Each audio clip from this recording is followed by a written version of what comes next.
What's up, everybody?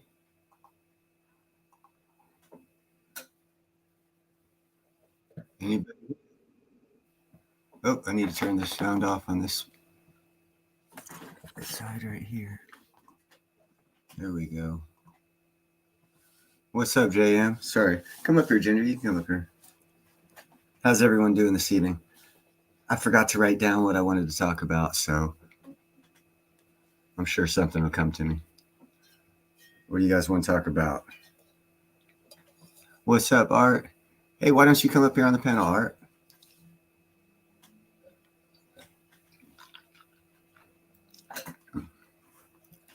I have nothing new to report about Platinum other than you need to buy some. It's gonna be going up. It's gonna be going up soon. I've had different estimates on the cost of mining, and I believe those differ as to bringing the ore up and a finished ore product is the two costs that I threw out. Hey, what's up, Homestead? I got a link pinned for anyone who wants to come up here and chit chat. Oh, right on.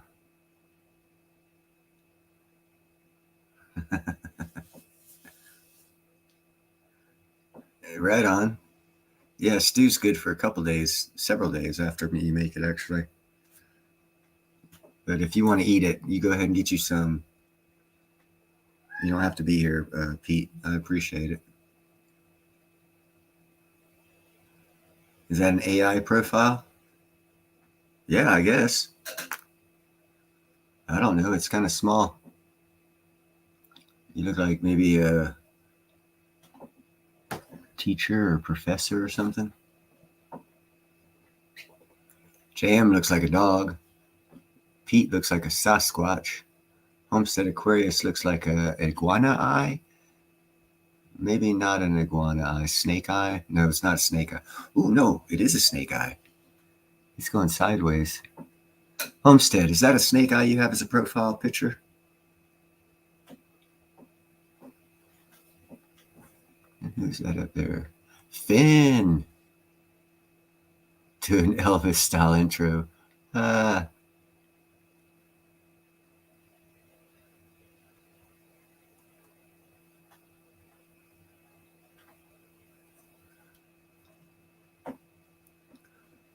Oh, okay, right on. I knew it was an reptilian by the shape of the eye. I was thinking lizard at first. That's why I said iguana, but then I looked a little bit closer and then it looked more like a snake. But yeah, frog eye, that's cool. So what subject is you people want to discuss this evening? I could figure out how to go to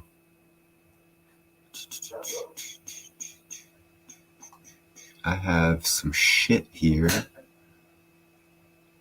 on my playlist.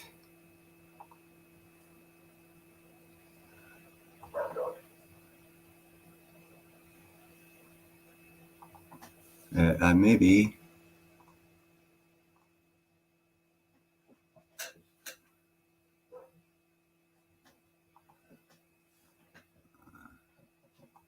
would like JM's help getting over here, but I'm gonna try it on my own first. Oh, sweet, yeah. Mine's starting to curl at the end. That's when it starts, and then it goes, it seems like it doesn't grow, and then it just like falls out of the curl, and it's real long. Let's see. How did he say to do that? Let's present. Share screen.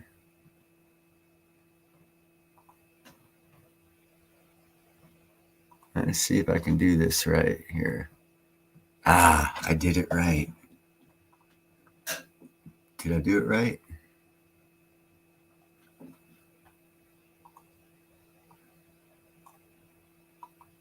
west coast, about evenly divided, about a third on each coast, in what's called a reduced operating status. It takes 5 days to Can you guys hear activate that? those vessels.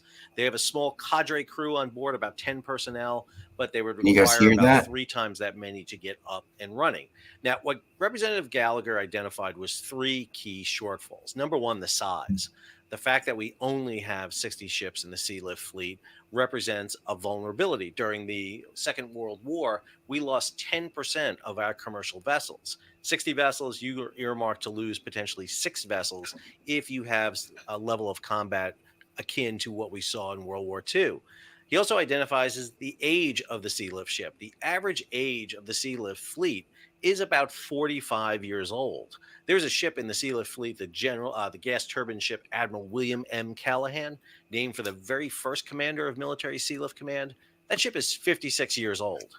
56. I'm 56. If you're sending me to war, we're screwed. If we're counting on a 56-year-old ship to get us to war, we may not be in great shape here, people. So I think Gallagher is making a pretty good point here. The fact that we may not have enough ships and they may not be old, maybe not young enough. Second thing he identifies is mariners. There's been a repeated plea by the commanders of Transcom, the Transportation Command, and MARAD, the Maritime Administration, that we have insufficient mariners. Previous commanders, Admiral Busby at MARAD and General Lyons at Transcom, testified before Congress that we're 1,800 mariners short should there be a protracted 6-month warfare where we have to activate the Sea Lift fleet. I think those numbers are way low. I think we're in worse shape. We need a lot more mariners than 1,800 because we're going to have a lot of mariners walk off. We're going to lose mariners. There's no way we have enough mariners. And so I think we're having a crucial mariner shortfall. And then third is the lack of readiness. In 2019, General Lyons and Admiral Busby conducted what was called Turbo Activation Plus 19. This was an activation of most of the Ready Reserve Force in September of 2019. The Ready Reserve Force is supposed to be at an 85% availability. We have ships that have about 10 million square feet of cargo space, and about 85% of that should be available at any one time. So about 8.5 million square feet. Based on the test they did in 2019, only 40% of the ships met their mission capability. Now, we've raised that since then. However, if you're in the Indo-PACOM, if you're planning on a conflict with China, or there's an issue in CENTCOM, Central Command, or European Command, you may not have the Sea Lift ships you think you need to conduct your mission. All right, let's go ahead and take a look at the questions that Representative Gallagher posed to General Van Ovest and to Administrator Phillips. All right, I'm a little bit excited here for the questions. I can't wait. I'm looking forward. This is going to be like Jeopardy for Sal right here. All right, question number one. Do you believe the current size of the Sea Lift fleet is sufficient to meet sustainment requirements for a major operation in the Indo-Pacific? Jake.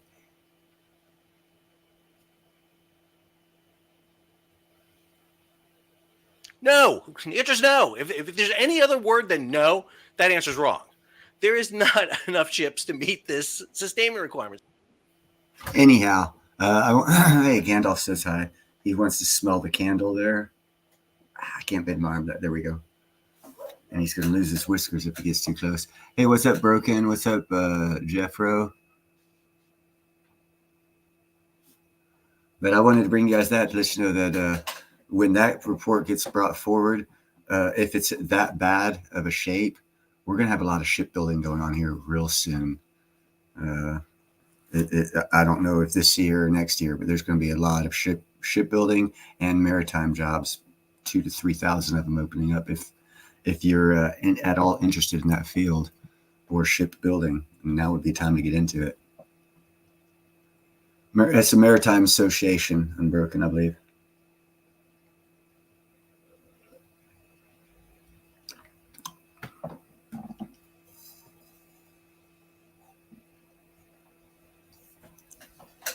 Anyone want to come up on the panel? And oh, by the way, JM, I was able to do that without your help, but because of your help. Not with it this time, but because of it, I was able to do that successfully. I need to do something about that light.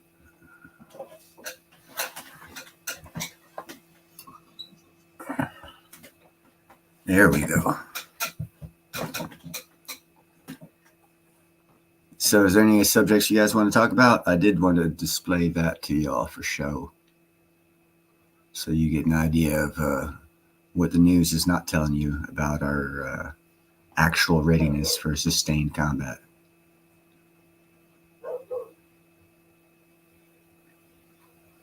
It's greed, unbroken, total greed. Uh, yeah, greed's run a lot. It runs everything.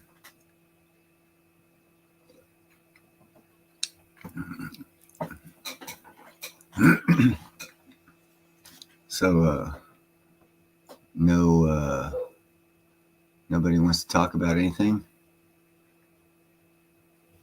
No, no, I have not. That's the end of that talk. Oh, Pete, not me. Me, nope. You, I think it's a baby sheep.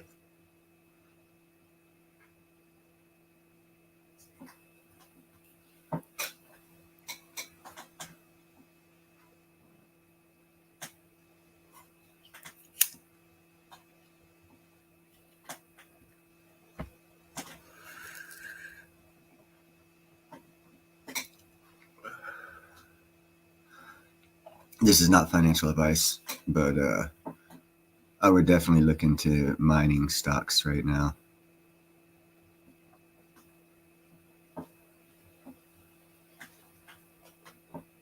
Because they're going to be popping. No, maybe not right now, but very soon.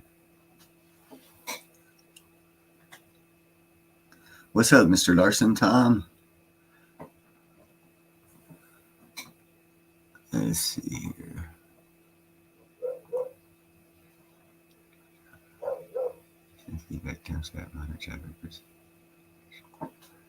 Huh.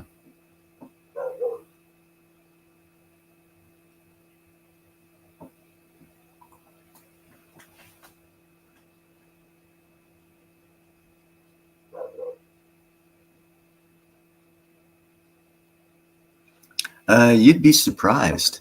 They're hiring out here in California for, they're taking 60-year-olds for their, what is it, corrections officers, 50 and 60-year-olds. So you'd be surprised. There's a great need for people for skilled positions that they're not advertising. But they are advertising a lot of people are losing their jobs, but they're not advertising that there's a lot of jobs out there.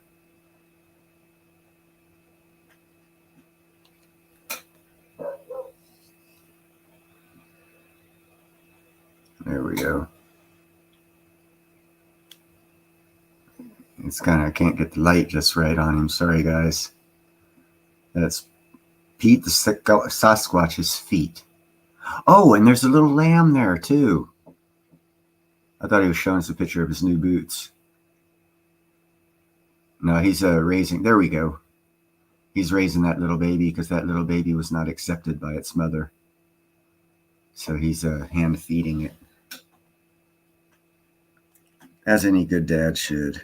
Take care of the babies.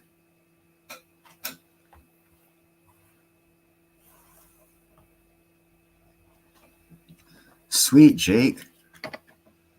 All day with Grandpa. Oh, they're not your feet? Independent Minnie, what's up? Get up here on this panel, girl.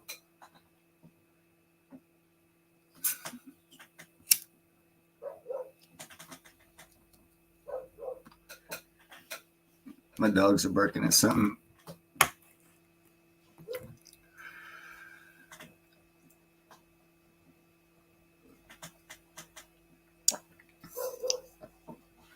I don't. We can ask Independent Mary if she ever found that lamb. It's a play on her name. Sorry, guys. What's up, ATM? Nobody want to come up on the panel?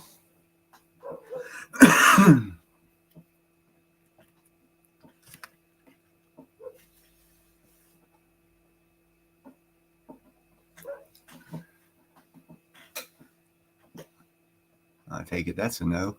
Anyone want to write down? You don't have to. You don't have to, independent. You do not have to. Anyone have any subjects they want to discuss?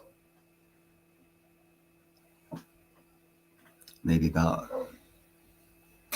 Yeah, I heard on that. Yeah, I heard about that ATM. Uh, Supposedly, and I don't know how effective it's going to be or not be. I have no opinion. I don't know that much about it, but I have heard that truckers are not going to be delivering to New York City because of that quite unjust ruling. Although, in all actuality, it's unnecessary because in reality, what's going to happen is it's going to go to the next court up, and they're going to throw that ruling out because it's obvious that that ruling is an unjust ruling. And what indeed did just happen was that judge signed his death warrant as a judge. It takes a little while for that to happen, but within the year, that judge won't have his job and might be up on charges for a breach of oath or something like that because they have special standards they are held to. And when they break that, they get held accountable as well.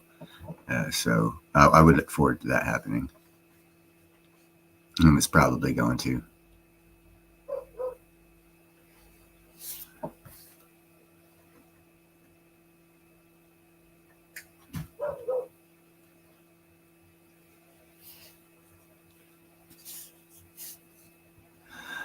So, what job titles would you look for?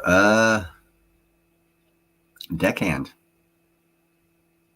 Uh, if you have an engineering experience or engine work experience, you could probably apply. I know we have a maritime academy right here in this town of Vallejo, where you go like for 6 months and you get trained as a mariner. So there are schools out there that teach how to be a mariner. So I imagine online you could probably get some certificates to becoming a mariner. And also, so there would be a suggestion: go online, look for maritime academies, schools, and see all of their online courses, and start there. And then get to get the names, maybe possibly even go to places where you could meet those people and get more information.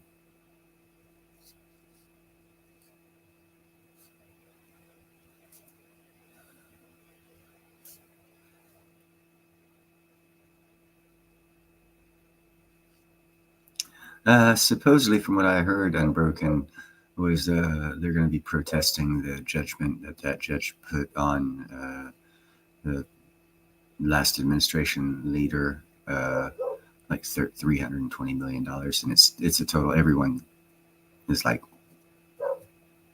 because it's totally it's not based on law. It's based on that judge not liking that person and being in a position of power and abusing his power. And once the next level of court above that court hears that same case, they'll overrule it and then probably put injunctions on that judge and have him investigated and removed from the court. That's what I would look forward to. Will probably happen in the future for that justice.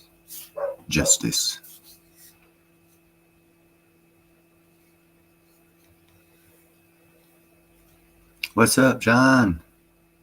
Do I have a union card? I think I do, actually. I believe I still have my union card. Yeah, here it is.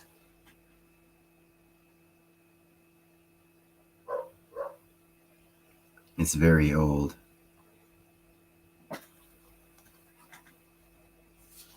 But the more important card that I have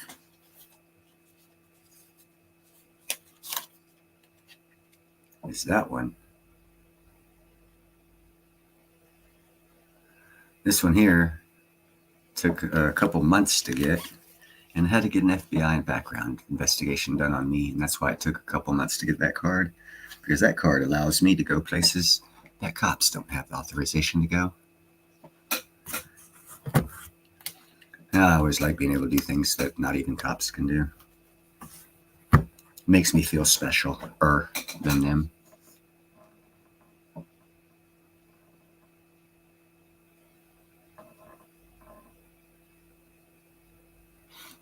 What was that, Thomas Tubes? They're making beer cans out of platinum. Yes, definitely go to Independent Minnie's show when she has it. It's fun as heck. Yeah, John, that's I was thinking about that as I was carrying in 3 bags of cat food that weighed 25 pounds apiece. And I reached over and grabbed them from the back seat of the car, threw all of them on my shoulder, started walking up the steps, and I was like, I'd never want to be a fucking longshoreman. Too old. It's a Twick. I think it's K. Let me check. It might be C. Oh, it is. It is. It's a TWIC. Oh shit! What the hell did I do here?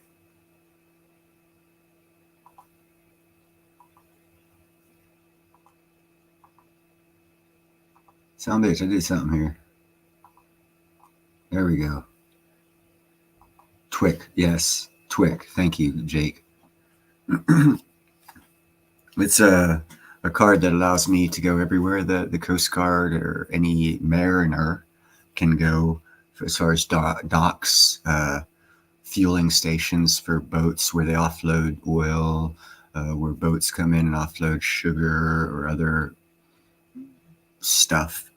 Not, and I could go. I guess I could go to like the longshoreman's dock where they have the big cranes and stuff like that.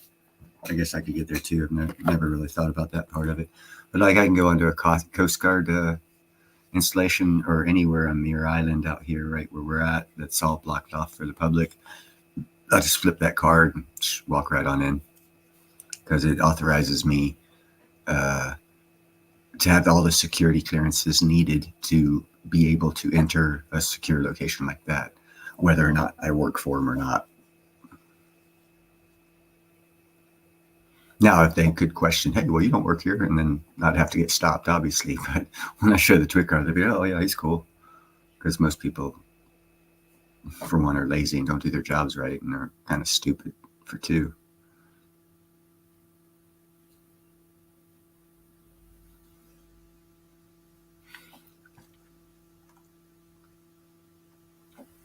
Oh, shit, someone's up here? Who is this? This must be Nickel. What would make you think that?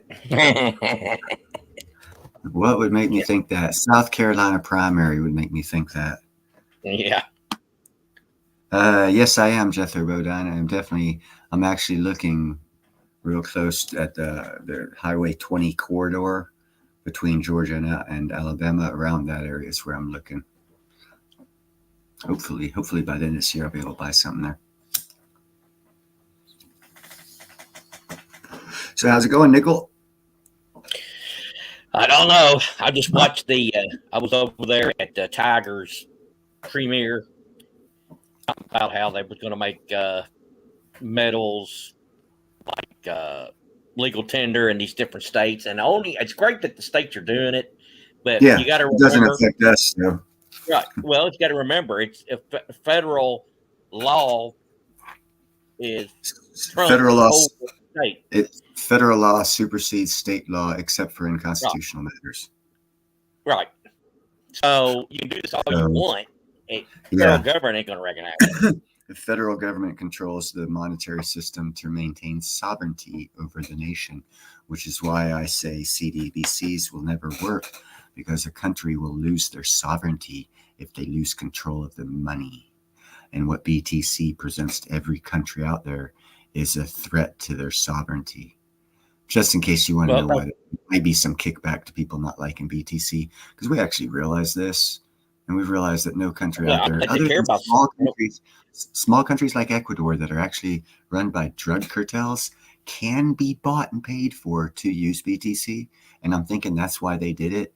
But right now, I'm sure the person who was getting paid 20 BTC a week or however much they were getting paid by using their monetary system ain't getting that much BTC this week, because the price of BTC went up. And that's where you look at monetary systems. If you hand a person $1 and it turns out to be $20 next week and $4 the week after that, really, that's a sound money system for you to go to the store and buy groceries off of. As you're driving to the store, it devalues by 30% because it fell. It's never going to be money. Well, it's like that, but the liberals, they don't care about giving up the sovereignty of the country. Yeah, they would like to. And that's why it's not going to work, because everyone who's staying silent right now. See, you got to go back to these old adages that our grandparents should have told you about. Like, watch out for the quiet guy because he's probably the one who's going to do something. Well, there's a lot of quiet people right now, and they're soon not going to be quiet because they'll know that they won't be getting thrown in jail for not being quiet and actually making change, and that's when things are going to actually change. Right now, everyone's being suppressed. You can't deny that. John, this is nickel stacking. And hello to everybody that when I came in here, I couldn't say hello to the rest of the people. Say hello. And thanks, JM, for the list of my channel. So.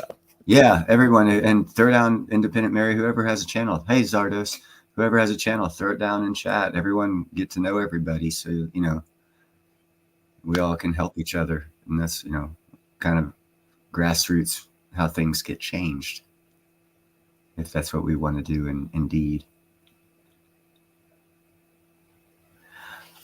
Oh my God, Unbroken has some real good question there. How bad is the Venezuela gang problem becoming in this country? I will answer that question with several other questions. How bad is the MS-13 and 14 and all the Jamaican gangs and the Haitian gangs? They're all thriving and growing in number, oddly enough, with the open southern border. Yeah. Those are real bad boys. These are really terrible things to people. Dude, those people are bad. When I was growing up, man, there was a gang change in Florida one year when I was down there between the Jamaicans and the Haitians, and it was down in southern Florida. I was in northwest Florida, but it still made the news. And the Jamaicans were using machetes, shall we say, to get their point across that the streets were theirs. And it got real ugly real fast with people losing body parts over streets. So it can get real nasty real quick, and they don't need guns. All they need is for you to be scared and do nothing. It's already happened. It happened in South Florida. That's why everyone should be able to have the cojones to stand up and do the right thing in your neighborhood. Matter of fact, man, I wish I could tell you what. There was this dude, I've been for a year and a half, I've been trying to get this RV towed because it had no tags.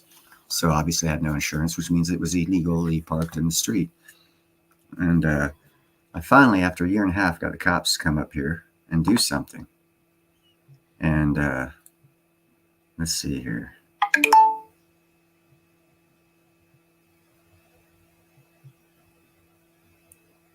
I hope I didn't delete it. No, I didn't delete it. A gentleman I've never seen before in my life started coming by and fucking with the cops. Now, if you look, what is that? Is that a body cam? And does he not look like a cop? But this gentleman right here was actually had the camera up in the cop's face saying, "It's my right, I can do this. What are you doing towing this shit?" and stuff like this. So me, being the asshole I am, broke out my camera, got in his face because I knew the cops couldn't do it, and I knew it bothered him.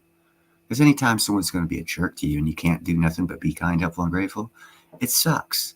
So Neil was the jerk, and I got up in this dude's face, who just so happened to have a body cam on, even though he had his camera out and was filming with his camera, which leads me to believe, and as you all can tell, does he not look like a cop? Yeah. Well, yeah, I think that's what that is. And he was out there fucking with other cops. So it might have been a training thing. Because, I mean, why else would someone like that have a camera right there, just like the cops have? But that's what happened to me. And me being the dick I am, even if he was a cop, I didn't give a fuck. The cops were doing what I wanted them to do. For a year and a half, they finally got around to doing it.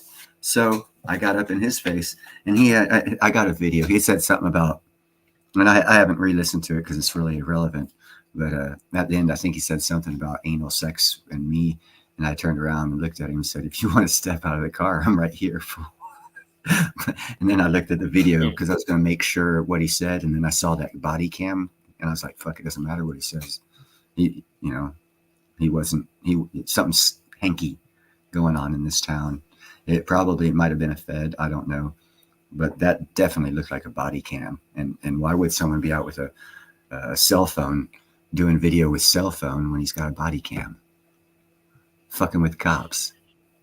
And And, it's you know, like I don't have we, no problem with cops. I don't really have problems with cops other than I think that they start trouble other than react to trouble. And I I think that's think the thing that just they get like everything else, their upper leadership in certain cities is controlled by the wrong people in the police force, and they are putting out edicts to follow that make everyone look bad, to make us have a bad opinion about law enforcement. Because if we do have a bad opinion nationwide of law enforcement, it's easier to take us over if you get a couple thousand or million people coming through the border. So let's just remember that there are bad cops, and there are more good ones, a lot more good ones.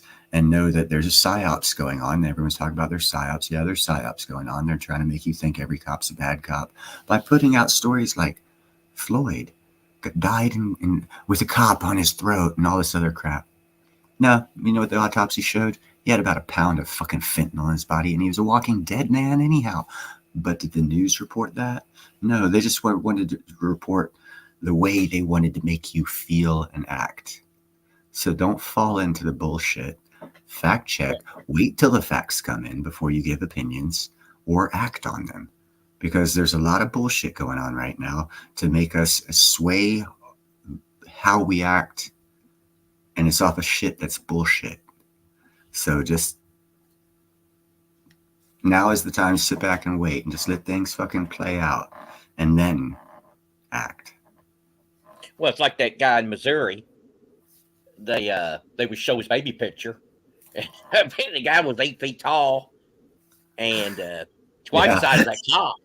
And Yeah. he was coming at the cop, and Yeah. then that terrible cop killed that guy, and then they would show these little kid pictures of him. I'm going, that's Yeah. not what attacked the cop. He was, so yeah. It's all to get you to feel a certain way. Again, feel, and this goes to a conversation Independent Mini United and myself never finished. And you're welcome on the panel if you want to talk about it, Indy. About feelings involved in political lawmaking. And I do not believe feelings should be involved, because if you involve one person's feelings, you have to involve all of them for it to be fair. And if you involve all of them, you're not going to have a law, because some people are going to say, well, in my culture, for example, my culture, dogfighting's perfectly fine. So now we're going to make a law saying that the guy next door can dogfight. Nah, because then my feelings get hurt. So how are we going to make a law if everyone's feelings are involved? Feelings have to be taken out of law and the dispensing of it, and go just on the facts. And that's not feelings. Feelings get things like a 10-foot tall giant being shown on TV when he was 3 years old, and they put a halo over his head and make you feel like he was a good guy when actually he was a 10-foot tall drug dealer that was killing people.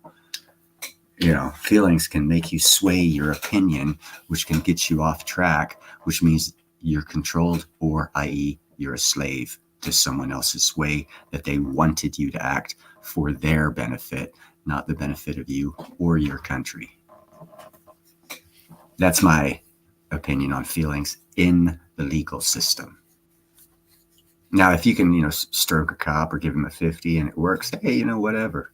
But if it goes to court, feelings are out. There's no room for feelings whatsoever. The law is black and white, should be interpreted exactly like that. If there's a problem with it, there's ways to amend it. So, the system's sound. It's when people add shit to it that fucks the system up, and you get what we got right now. A lot of special people. Where in the law did it say that people are special? Last I checked, everyone was equal. So let me ask you, everyone in chat, if we're all equal, what's special? Are they equal and special? And then we're not equal if they're special. So what's special rights? It's not equal. So therefore it's un-American. For gay people. It's un-American, because there's laws already in place for those people, whoever they are, that pretend to be special. And I'm sure they are. All of us are. So that's why all of us are equal. So if we're all equal, then you've got a base for a law. If someone is racist, prejudiced, sexist, ageist, whatever, there doesn't need to be laws put in place to make you feel better about something. It's just a way to manipulate us as a nation to bring us down. I see Art Collector's got his picture on. Not the first time I've ever seen him. No, that he said that's AI image of him. Oh. The wealth of nations might be coming up. You seen? No, he's not. Neither is JM.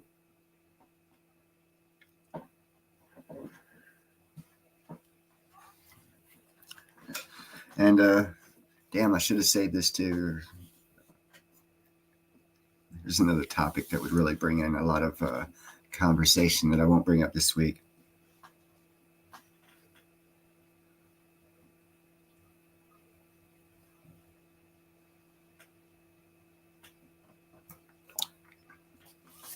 Uh-oh, got some stuff going on here in chat.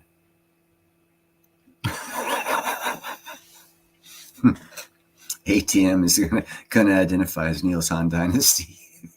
Well, then get the fuck up here on chat, ATM. Identify as me. I'll take a break.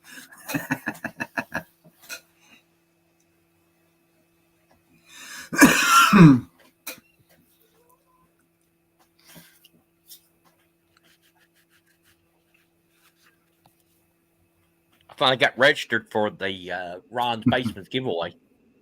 The chances are whoever won that's not going to claim. I think you got 24 hours. They already gave it away. I know. Yep, they claimed it. I don't know about that. It was some weird way of doing it that was very complex, but one of the moderators came up with that idea, and it actually is a sound way to make sure so you're sending it to the right person or whatever. But there's easier ways. But the first one didn't claim. That's not my show, so I'm not going to talk about other people's shows. Everyone has the right to do their show their way. I will say that I don't like discussing other people's shows because everyone's different. And that's what makes us unique and great as a country.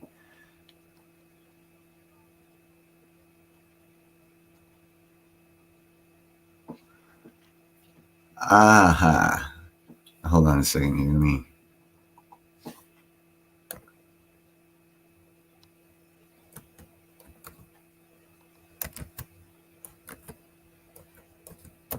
There we go. Yeah, Art Collector, that's me. Oh, I'm sorry. It was actually this way. That's how I meant to spell it. See, I'm so stoned I actually spelled it right when I was thinking I was spelling it wrong. Ain't that fucked up? I was like, oh, this is the wrong way to spell it, and it turned out right. I like doing Independence name that way because there's 3 I's, 3 I's, 3 E's, 3 D's, an N and a T or some shit like that. Well, I'm sub to her. I'm sub to her, but I don't think I've ever seen one of her lives or anything. So I guess I was probably doing something else when it came up. So I've never been in one. I don't think. See, there's 3 E's,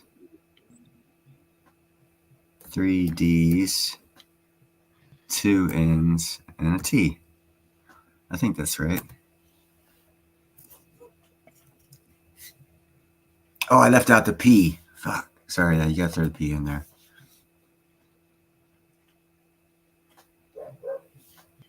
And that's how you do Independence name for word games. 3 E's, 3 D's, 2 N's, and a P starting with an I and T. Well, my system is so slow that's why I don't do good on that. Because by the time I get it in and it goes through, somebody else has already done it. So it starts. You see that, it Nickel? Starts before I'm ready to go. Indy's chatting with you there. They set the notifications Friday 9 p.m. Eastern time.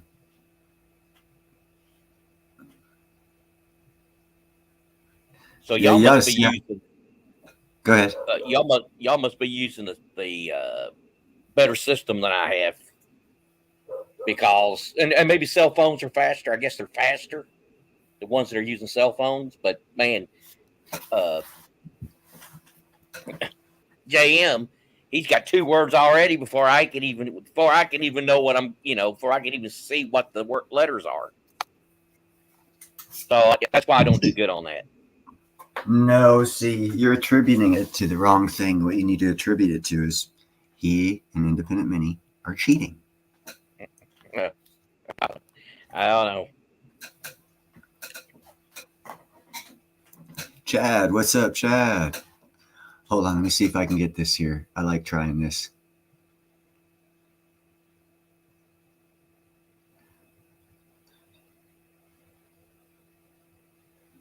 Wolfsledgel Steinhausenberger Dorf. That's how you pronounce that name. Don't ask me to say it fast.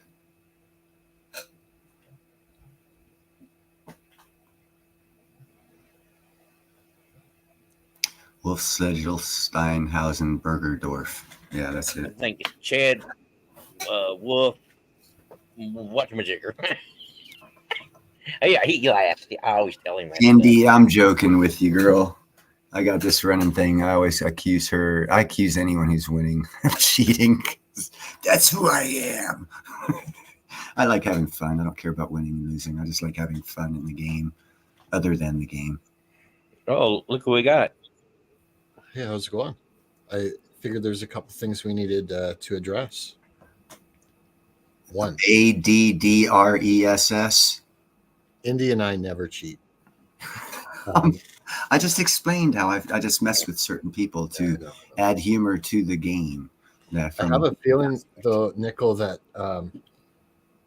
on your end, it's probably lagging. So you need to keep speeding up, if you know what I mean, the playback speed. Go 1.5 times. That's how he gets them in before us. Well, like I've played it on other people's streams, and I find the same thing. They're punching the things in, the words in before it even comes up on my stream. But that's because typically it'll lag about a second every 15 or 20 seconds. So you got to keep speeding it up. That's a good explanation, but I got another one. I think you and Indy have Dominion machines at your house, and right before someone uses the right word to press it in, and it changes it from their name to your name. That's what you think. Yeah, it's funny. Sometimes I'll see the right word come in the chat 2 or 3 times, and the last one to come in is the one that actually gets taken on the screen. So there are some. There are glitches. I've noticed glitches. I've put words in, and then like a minute later, someone else put the right word in. And I even go back up and checked my spelling, and I was like, "Oh, cool! It's a computer glitch." That's when I start having. That's when I start having fun instead of the game. I put words in that are words that would match it. It's not the letter that you can't use, and it doesn't count it. So there's sometimes it's just words that. Yeah, there's just glitches in the game. That's all. Yep. It's not like someone got paid or is getting paid. So you got to think, how much time did they spend programming that game? And if the person knew that they were only going to get a small amount of money for it, they didn't really put that much time into it to make it that great. Although it is a cool ass game and it stimulates your mind, you just got to understand where it came from and understand there'll be glitches because there's several things put in. Radar. It was radar, and it used all the work. The letters were there. None of them were bad letters, and I put it in, and it would not let me have it. Right. So that could be because you had previously got one right, and then it locks you up for, 10 seconds or something like that? There you go. So there's a blue line right underneath all the letters, and it's got several locks on it. Each person can correctly answer one between each lock, and you have to wait for the next one to unlock before it'll accept another correct answer. See, so I was right. You guys are cheating because I put in like 10 right answers after I get one, and you guys take them all in that 10 seconds. Thank you. I knew it. See, I don't know how to compress that statement, because otherwise I'd roll it along the screen at the bottom. And for anyone that doesn't know what we're talking about a words game that some people are playing online and streaming to their audience. It's interactive. It's like Scrabble, and you look for words, punch it in the chat, and the computer strips the words out, and so everyone gets to play together. It's actually pretty cool. slick. Yeah, it's hard because Haggard. you might get one foul, and I'm What's going. up, You got to be Haggard? kidding me. Holy And cow! and then like the different things you got to unlock it, all that stuff, and then it move the letters move on you. If they would stay like it is, Yeah. like the same pattern, I could do a lot better if I start doing it. But when it moves and they switch them around, it changes it. Yep. It's a tough game. It's not an easy game. It looks simple, and if you only watch it for a couple of minutes and you don't participate, you can go, "Oh, what a dumb game!" Or a few people came in my chat the other night. They're like, "What a stupid game!" But like once you figure it out, it's like, wow, it is actually pretty challenging. It's stimulation. Was that 79? No, it was Bosnian Stacker. Yeah, Bosnian. He's the only one that wasn't a mod. But he was participating later. I think he was kind of trolling. Like he sounded like 79's clone, kind of the way he was in there. Well, just as long as I beat 79, I don't care. I just want to finish ahead of her. Yeah. And Barbara, I want to finish ahead of her. Don't ask me why. I just like to finish ahead of those two. That's fair enough. Oh, and the other thing, Neil, is I found with Chad Wolf there with the really long last name, it's much easier to just say hi, Chad Wolf, and he's cool with that. Yeah, I do the and symbol and put in Chad, and the whole thing comes up, and I just put in actually CH, and then I click it, and the whole thing comes up. Yep, it's actually easier than spelling Chad Wolf. I'm lazy, bro. Here, let me get on YouTube. I'll do it. I'm on. Here we go. Let's see. I do one move, and then first two, click it, boom. So I don't even have to touch the computer as much as you do doing Chad Wolf.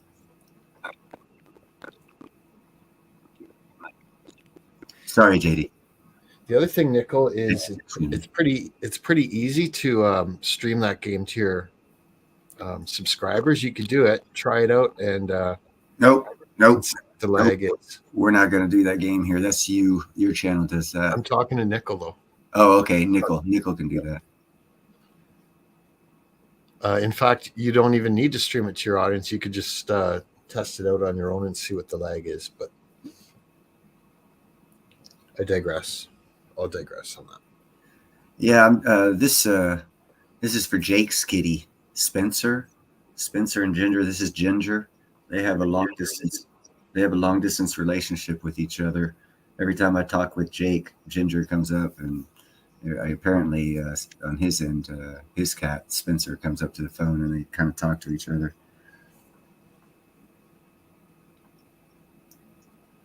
Very cool. That was just for Jake, because I saw him say. So, what do y'all think about them taking $355 million from the Trumpster? They haven't done that, so you don't know how the law works. They're not. And I guarantee you, all his creditors have already negated that thought, because it was an unjust ruling, and it will get overturned upon appeal. So it's negligible. Have you ever heard anybody getting? It's a headline. It's a headline news story for 2 days until they can come up with something else. But have you heard anybody get awarded that much money for that? I mean, come on. Never. What's up, Anti? Yeah, and you want to know why? Because there hasn't been any judge that unhinged that's gone that far off the rails and not followed the law. Thankfully. Hey, Auntie. Good to see you. I know Auntie wants to come up here on the panel, don't you, Auntie? Trying to get some more people up here. Man, if someone just accuses you of that stuff now, they might say, you owe them $300 million. I go, well, sorry about that. Don't have it. Can't help you. So, like, for the average person, that's a huge number. But I think for Trump, that's I think Trump he's thinking trillions and quadrillions in his mind. He's not thinking millions very much. Right. And if it'd be the same as I'm pretty damn sure you're 100% on right there, brother. Yeah. same as we don't think about picking up pennies in the street, Hey, unless now maybe if they're copper. But I pick up pennies. you'd rather chase the $100 bill that's blowing in the wind than pick up the penny that's sitting on the ground. Probably picked up Oh, more if I see- pennies. Go ahead. If I see $100 bill, I'm assuming it's counterfeit. Yeah. Really? Yeah, I guess. Yes. How many people carry $100 bills around these days? So no, I think. Oh wow. it's fake. Yeah. Oh wow. Yeah, out here I actually no, I don't carry hundreds. I carry lots of 20s because they had problems when I carried hundreds changing them at stores. They're like, we don't have Oh change. yeah, here they won't take 100 here. They won't take 100. There's no use carrying it. But We yet get all the because on prices the go door. up. All the prices go Well, up. And they well, want the bill. what people do is they'll take the fake 100 and then have them break it, buy something for 10 cents, and then have them break Yeah.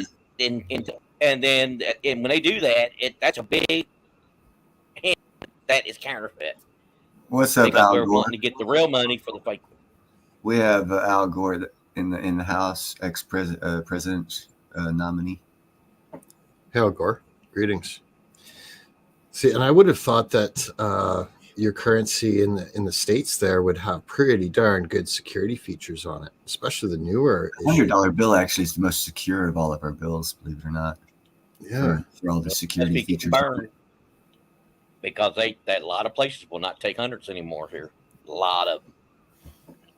Bethi, Wealth of Nations is pronounced Bethi, I think, or Bathi. You know what a lot of what they do is they take 100 and then they change it in. They take a dollar bill, change it into 100. And of course, actually, I don't think the dollar bill has one of the little. No, they don't. They changed that out a long time ago. That's So old see, school shit. So say the thing of it is, you have to know if you are working at the store to know to look for that yellow line that goes through because it's on 100. Thank you, Art Collector. And they probably don't do it or are too busy or whatever. And then, of course, the old hundreds don't have it anyway. The old hundreds can have the security feature. So, anyway, yes, so they just say no 100s accepted. They usually post it on the door. Yeah. Like what about grocery? Surely grocery stores and gas stations. If you're going to say put $50 in your vehicle, they should break hundreds, do they not?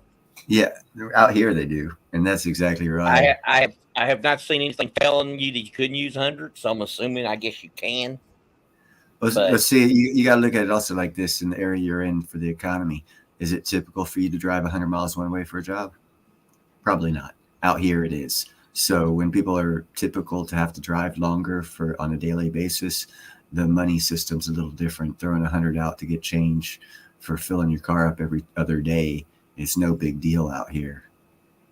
Quick question here for you, Neil, from Auntie. It's further up in the chat here, but the question is, or the statement is, with all the lawsuits Trump 45 has going against him, his Truth Social merger just got approved through the SEC, and he made approximately $4 billion.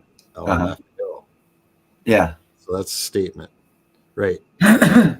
So it further supports the fact that we're not really looking at. He's not thinking about millions. He's thinking billions. Well, first off, most all those lawsuits he won.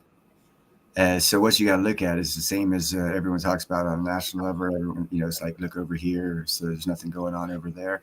It's the same thing. You get focused on shit that's they focus you on shit that's irrelevant. Well, relevant shit's going on. And as you mentioned, he did a $4 billion deal. Yeah. So what about $350 million that's going to get overturned in 3 months? But what do we focus on? See what I'm saying? Well, I can tell you this: when he's done, it's a look over here thing. Everything that happens to Trump is a look over here thing. Well, I personally think he's going to win.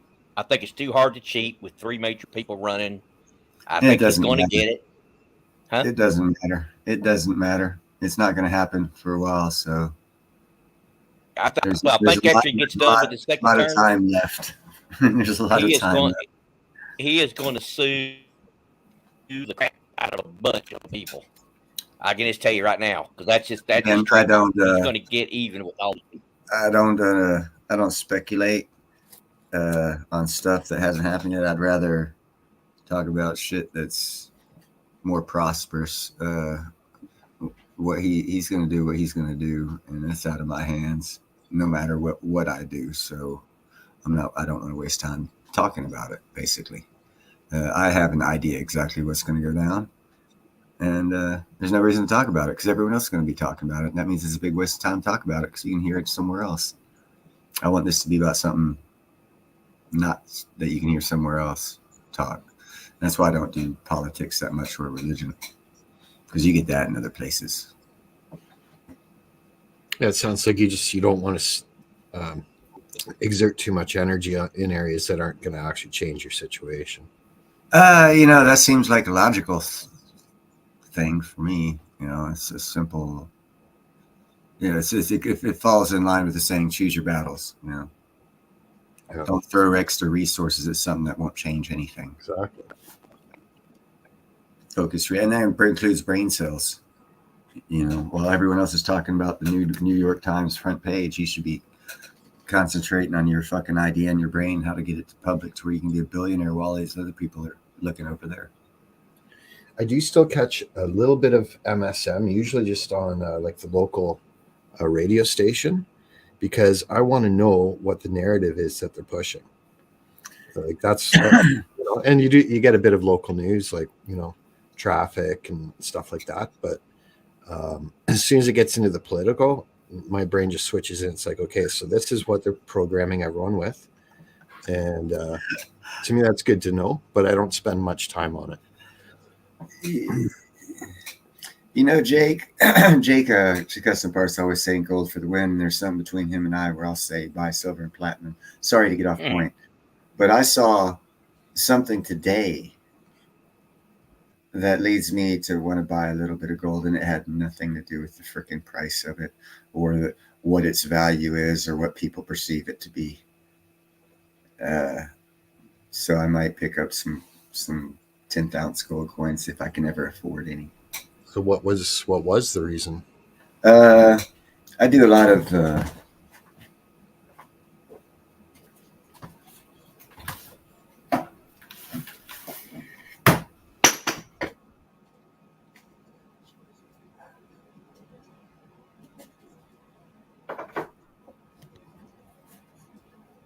research on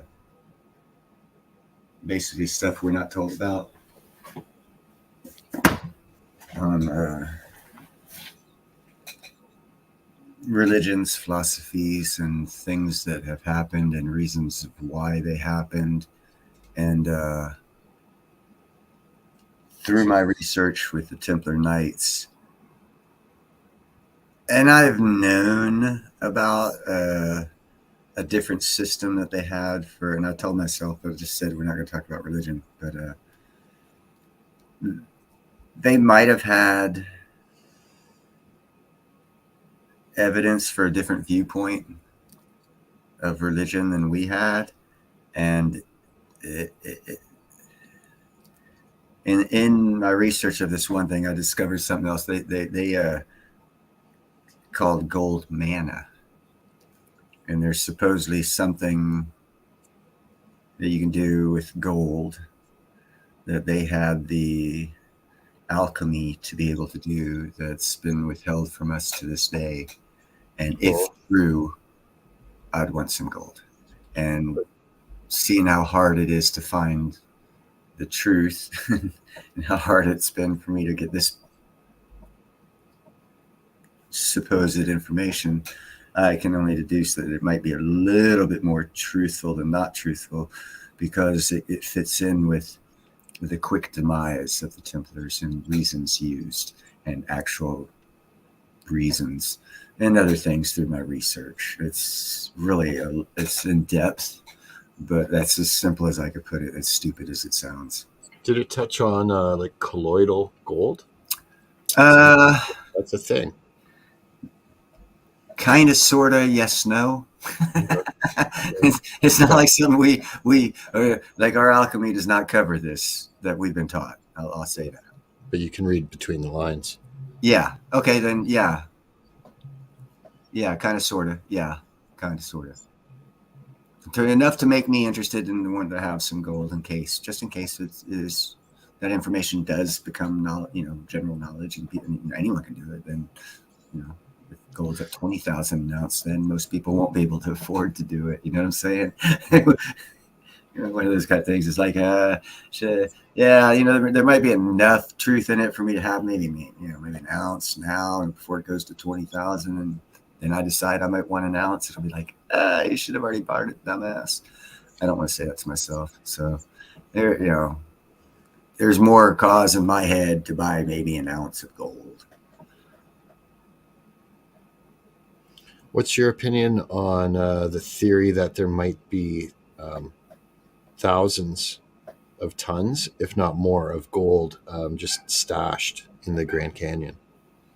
That's all speculation. The only fact you can go off of, and that is the suppress information that comes out of there. And that's the only fact you can get out of that area. So, you can make any deduction you want from that, because there's a negligible amount of facts on that, other than it's not allowed to have any facts come out about that. From my understanding, in the southern rim of the Grand Canyon, it's actually illegal to fly a drone beneath the canyon rim. Yeah, it's so if you can't get information, you can't come up with a conclusion. You can only come up with speculation without any facts. And no matter what it is, they're doing a good enough job. If it is something, they're doing a good enough job to hide it, and there's enough evidence showing they're doing a good enough job to hide it. But I can't give any reason why. But I can say this, and this is just through logical and deduction, not knowing anything, not speculating on anything.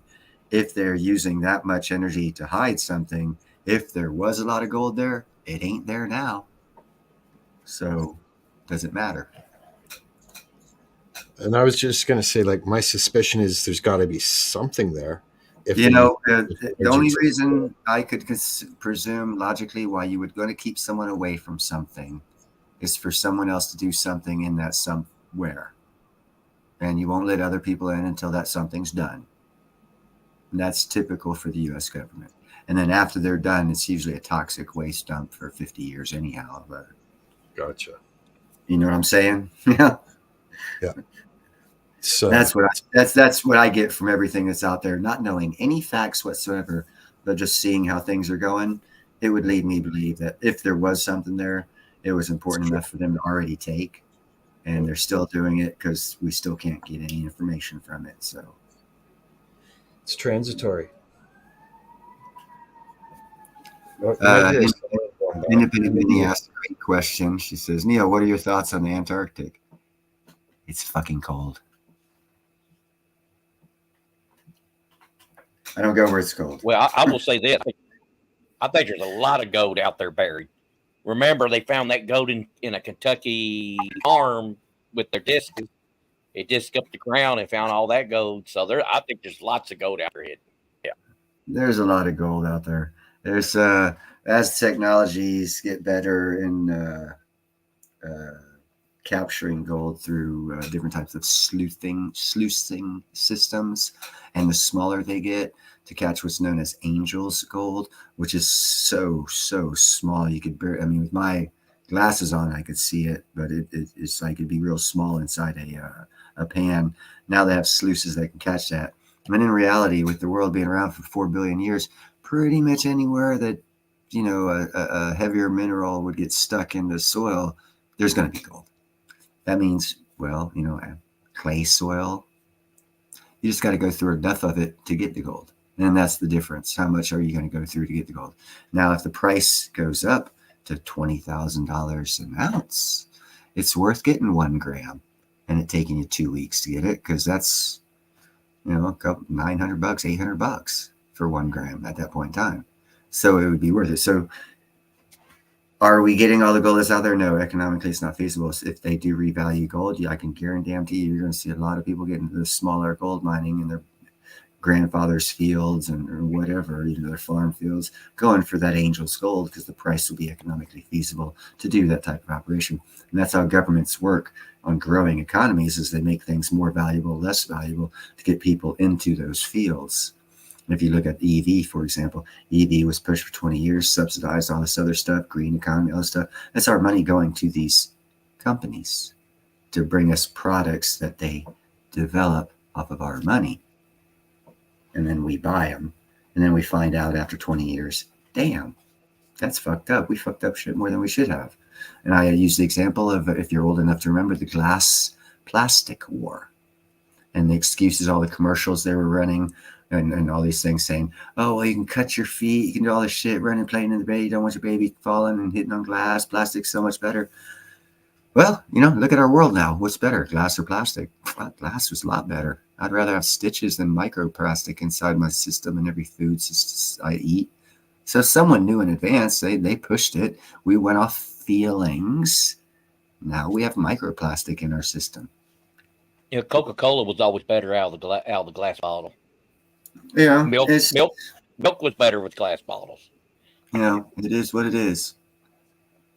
We're all in a social experiment. It's best to know the truth. If you can't convince anyone else, at least live by it if you know it. That's why I like when I say buy silver and platinum. I buy silver and platinum. I say be kind, helpful, and grateful. I try my best to be kind, helpful, and grateful. Live what you say and do, and forget what everyone else thinks. If you think glass is better, you should stay with glass. If you think plastic's better, I don't know. But no one lives to the convictions is one part of it. And the second part of it is we're always convinced to go into these newer technologies for economic reasons, for someone else's profit off of the masses like us, because now they're going to profit off of picking up plastic on the beaches. Wow, that's a profitable industry. Drew's got a good question that he asks, are gold coins from the 1920s worth more? And I'm assuming he's saying more than, gold is gold.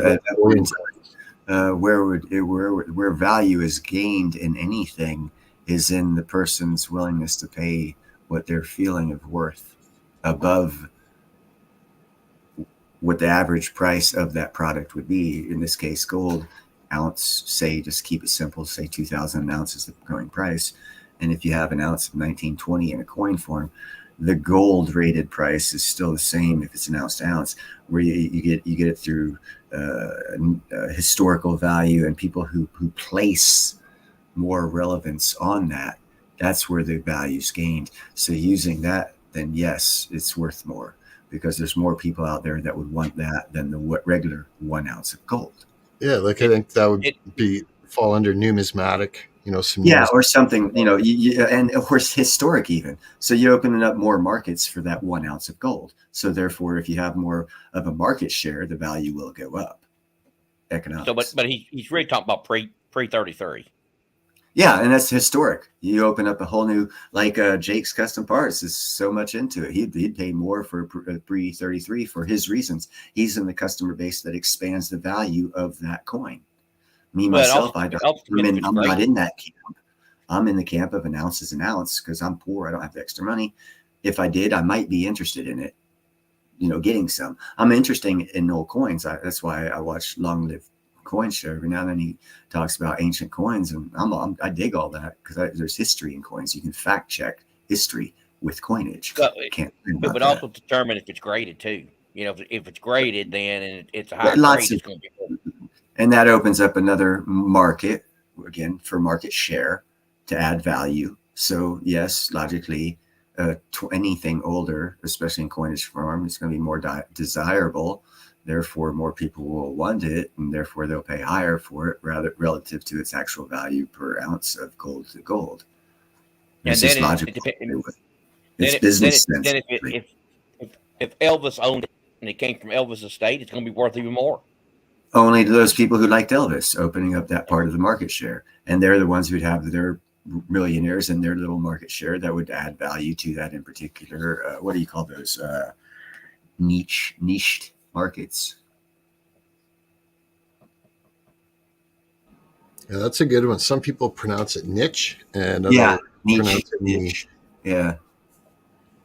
It all depends on, it's like if you speak German, there's actually 3 dialects of German. Someone from southern Germany, you go up to northern Germany, you have a hard time talking to them, even though they're both German. And then Chad talks about the $5 Indian head. And the reason they're so valuable really a lot is because that's the one of the number one gold coins that people like in jewelry.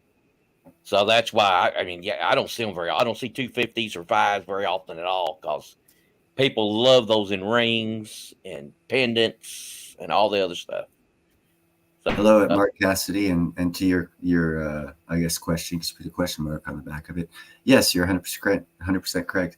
That adds to the value of it because people desire a certain group of people are added to the market share who want gold in particular coinage form, feel the value is worth more if it was circulated during turbulent times, whether it be legal or during times of war or whatever. It just adds the number of people that want that coin, therefore adding value to that coin, making it worth more than its ore form, ounce to ounce of gold.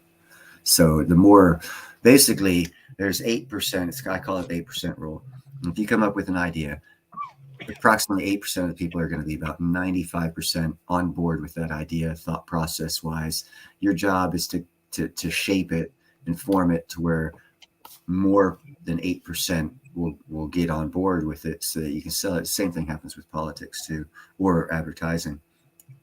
So you look to focus your idea on inclusiveness, getting more people to see your idea, and you change up your principles and ideas to get more people's ideas in there, so you gain more people in there. So like an old coin gains more people than the 8% that would be straight for gold, because it's old, it's pre this, and then on top of that it was purchased in the time that it was illegal to do, so that adds more of an 8%, and you're adding depth to that, which adds more 8% of the individuals that want it, and you gain the market share of more people, making it more valuable if it's at a lesser of an asset. Sorry, South Carolina primary. What were you showing there? Were those? Man, that looked amazing. I was going to say you should put them on full screen. It looked like copper pennies. That was a massive ring with gold coinage in it. Can he do this? Can he do the screen thingy? Because I'll put him up there. He just did it. Oh, He's got to turn the camera back on. But hold on. Let me figure this out here. Let me get it right side up. Nope. Everything's backwards on here.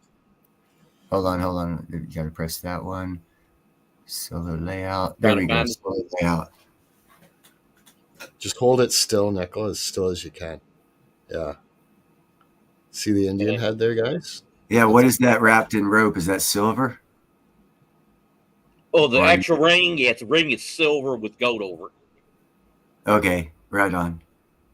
Yeah. That's beautiful. A little bit big on me, actually, though. It's a nice ring, though. So yeah, Here, that's why those are in demand, because man, guys love these. Women like them too, but guys love the Indian head 250 and the $5 ones for jewelry. You see these a lot in flea markets. Right on. I'm gonna start going to flea markets. Art Collector's asking for a Nickel face reveal. I was going to say, if you watch all of his videos and all of his live streams, that's the way it was. You'll see he's got a couple face reveals in there. Yeah, accidentally. Well, you know he has a beard and hasn't shaved for at least a week. I saw that much.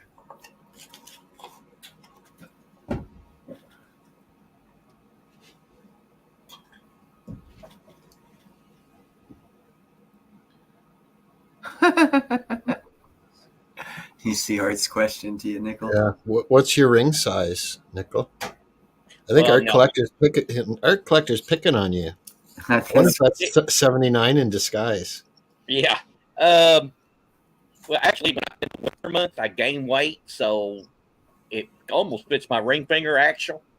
But most of the year, I got to put it on my middle finger. And I can't remember what the size is. I've sized myself before, but I can't remember. I'm he wants to compare it, probably an 8. he wants to compare it to your shoe size. Oh well. Uh, so I don't know about that, but one foot's bigger than the other foot. You knew that, didn't you? I know that's fairly common. Like you can be half a size difference in feet.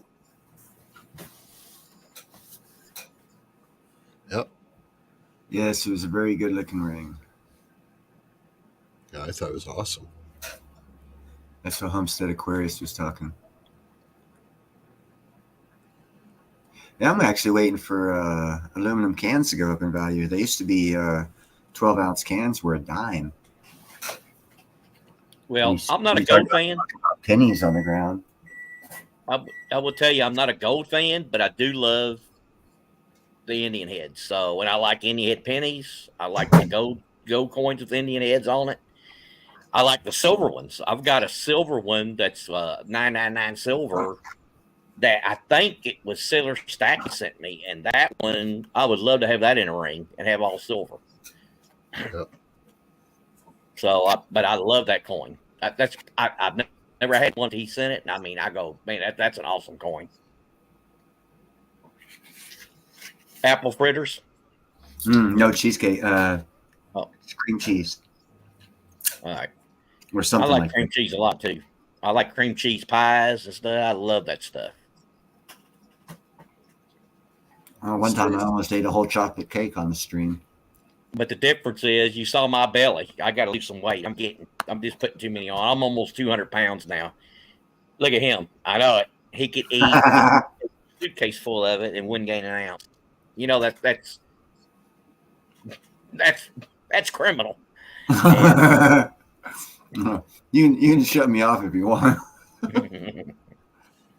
Gotcha. Okay, so Art Collector was being serious. He's saying he wanted to know if ring size typically equates to shoe size because he wants to buy a ring online. That was the reason. I think I'd just go into a jeweler. They'll have the ring sizers there. Or download, if you have a copier machine, download a ring size chart. Because ring size charts you can usually cut out and actually do around your finger and do your own measurement. You just download the chart onto a piece of paper, cut it out, and do your own ring size. Well, that's a good idea. Never thought. There could be some truth to that, because I do think my shoes are 9 or 9.5. My ring size finger's probably an 8.5, 9. It could be some truth to all that. Certainly correlation.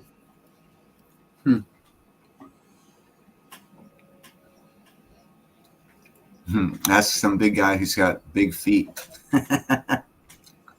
Like some 15s or something.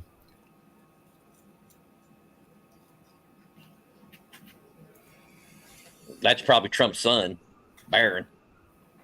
He is a giant. He's got some kind of a problem. He's grown. He is way too tall for his age.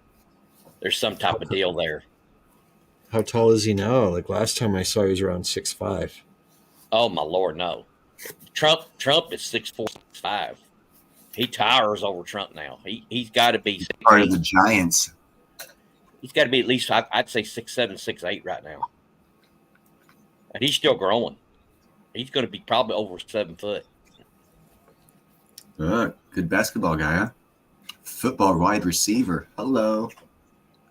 I don't know if there are any 7 foot wide receivers. I don't think so. You can catch every ball. They're high. They're high, one handed. I don't think there's any 7 footers that's in the NFL that I can think of. Have a good night, Homestead. Peace out, Homestead. Thank you very much for showing up, my brother.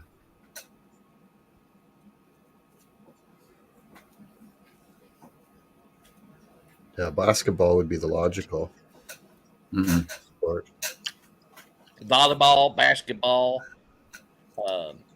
Akeem Olajuwon, he started out as a soccer player. He was a goalie, and that makes sense too. Be 7 foot, be goalie, because you don't have to run as much, and you can reach higher. You can block shots better. So that does make sense. They pay a lot of money in soccer, yeah, for sure. Yeah, you've got more real estate. The taller you are, the more real estate you're covering in the front of the net. less cardio, less working out. Just hang out in front of the net, jump back and forth. But being a big guy like that, you're not going to be as nimble. Probably break a hip every time you jump. And Wilt Chamberlain was one of the best volleyball players ever. People think of it basketball, but when he quit basketball, he started playing professional volleyball, and he was really good. He was really good. Be a good blocker for sure. Good slam dunk on that ball too. Would you want to get hit with a fucking fast ball, a volleyball with him slamming on it? I wouldn't.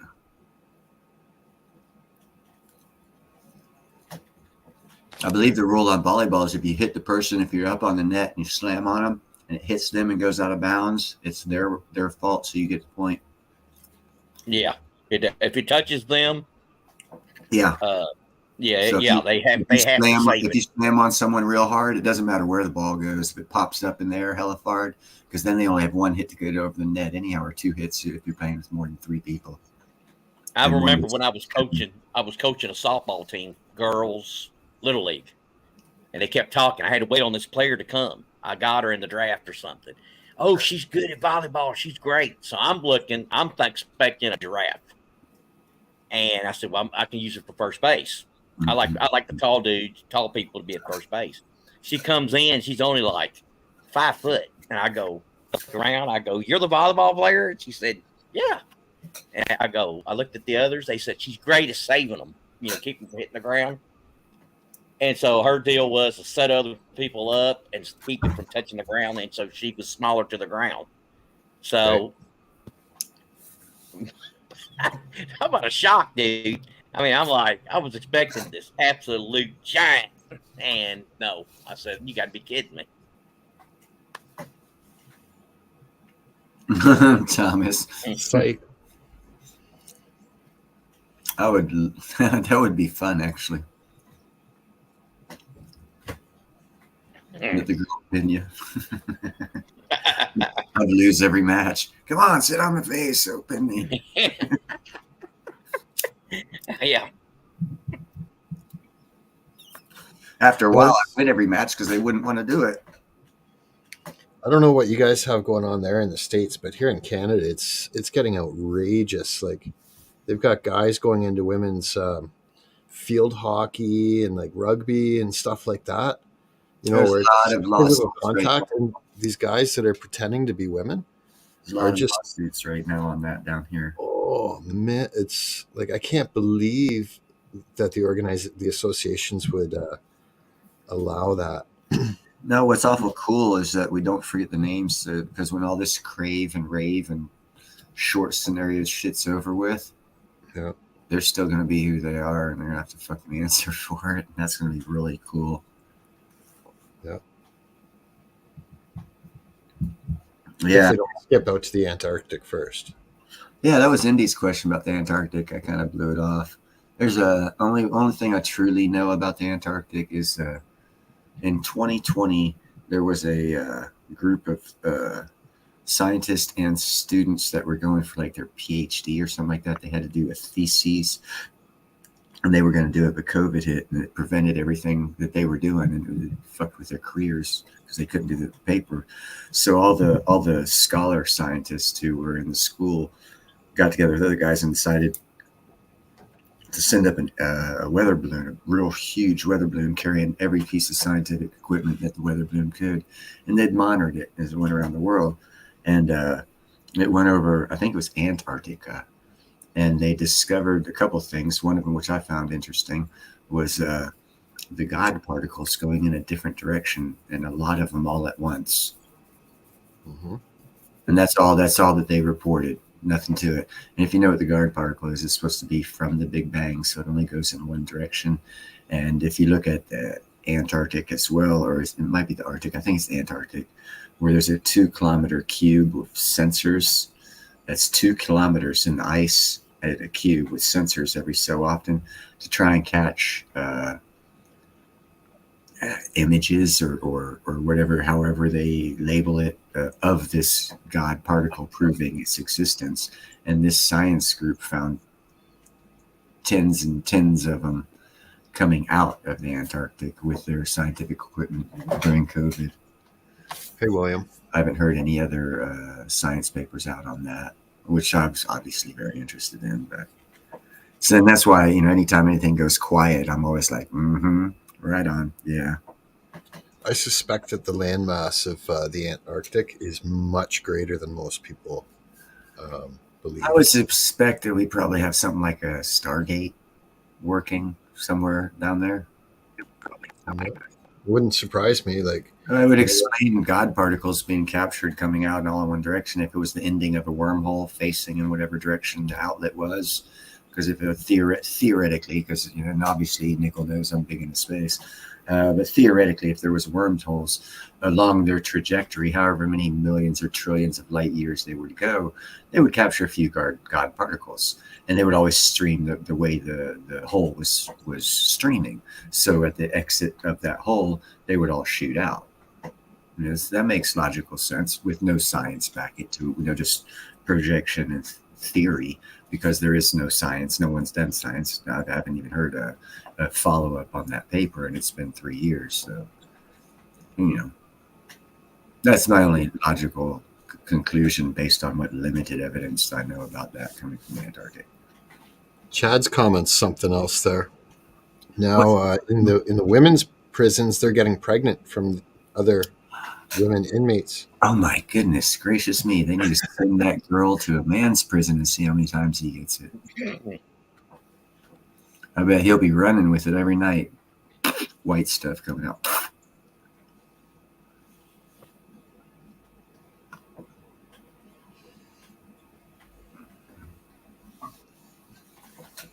So anyone else want to come up on the panel? I'm not missing anyone. No, I'm not. Okay. Yeah, Silver is right there. That's why he's not jumping up on me. He's like crashed. Yeah, and there's Stryker, and then Harley behind him, and there's Ginger in my lap, off my lap, and then where's Harley? I guess they're in the other room here somewhere, or they're gonna jump on me when I walk around. Hey Neil, it does look like you're missing a fair amount in the chat, and I guess I did too. What's up? What are we missing? I blame JM. Yeah, it's my fault probably. I guess Indy had another question earlier, and Auntie dropped a link for Nickel. And it seems like we missed it. Yeah, it's not that we're just talking to only certain people in the chat. I think I'm multitasking. Let's see if I can find I'm multitasking. That's what I blame. I try not to miss anyone. It's not intentional whatsoever. Just sometimes I get to run in my mouth, and the way I got my computer set up, I got my computer down here, but I've showed this before. But everything is on my TV right there, because I can't spin it around. So I got lots of wires. I answered a question in chat. I went and wrote it in. They said, do you have to accept cash as payment for something? And I said, I don't think you do.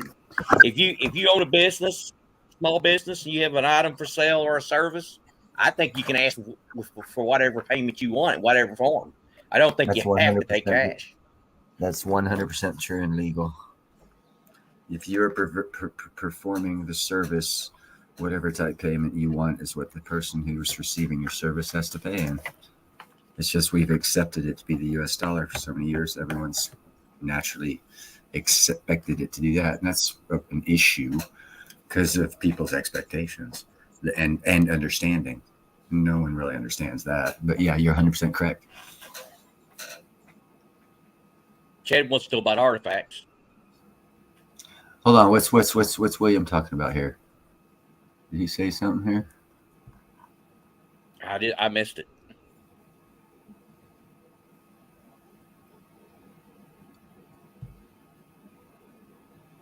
No, I haven't. Here it is right here to me. There we go. Sorry about that, William. No, by no means. Again, I'm not looking to. I'm pretty stoned right now. Blame it on the weed. I don't mean to miss any comments whatsoever.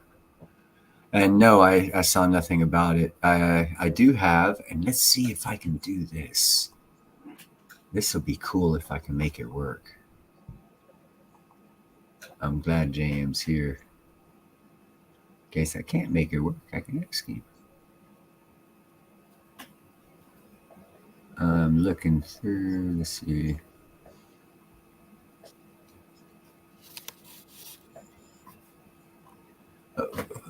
And also, if they would put at Neil Hahn, it would light up, and he could find it a lot easier. Okay, this would be X. So I would do. Well, and the problem I've got, Nickel, is I'm pretty much only on the StreamYard tab watching that, and so it actually doesn't even light up there. So I got to switch back to the YouTube tab to get that benefit.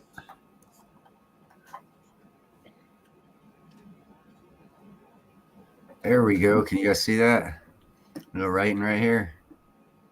Chris Marcus wants to interview. Who these are is the World Platinum Council. He apparently knows someone on it and is teasing me with introducing me to those people. So to help with answering William's question, if you're wondering, I don't know anything about it this year, but I can almost guarantee you I will know something about it for next year. Or, well, this was 2024, not 2023, because you're asking about 2023. And as far as Jake goes on converters, I'm not sure what the question is, but I stay away from them because I assume they're stolen. I will not buy those. Platinum. They're a good source of platinum, but I will not do it because I don't want my to have it taken off. I'll be buying my own vehicles somewhere. So, no. Thomas just got himself a kick-ass vehicle, like a '59 truck. Is it like a barn find?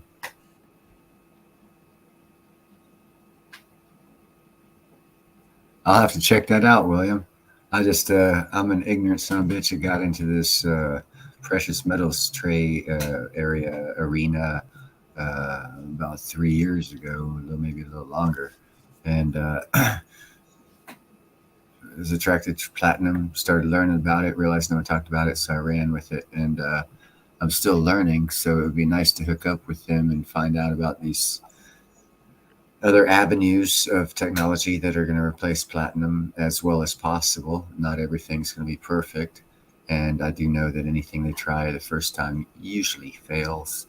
So I'm not anticipating any new technology to replace platinum anytime soon, but maybe within 10 to 20 years, they'll definitely have. Because if you're going to replace something, you can't just replace that one component. You got to replace other components along the line to help with the replacement of that component. Depending on what that component does, and with what platinum does, it'll have to have corresponding components replaced to help ease the flow of whatever it is that platinum's being used for that's being replaced by. In other words, if it's a biological, you can't use a biological in, like, a bad example, but catalytic converters, because it'd burn up. So you'd have to add other technologies, and that adds money, which means still platinum for the next little while will still be used over any synthetic product or organic product they have until they catch up with the technology to be able to use that product, if that's a decent enough explanation. Mark was asking if we heard about the truckers possibly boycotting delivering goods to New York City starting tomorrow. I think we talked about that a little bit earlier. What's up, Gerald? Gerald said he wants to come up here. Oh, no, I misread that. He just wants to contribute nothing to this discussion. That's your thumbnail said nothing on it. Oh, I forgot about that. Hey, Gerald. See, JM's hitting it too. He's just not showing it on screen. And anyone else I missed?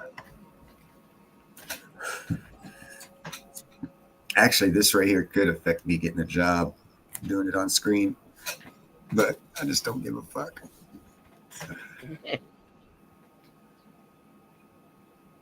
I don't. I really don't. It's state legal. Well, it's not like you're operating heavy equipment at the time. Yeah. I don't ever operate heavy equipment. Not anymore. All the young kids want to do that shit. So I'm like, go, do it.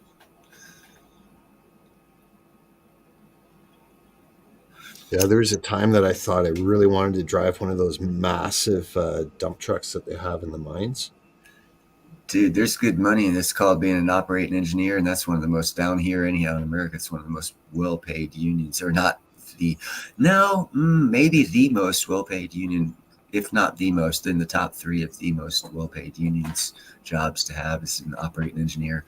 The large trucks, bulldozers, cranes, stuff like that, they make killer money and have great benefits. And they don't really work because the machine does all the work. It's just the knowledge of running the machine. It's actually a great trade. I wish the fuck I'd gotten into it rather than ironwork, because I'd be fully retired with $1 million house right now if I'd have been an operating engineer. Yeah, I guess you take a little bit of physical wear and tear with it bouncing around. And no, that's all changed. It's now more ergonomic, man. You don't have that anymore. They have so many redundant systems in the shock absorbent for seats. Unless you work for a shitty company, the newer trucks, it's not like it used to be. Because my wouldn't be uncle, be great uncle. My father's uncle, we called him Uncle Honey. He died 25 years ago. And he retired even longer than that, probably about 50 years ago. He had like 18 tractor trailer rigs. He had a company that did that shit. So I know a lot about that. And from his trucks to nowadays, the comfort level is 1,000 times better. Because actually, Uncle Honey, and I don't know how that story happened, but if you stand straight, your legs stand straight like this. Well, he had a cock like that, where his knee kind of kicked out instead of up forward and backward. It kicked out, and he always like walked like this because his one leg was the same length. It's just at his bone it bent outward. Because apparently the story went that he had a semi fall on him. He was just changing the tire, and it broke his leg in such a way that they couldn't totally repair it right for the time period. It would have been in the 40s, I guess. Hey, Nickel, did you see Auntie Jack's comment there? Fun fact. I think I missed it. What's about? What did he say? February 16th, 1724, South Carolina patriot Christopher Gadsden is born.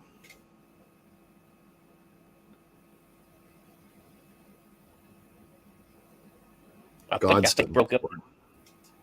I think you broke up again. I didn't hear that. Okay. Said he had a fun fact for you. February 16th, 1724, South Carolina patriot Christopher Gadsden is born.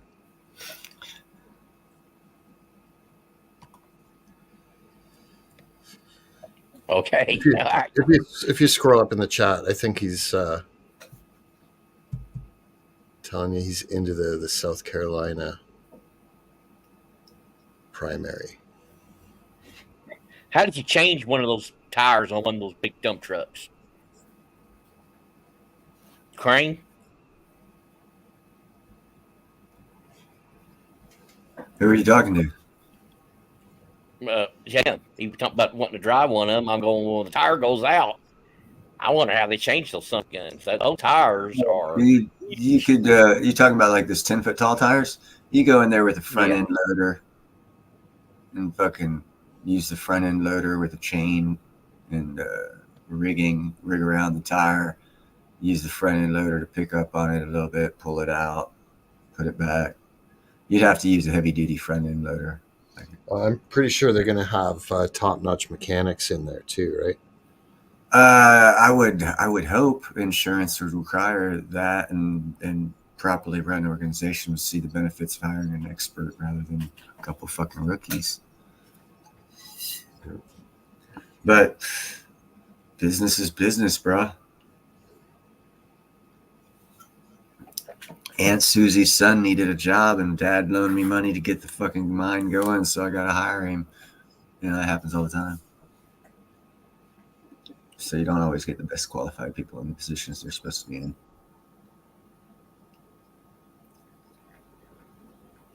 So you're saying Dylan Mulvaney may be driving one of them?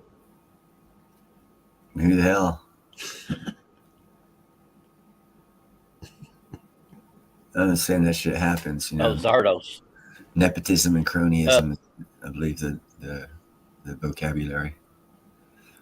Zardos, I think rhodium is going to stay down for the most part because I think it's what part of the bricks.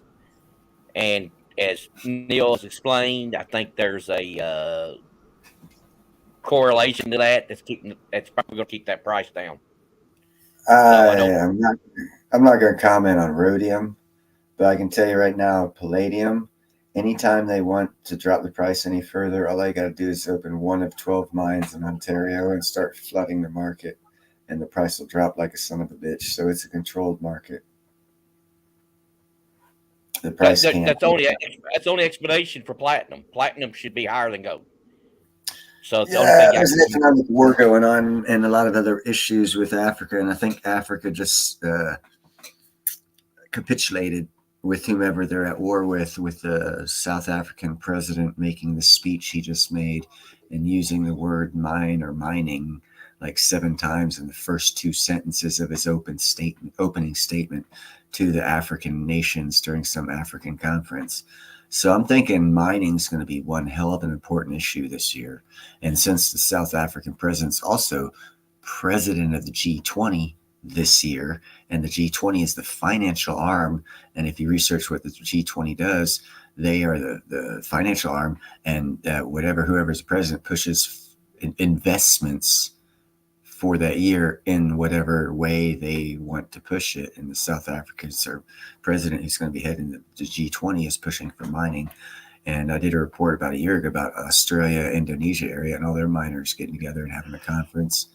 And they're fixing to all get funded right now, which means there's going to be a shitload of mining going on for not just gold and silver, platinum, everything, cobalt, lithium, copper. Mining regulations are fixing to change in all governments that are cooperating with this thing going on. And they're going to change rules and regulations and environmental, this, that, and the other to make mining easier. And they're going to mine the shit out of it. There's going to be a lot of openings for mining soon. What's up, Mark?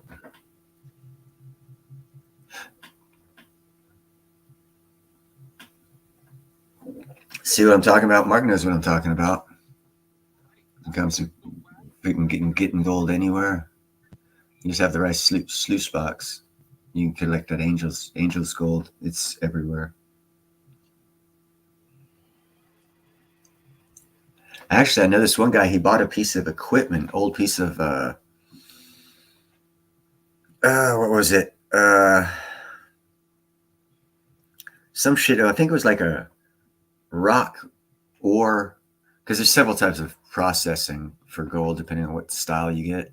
If you go for the actual ore and there's a rock crushing machine, this guy, a friend of a friend, bought 2 of these, one or two of these rock crushing machines where after they crush the rocks, they put it in this machine to like size the rocks out. Anyhow, long story short, they used the shit at this refinery, this gold refinery, for that special type of refinery for like 3 years. And the guy bought the shit, and then he cleaned the machine, and he got like 4 ounces of gold just from cleaning the machines. It cost him like $12,000, and he got like 8,000 in gold off the machines. I was like, holy fuck, that's a good deal. And he resold them and made a profit. I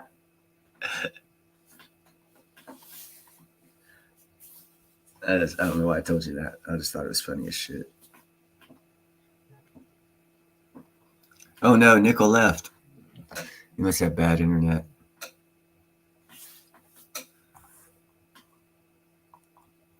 Are you there? Did I mute everybody by accident? Nope, Jam's muted. Can you guys hear me, Gerald?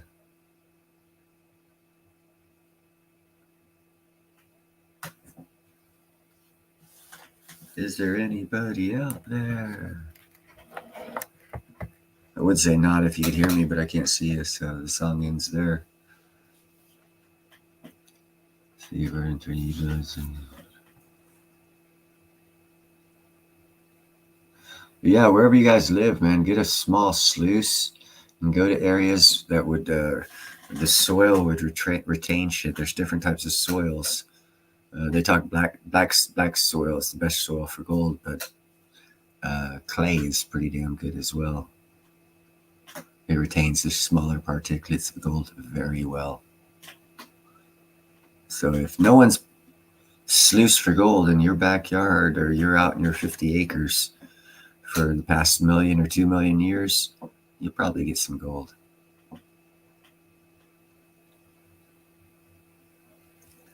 You just left, Nickel? My Nickel.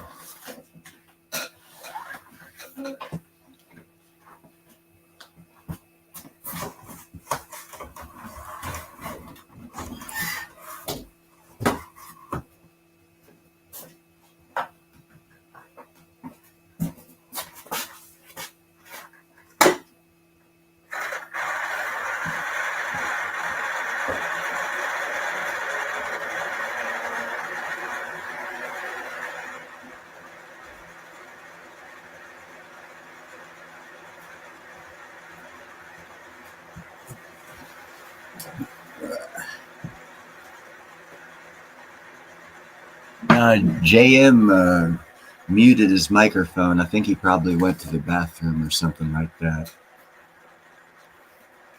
Anyone else want to come up on the panel?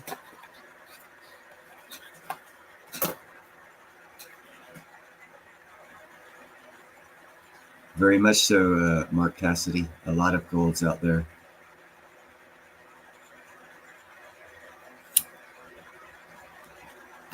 There's a lot of gold in Texas.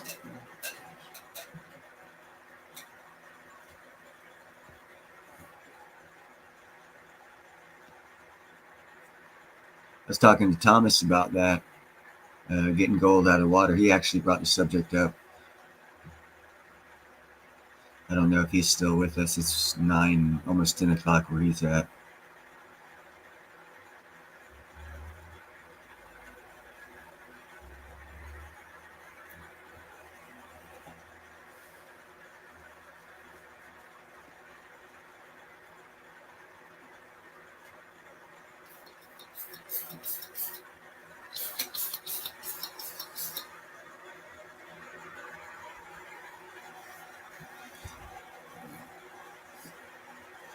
So what you guys want to chit chat about?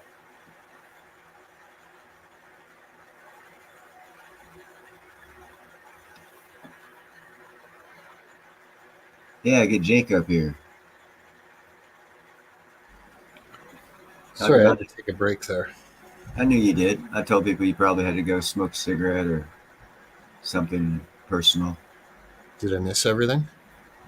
Yeah, we did a silver giveaway. Dang. As soon as you fucking put the mute on, I gave away a 10-ounce round, man. I'm in time for the platinum giveaway, though, right? No, that's not going to be happening ever. Ever. Platinum's too valuable. It's like giving away 2 gold pieces. You're talking to the wrong guy. I know the true value of platinum. Although we should get together and talk at another platinum channel and giving away platinums that doesn't really know the value of platinum. There you go. That would be kind of cool.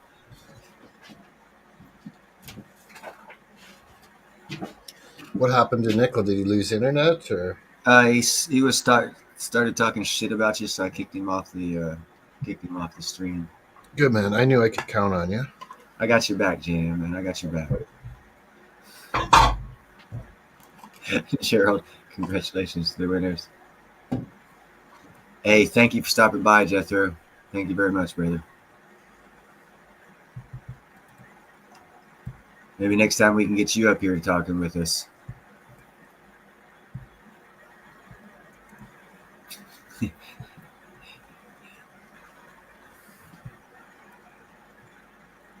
Yeah, and anyone that comes up on the panel, if you want to promote your channel, I'm more than happy to put your links in the chat there too. I just posted Nickel, his channel in there. He's got a great channel. Everyone is free to post their channels. We should all support each other. even if it's just like a side gig you're trying to get going to do things or whatnot. Go in there, share it on your social medias, subscribe, support the people. And again, it's saying the same thing. If you don't support what they do or your group will do, at least go in there and give them a thumbs up and spend 30 seconds looking at it just to show support. Yep. Because we all need to help each other, man. Been too much time in this me. I tell my cats that, and they keep saying me, ow, me, ow. I said, me, hell, how about dad? Say dad, ow. But they always say me, ow. I'm like, okay, it's about you. That was a little joke. Sorry. I love my cats. I think it's about balance too. You got to keep the balance. I got to watch out for your knife. Yeah, I think he was talking about this one here. I have a knife right here. Okay. And that's for cutting up my cake. When I bring the whole cake in here, I don't want to pick the whole cake up and eat it. So I'll cut it right here and eat it. Because I know I'll get more in one piece, and I don't want to keep going back and forth and eating one piece. So I'll just take the whole fucking cake here, eat it, and whatever's left, one trip, take it back. And if there's no cake left, then I don't even have to get up.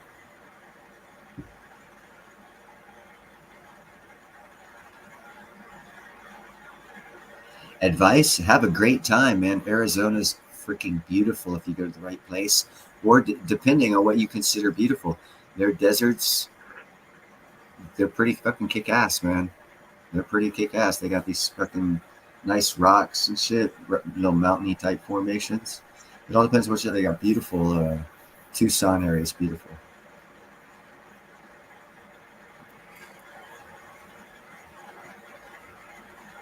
That's not a knife. Of course it's not. That's to cut up my cake. I told you that. And because I'm an iron worker, we always carry. Even if you're not at work, you always carry a knife. So you never know when you're going to need one. Do you got any advice for Chad regarding traveling from Kentucky to Arizona in the spring? Yeah, have fun. Have fun. That sounds pretty good. Like I said, it's a beautiful spot. No matter what type of countryside you like, they pretty much they have history. Now, one thing I can say, if you're into architecture, I'm not fond of the architecture of that area, but it is beautiful. But from a personal standpoint, my architectural liking is different than that. But it's still a beautiful architecture. The landscape, the areas you can go, god awful gorgeous, man. And if you like that kind of landscape, all that much better. I mean, not landscape, architecture. I mean, people all obviously each of us have our own likings of architecture. Here's a good question. See if anyone even knows. What do you like better, a Gothic window style or a medieval? I believe is what it was called. No, it was Gothic and something else. Because Gothic is I don't want to tell you guys what it is. Like, to me, medieval and Gothic are almost the same thing. Window styles are on the medieval would be rounded like this. The Gothic would be like that. Pointed at the top. Yeah. Gotcha.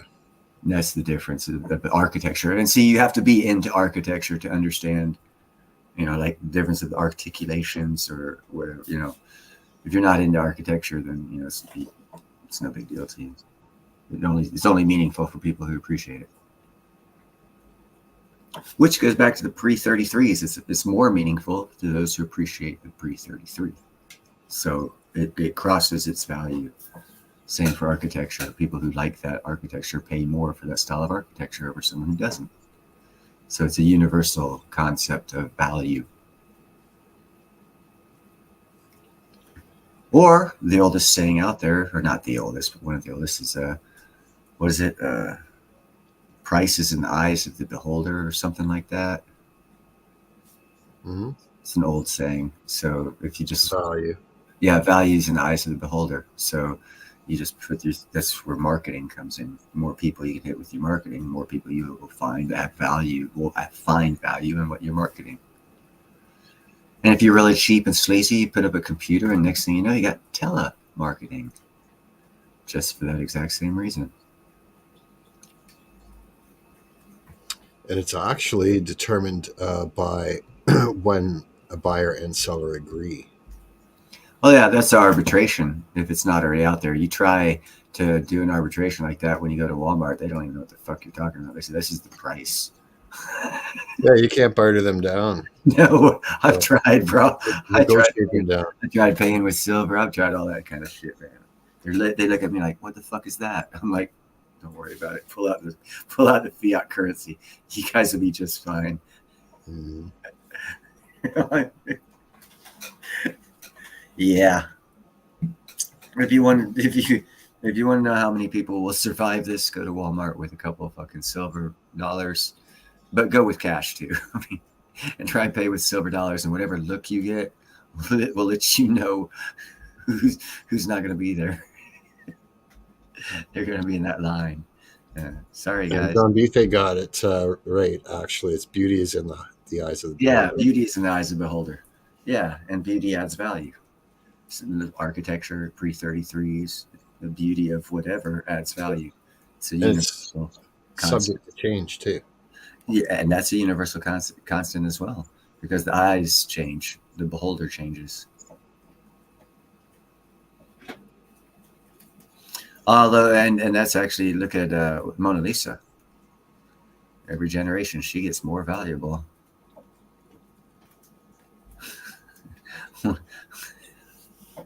I won't say what I was thinking.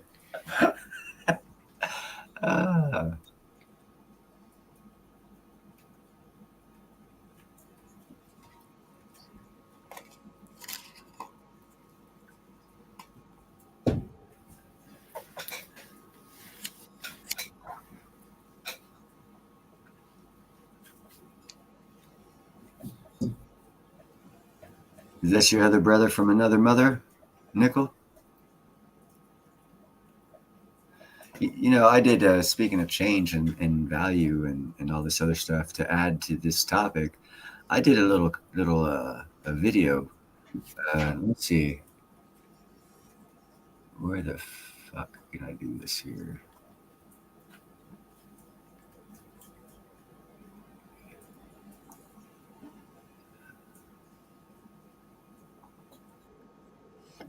Let's see. I don't want to do that. Welcome back, Indy. Anyhow, I did. It's got a couple dollar foreign currency on it as a thumbnail, and it tells the time of when we used Phoenician glass beads as money, and it was in the 15th century, 16th century, 1560, something like that. They used glass beads. They said 3 to 5 little glass beads, little bitty glass beads, small suckers like that, 3 to 5 of them at the time period could have got you a beaver pelt, which at the time period puts you in high society, which means that glass bead was worth a lot of money. Yet it was a glass bead. So there's been lots of different currencies. Well, I mean, if you want to call that, I mean, if you want to call that currency, okay, it's, well, I think they were on a mass bartering system and didn't really understand economics, but I guess they kind of sort of did and chose to make that of value, something that someone could create as much of as they wanted. That's an instant billionaire. Uncontrolled circulated money system. I imagine the government shut that down real quick.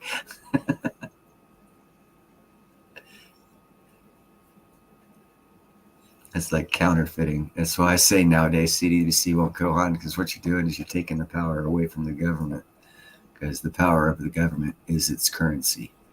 So if you take its currency, you took its power. And I ask you a serious question. What politician wants to give up his power?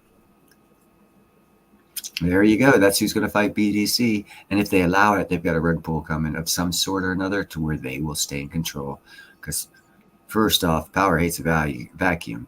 So if you're going to take out every politician around the world with a new monetary system, that's going to be such a freaking vacuum that it'll suck the whole world in and it will implode and we will be living in the Stone Ages. And that's not going to happen. So that's my thoughts on CDBC. Yeah, and like, will all of like CBDC is central bank digital currencies. So, will all of the world's central bank digital currencies? This is where we get into agree on technicalities. Central bank, they will be around. Central bank digital currency will be around, just not in America. And probably they won't be all the same from one country to the next. Each country. That's their problem. They're going to have to deal with, and they're going to have to come to some legal agreement on value of and how they're going to work it, and that usually causes wars. Mm-hmm. So, whatever. Diabolical Debbie, what's up, girl? That's an awesome big name. It's all caps. Diabolical. It's actually a good word. We ought to have that. They ought to have that in that word game. That would be an interesting. See, playing that word game's got me looking at different words and trying to get words out of them. It's good. It activates. Yeah, it does. It's brain cells that we don't usually use, or some of us. I guess I should just speak for myself. But. Oh, it does for me too. It definitely does.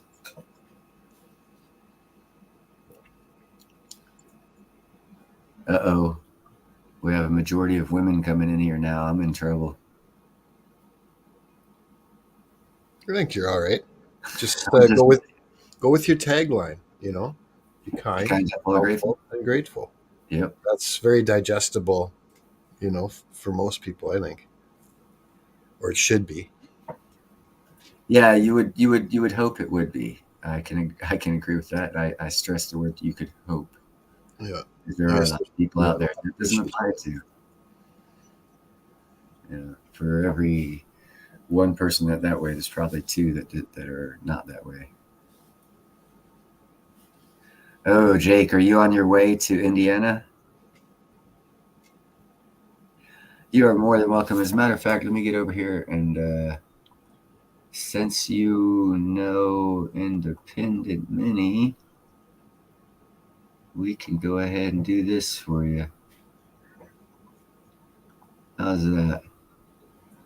And since it seems like I left out Nickel as well, we'll get him in here. So that way you guys can post your own shit. You don't have to worry about other people doing it. And John, I don't have you either, so there you go. Everyone feel free. I do have this disclaimer. You post some crazy shit, your moderator position is going to be taken away. You won't be able to post any crazy shit again.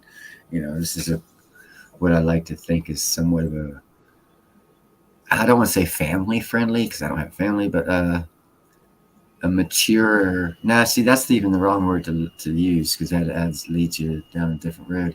An adult, no, so you can't even use that word either. An intellectually advanced group of people who will share appropriate things with each other and not inappropriate things. There we go. Well, how about things that fall under the tagline: "Be kind, helpful, and grateful"? Well, that's not inappropriate, nor is talking about pizza and Jake.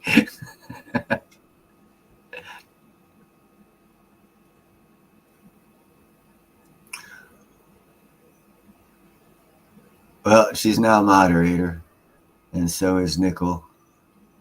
Is Mark a moderator? John Beethis should be moderator now. Mark is not a moderator. He is going to be here shortly. There we go.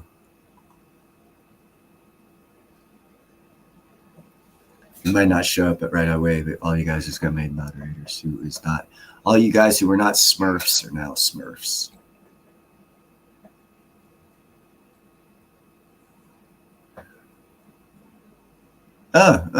Until I get too many people in here, everyone in here has been more than,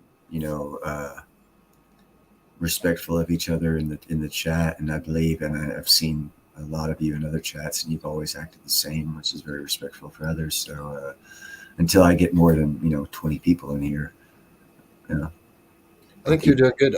I've never seen anyone troll you. Have yeah, they trolled you on your videos? Like, what about on your shorts videos and stuff like that? I had one guy. I just deleted it. I didn't say anything back because this is all recorded. You can go back in 20 years and catch me on this crap that I'm talking right now, and I understand that. So I'm careful. Yeah. So in the same instance, on the replies on any of the chats and whatnot, I don't do stupid stuff. I don't say stupid things, and if it's very offensive, I'll just delete it without any. Nothing else needs to be said. It's gone. And that's how it should be. Are you taking off, John? It's good to see you again. Who's taking off here? I can't see you. Think John. Beefy. Okay. Hey, John, you take care, brother. Thank you for stopping by. I very much do appreciate it. Maybe you could jump on the panel next Sunday. I see no one else has the cojones to get up here. Chad, you didn't give Chad a wrench, though. What? Probably just because he wasn't. He didn't say anything when I was doing it. That's why you need to keep saying stuff so I can see who's in chat, who is and is not blue. And he makes a good point too. You're definitely creeping up on 4,000 subscribers. Congratulations. Am I? Right on. That's 3.98. Sweet. Yeah, as far as my this part of the channel, it's not actually doing that well. Thank you very much, Diabolical. Yeah, my kitty cat videos are doing better than my geopolitical Platnum show here. But it is what it is. I get the same thing, or similar anyway. The dog videos get the most views. And it is what it is. It's hitting both baselines that they offer. It'll happen eventually. But that's one of the advantages of having a variety channel, I think, is it's a broader net that you're casting. Yep. But it can also hurt you too. Like a lot of the time, I'll go from subject to subject to subject, and I'll lose a couple subscribers on one. And I know what it is. It's because they're there for one subject and they got hit with something out of left field, and they're like, "What? What's that, little cowboy?" I'd like to think they all seem to be very good people. I've seen every one of them except for a few in other chats, and that's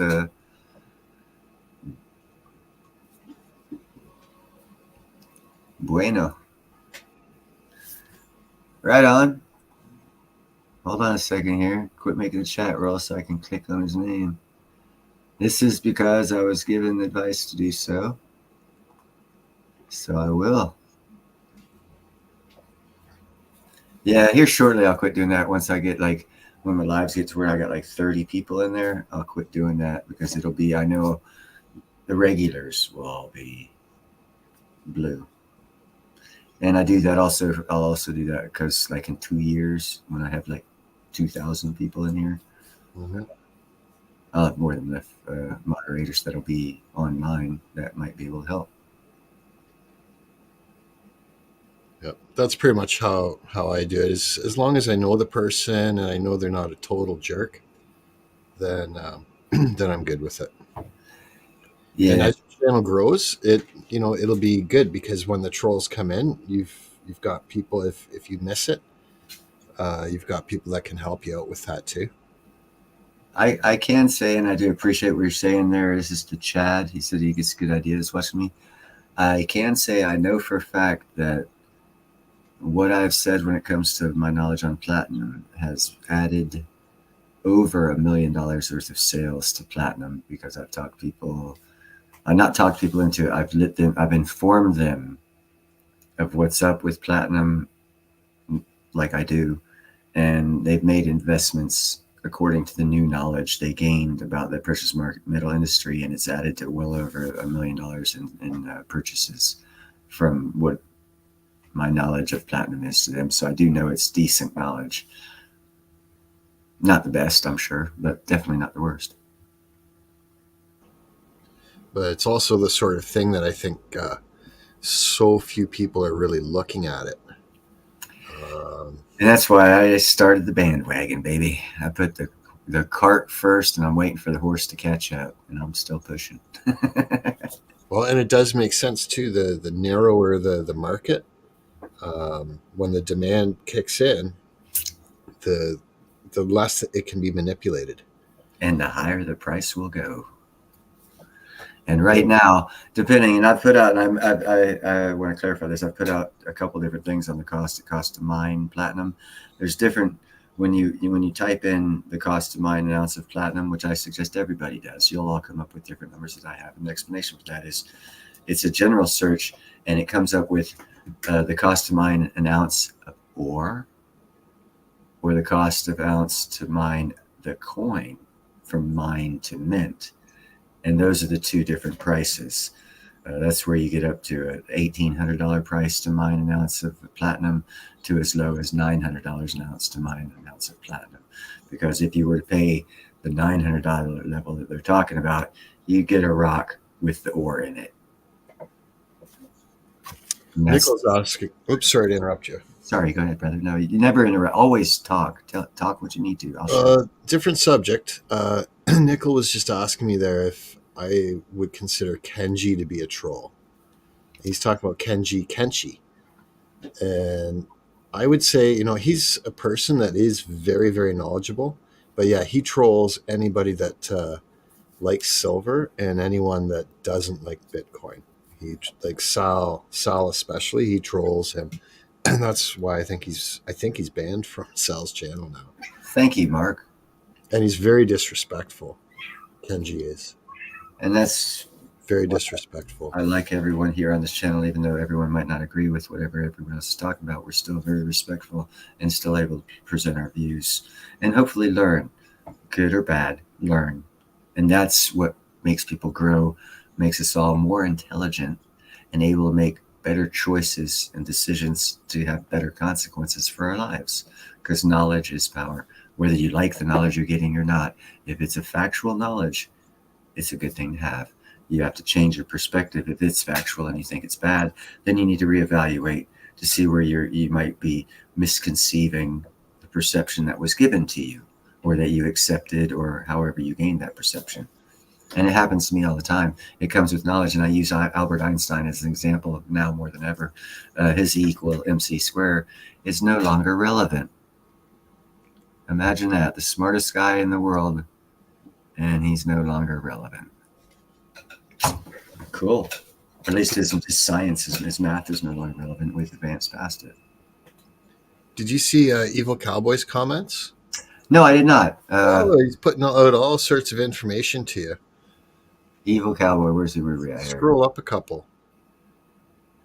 Where he says, Neil, I was honestly thinking about you the other night. That one is where you start, and then he's got one or two more after that. Go on the cover with the words, cool. "High silver and platinum."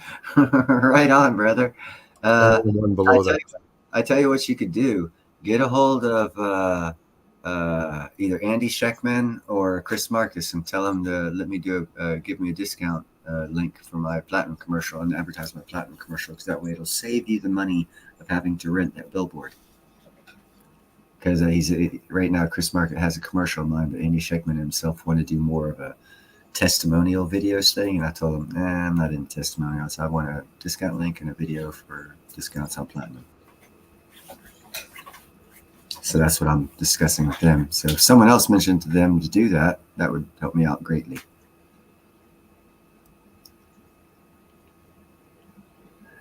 Yeah, and that's why I put the goat, by the way. It's a psychological thing, the goat and the fingers. It jumps out too with the bright colors on those emojis. Yeah, people won't catch it if I'm even in chat, but they see that and they know I'm there. And then they'll say, hey, Neil, I didn't see if the chat's going faster. I've actually seen a few other people use those exact same two emojis. That's because it works. I'm not a dumbass. I just play one on TV. Chris know. Marks is awesome. Yes, Jake, he very much sure is. I just gotta push him because they've tried. I'm sure they've tried commercials. I've also heard that commercials are bad ideas on YouTube, but I think I can make it work. And one thing specific, Jake is saying Chris Marcus is awesome. One thing very specific, even though I haven't followed his channel a whole lot recently, back when I was, he had the entire documentation proving how Yeah. rigged the exchanges are. Yep. And Like actual legal proof, his follow up with it, and like it's as if he's a lawyer. I don't think that he actually ever. no, he's very knowledgeable. Yeah. He's very intelligent, very academic. And in his field, he wants to know as much as he can about his field, rules, regulations, everything. So it's very easy if you are passionate and knowledgeable about the field you're in to see when things go awry. And then it takes big brass cojones to do something about it, for which he also did. He's got mad respect for me just for doing that. Yep. And that's actually kind of sort of what got me to him. I think it was correct me if I'm wrong, Jake, was it Silverfest 2 is when I hooked up with him? A little before Silverfest 2, like maybe 3 months or so.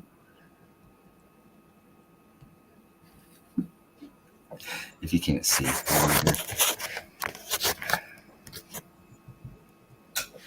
There we go. So when we're talking to Chris Marcus runs a channel called Arcadia Economics. Yeah, Jake, post this link. I just posted the Arcadia Economics link. Yeah, post his link. Hell yeah.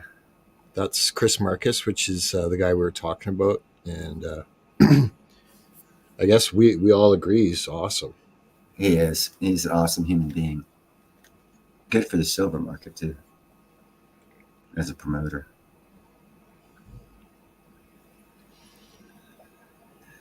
Although from a kind of selfish point of view, I think he needs a platinum person by his side. Just kidding. But you've spoken with him enough that he knows that you're all over it. He must be looking into it. Yeah, he's actually asked me to do a like what Ralphie does and what Vince does. He's asked me to do something like that. But platinum is such an it's boring. I mean, once you know everything, it's actually boring. There's not much action going on. There's not. I mean, so to do like a weekly report, I couldn't think of enough things to talk about to do a weekly report. I'd be redundant because it's so boring. Right, it's nothing until it's not. And then something all of a sudden. And then it's something.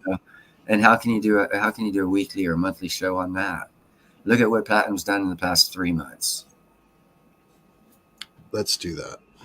We'll do that. It's hard to do, but he did offer, but and it was great of him to offer. It's just Platinum's not the market to do that kind of thing. You have to do something else and Platinum, and everyone else is already expert and has a show on the something else. So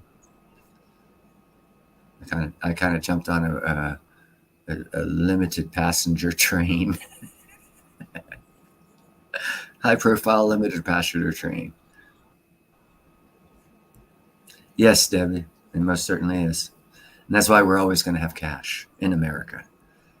And I only speak about things happening in America. Europe's another story. So is Africa. Ain't that right? Yeah.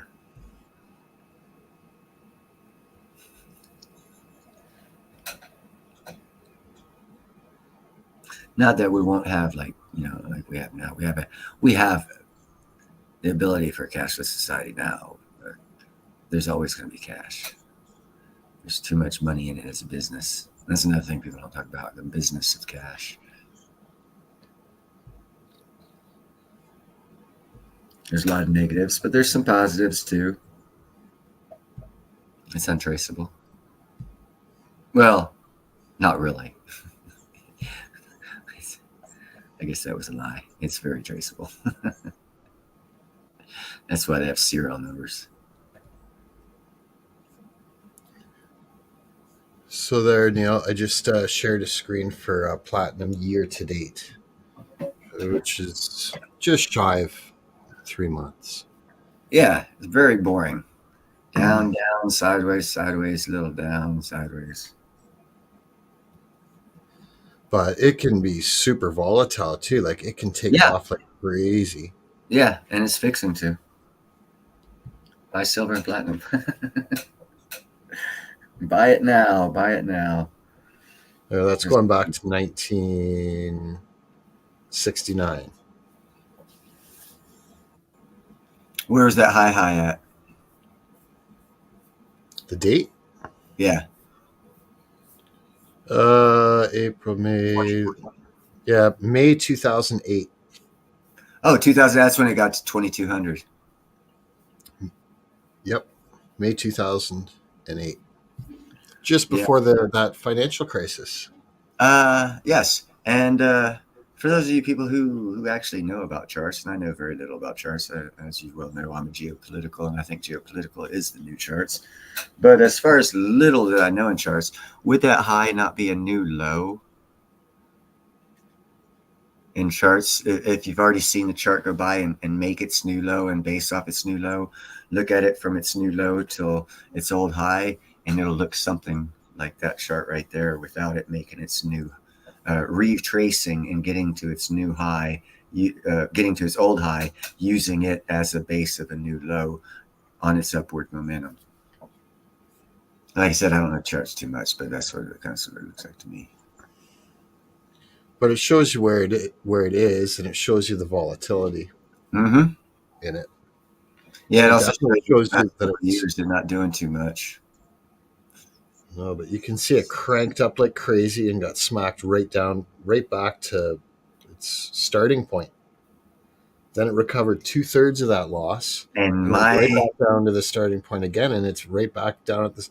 It's pretty much the same price that it was at the beginning of the chart, which was 2004 in this one. Yep. And that's 20 years, and it hasn't gone up. It's not more valuable than it was 20 years ago. The only thing in history. Okay. But the vast majority of the time it was. It's just right now. Yeah. Well, if you look at that severe downturn, that's when they joined BRICS. And that's why I say charts are no good, because that's when the economic war started and price suppression or manipulation was placed on South Africa because the role that they were going to have in BRICS becoming a new monetary system. Yeah, why wouldn't you fight it? The charts are just one piece to a puzzle. It gives you a visual interpretation of what's already happened, and then you can theorize what it means for the future. But have a good night, Indy. And yeah, you guys check out, click that link that Indy just posted. That's right. I'll come mess with you next Friday, Indy. Neil will probably be on the panel, but he's only if she allows it. Sometimes she doesn't like me. Well, I think it's just sometimes I'm playing. Sometimes you got to be muted because you get really passionate, and then we can't hear what everyone else is saying. I know. I'm aggressively aggressive, I guess. That sounds stupid. No, well, you're passionate in what you believe in. Oh yeah, well, she's leaving now, so I'm not going to speak about it. But I wish I would have thought of it earlier. But it's in the past, so we won't speak about it. It's all good. Cool. It is a great show, though. Oh yeah, no, I love Indie Show, man. It's awesome. Again, it's a bringing together of people. I mean, I met 15th Ben. I actually like that guy. I've never met him, but he seems like a cool son of a bitch that I'd want to meet and have a beer with if I drank beer. He'd be the kind of guy I'd drink it with at a bar, But I'd never met him if not through her show. So, 15th Ben? Bringing together of different people, and you meeting different people virtually, and then getting a bond with them, becoming friends that you would have never had you not gone to that show. Yep. So you got to be open enough and respectful, kind, helpful, and grateful enough to go to these other shows and check them out. Sorry. No, that's good. You're talking about 15th Bend. Yeah, no, that dude's great. I like that guy. He picked up on my humor quick. Anyone who picks up on my humor quick, yep. I like. A lot of people I got to explain it to, and then it's not as fun. It's never as fun if you have to explain it. Jokes aren't funny if you have to explain them. He's a great musician too. Did you get to hear any of his music? Yes, I have. Yes, I have. And that other guy too. Actually, he and I spoke about that other guy, and he admitted he goes, "Well, if I spent 10 hours a day on a guitar, I'd sound that good too. But the way I sound is a guy who spends 2 hours a month on his guitar practicing." Yeah. Is that Frank Turzo? That's the drummer, The drummer's Mr. Smith. Smith, Mr. Smith. Yes, he's good. I like him.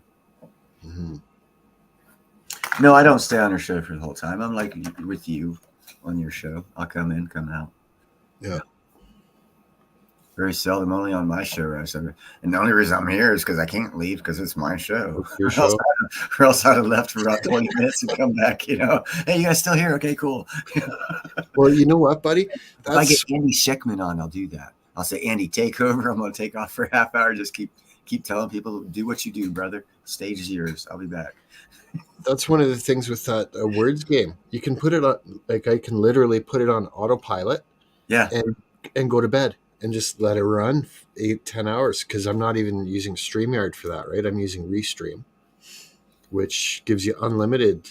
There's no limits on stream time without having to pay. But Art Collector wants to know our opinion on Yahusha Hamasachi. Oh, the guy who just signed a $500 million contract with the Los Angeles Dodgers? I don't follow sports, so. Oh, but you'll want to follow this. Actually, you don't want to follow the sports. You want to follow the money. Art, is that guy who just signed with LA Dodgers?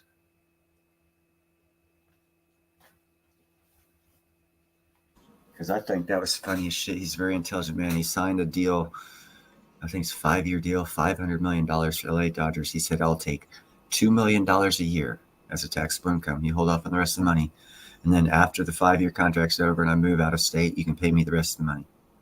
And the state of California got so fucking pissed.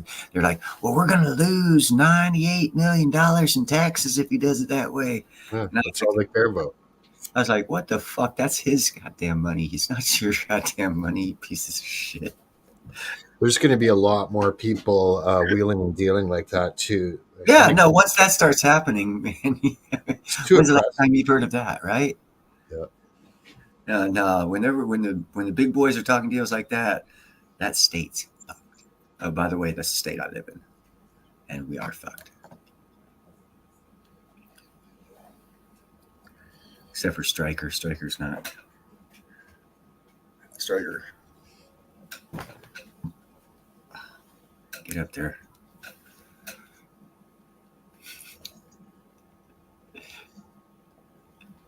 I'm gonna have something specially made there where he could walk around back there, like shoulder pads or something. That'd be good. Some Kevlar. He just you don't see it, but his back ass is hanging off. He's not even grabbing; it's just like hanging. He's just like suspended on me, half and half to the front, half to the back.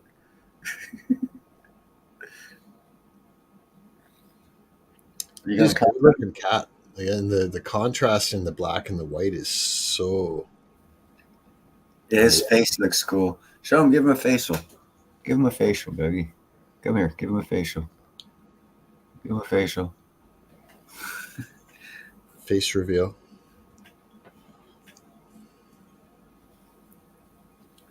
Climbing downhill. You're in that. Yeah, he's got crazy eyes. You can tell when he's fixing to go nuts on you. He'll look at you and you'll be like, oh shit, I'm fixing to get attacked. And then he'll attack you. You little rascal. Yeah, Neil, I haven't heard you talk about the bricks recently, but it's coming up in the chat here a fair amount. Yeah. Yeah. You know, okay, here's the deal. If they throw together something and say something, it's going to be based off something or whatever, it's going to fall apart real quick. Because,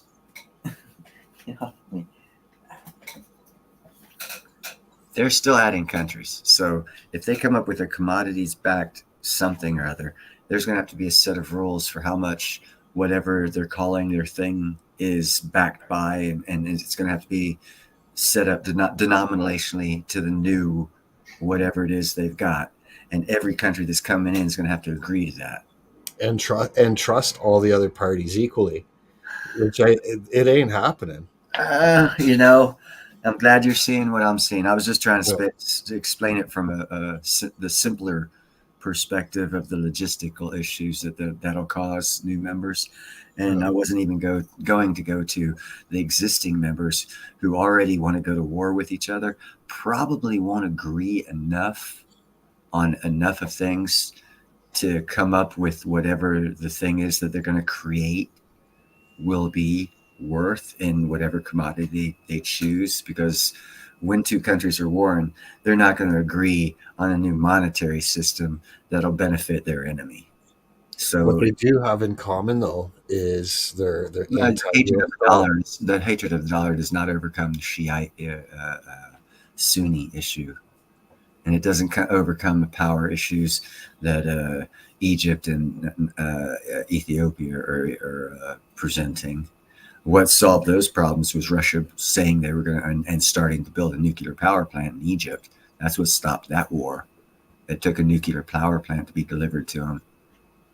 So there's a lot of other things going on to keep things smooth going with the BRICS nations that people are not talking about. That can very easily fall apart, by the way.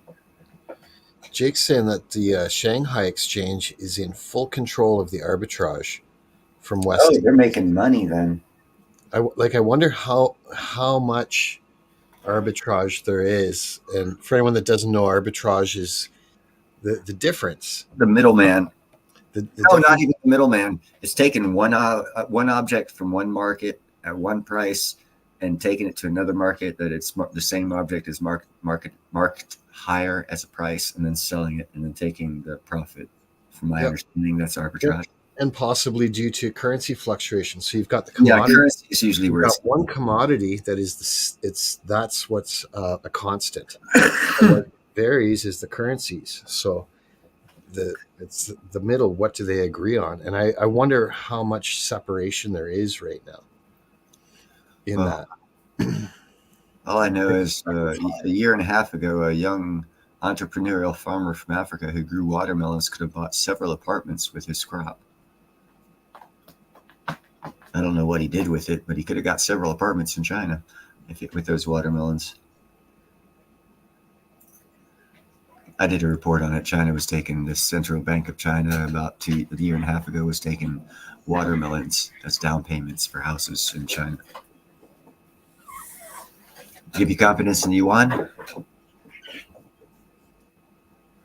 I'll have to throw a shoe at these guys.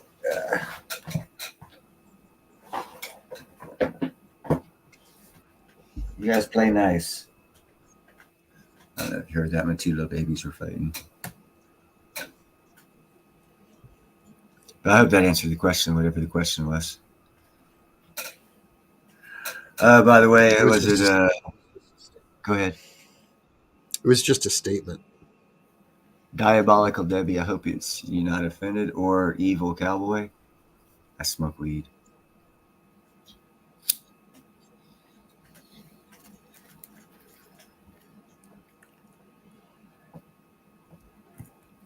I guess at one point in time I might have to stop that.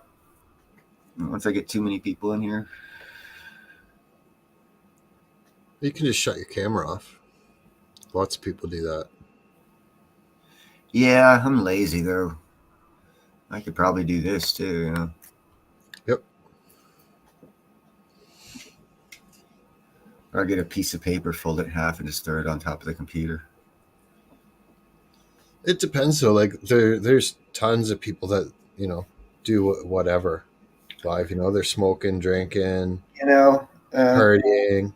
Everyone does their thing. If you do it maturely and it doesn't affect others, I ain't got no issue with it. I do not like alcohol. I'll tell you that right now. But does that mean that I don't like you because you drink? Not you personally, you being anyone. No. The only way alcohol would affect how I like you is if you get drunk and come over to my house.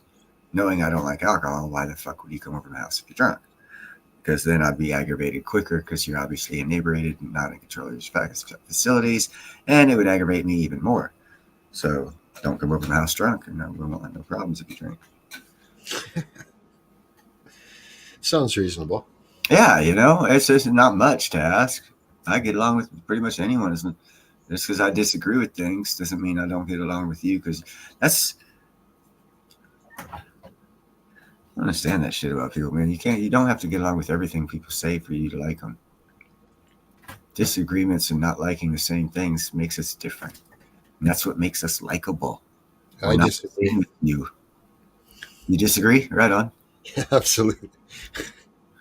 I don't care, but you're free to, bro.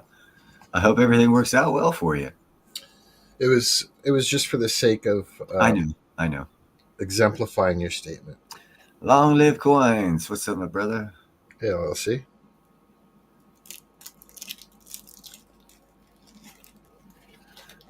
Yeah, we're talking about old ancient coins. Maybe LLC can get up here. Explain to us a little bit about what you know about pre-33 gold coins. Yeah, because the question was, are they more valuable? And I think the general consensus was, yeah, typically. Yeah, the marketplace for them is more than the marketplace for a regular gold coin. We have a lot more people that want that specific aged coin, so therefore they'll pay more. Anytime you want something specific, you pay more for it. Hey, Jay.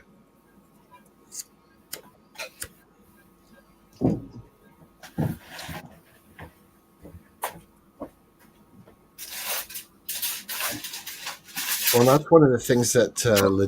Do you know Lynette Zhang? You talking about over-evaluated, fair-evaluated, under-evaluated, fair-evaluated, over-evaluated? Yeah, I know her. Not personally. Yeah, but you know of her. Yeah. She was very, very big on promoting that. What was it? What's that? The pre-33 gold. Oh, right on. Yeah, like I said, I'm not a part of that marketplace that values the historical or whatever else goes along with the older coins or the different coins. I'm into the weight. 1 ounce is 1 ounce. I don't have the cash for that type of investment, so I don't look at that type of investment. Before I would even consider getting specialty coins in a gold, I would have to have probably 50, 60 ounces of gold. I'd have to be comfortable with how many I had for financial stability. Yep. before I'd spend money on anything other than the ounce weight of the stuff for what it's supposed to do during economic bad times. That's my thought process. Yeah. Yeah, Jay's saying the numismatic value. And LLC said that the premiums are low right now on the pre-33. Yeah, their premiums are getting real low. They're like 135 over melt or something like that. Correct me, please, if I was wrong on that. I believe I heard.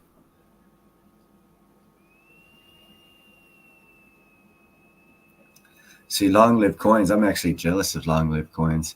I did not follow up one fucking bit with an interview that I did, and I wish I had of, because I actually enjoy Ian from Arc Investments or Arc Silver. But I should have followed up with that, and Mr. Long-Lived Coins has had several successful interviews with him that have been damn good. Better than I could have done, so I'm glad he picked up on that and ran with it. Not that he picked up on it; he was probably going to do it anyhow. But I'm glad he did it, and I found him, seen his interview with Ian, because it was a much better job than I did. But I still want to interview Ian again because I think he's a fun guy. I met him in person. Yep, and what LLC is saying here is exactly the same idea of what I heard. Yep.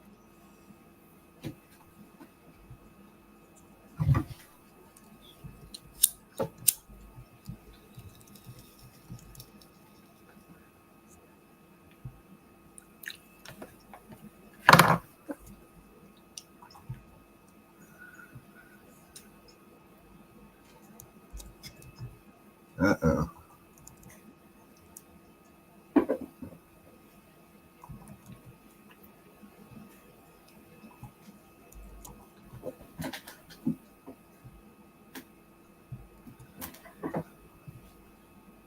There we go. Fix that one. Thank you very much, JM. I just made him a moderator so he can promote his own channel here. Long Live Coins has an excellent show. He does auctions, and now every now and then, I don't know if it's every now and then, he does quite frequently, I guess is a better verbiage to use, does shows and tells you stuff about old coins and ancient coins and has guests on of ancient coins, as long as they're well with Ian of Arc Silver, who's a very, very good interview he does with him. So I suggest everyone check him out. Actually, I look forward to the Ian interviews.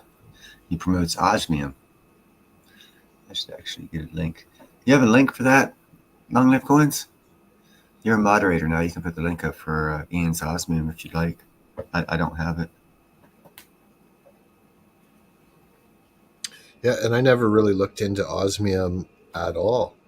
Like I said, I knew about it. It is a platinum group's metal, but what I knew of it wasn't good to touch. I didn't know someone had come along and done some stuff to where it made the harmful effects inert. Because now, I mean, it's beautiful. It's I mean, and it's a platinum group's metal. Of course, I love it. Well, and to me, the security feature on it too, right? Like it's what did he say? 10 or 10,000 more points of identification on it than there is on a fingerprint. Exponentially. Yeah, it's very. I mean, someone could steal it from you, but they're never going to be able to do anything with it because when they go sell it, if someone does a security check, it's going to come back as yours, and they're going to get busted for theft. Because it's that good. It's 10,000 times better than a fingerprint as far as for identification. And they do some sort of a microscopic filming of it before they do owner transfer. Again, Long Live Coins. Where's that you? Is you up here? I'll be some bitch. I was about to say, get your ass up here, son.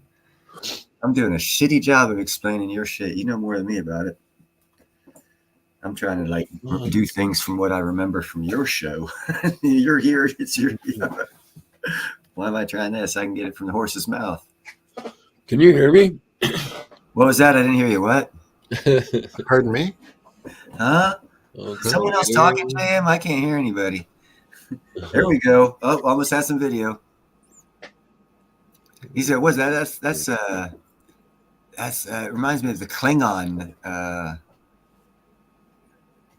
emblem from Star Trek." Hey, there we go. Yeah, now you got it up. All right, yeah.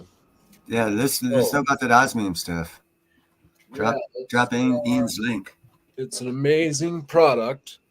And so I'll let you guys know since it's this late. Yeah, I'm going to be having a live stream as well as Ian tomorrow at 4:30 with Salivate Metal on osmium. So Drop that link, brother. I am excited about that. He was. I'm gonna be there fucking with you. Yeah, cool. Yeah, definitely come. That's on Salivate Metal's channel? Yeah, yep. Tomorrow. Oh, so it's on Sal's channel? Yep. Oh, right on. Is it gonna be live? Yeah, yep. Excellent. Yep. So 4:30 Pacific? It's 6:30 Eastern Standard Time, so that'll be 4:30 where I'm at. So 3:30 my time. Okay, I'm gonna write this down. I have to see that one. Yeah, so that's awesome. I just 30 p.m. reached out to him and asked him about having, actually both of us on, and well, he doesn't do that because he doesn't have StreamYard and whatnot, and can't have two people up. But and I said, well, just have Ian on, and he said okay. And then a little bit later, he sent an email and says, well, why don't you come out first? And so we can talk about your channel a bit, and then we'll have Ian on after you. And I was like, wow, what a guy. Right on. Yeah. Sounds awesome. So I'm gonna be doing that tomorrow. And osmium, this product is impressive to me. Just since I looked into it, I just get more and more impressed the more I learn. And yeah, what do you want to know about it? I mean, it's the most dense, the most abrasion resistant, the most inert. So there's no acid or alkaline that will eat it or break it down. It's the densest metal. It's the most reflective metal. It's the rarest metal. Um, yeah, I mean, like diamonds, they refract the light, whereas this just reflects it right back at you. It is the most reflective metal, so it takes the, I was always saying silver is the most reflective. Well, this takes the cake from silver. So, I mean, when you see this stuff in natural sunlight, they got named the sunshine element. It's just amazing when sun it just kind of tricks your eyes almost. My camera, I had my iPhone trying to film it, and the camera just starts, it looks like it's snowing or something. It can't handle all the reflective light. Well, that's really interesting because I always was operating under the information that silver was the most reflective metal. Well, I was too. I mean, I have up until I found out about this, but this is it's the 8th and final precious metal to be brought to the market. Okay. So they knew about it before, and it just wasn't inert. Well, exactly, it wasn't inert, and it was actually toxic in its normal form. So that's kept a lot of people away from it. And but yeah, these scientists finally figured out a way to it's called vapor crystallized osmium. So I know they heat it up to 9,000 and then it crystallizes and it becomes one solid piece of metal. And each piece, as it crystallizes, just like a snowflake, it creates a unique pattern every time, and it has more definition than like, oh man, it's crazy. It's like 10,000 more recognition points than a fingerprint within the size of a ballpoint pin tip. Yep. So I mean, it's got those amazing. I wish you had the price list. I'm very interested in getting some of those letters. Well, we can do that, Neil. In fact, he was talking to me. Did you? That's what I came up here actually to say, Neil. Was I showed him when in my last live you were there and you put something in about talking to him on Sunday night. Yeah, I wanted him to come on my show. Yeah, and I showed him that message and he said that he would do it. So you should. Oh, I haven't seen him yet. So. Oh, he's a busy man. He's got a lot of things going on, brother. I know. My little puny shows on his mind. I mean, he's bringing this new thing to market. I imagine he's extremely busy right now, trying to fucking increase the awareness of this new product, along with, which he did answer my question on your show, was securing the rights to the newer mines that are going to be available and opening in the next 2 to 3 years, and securing the rights to getting osmium out of the Platinum Group's metals that they're going to be mining. So, and he answered that question. So he's got to be busier than fuck right now. Yep.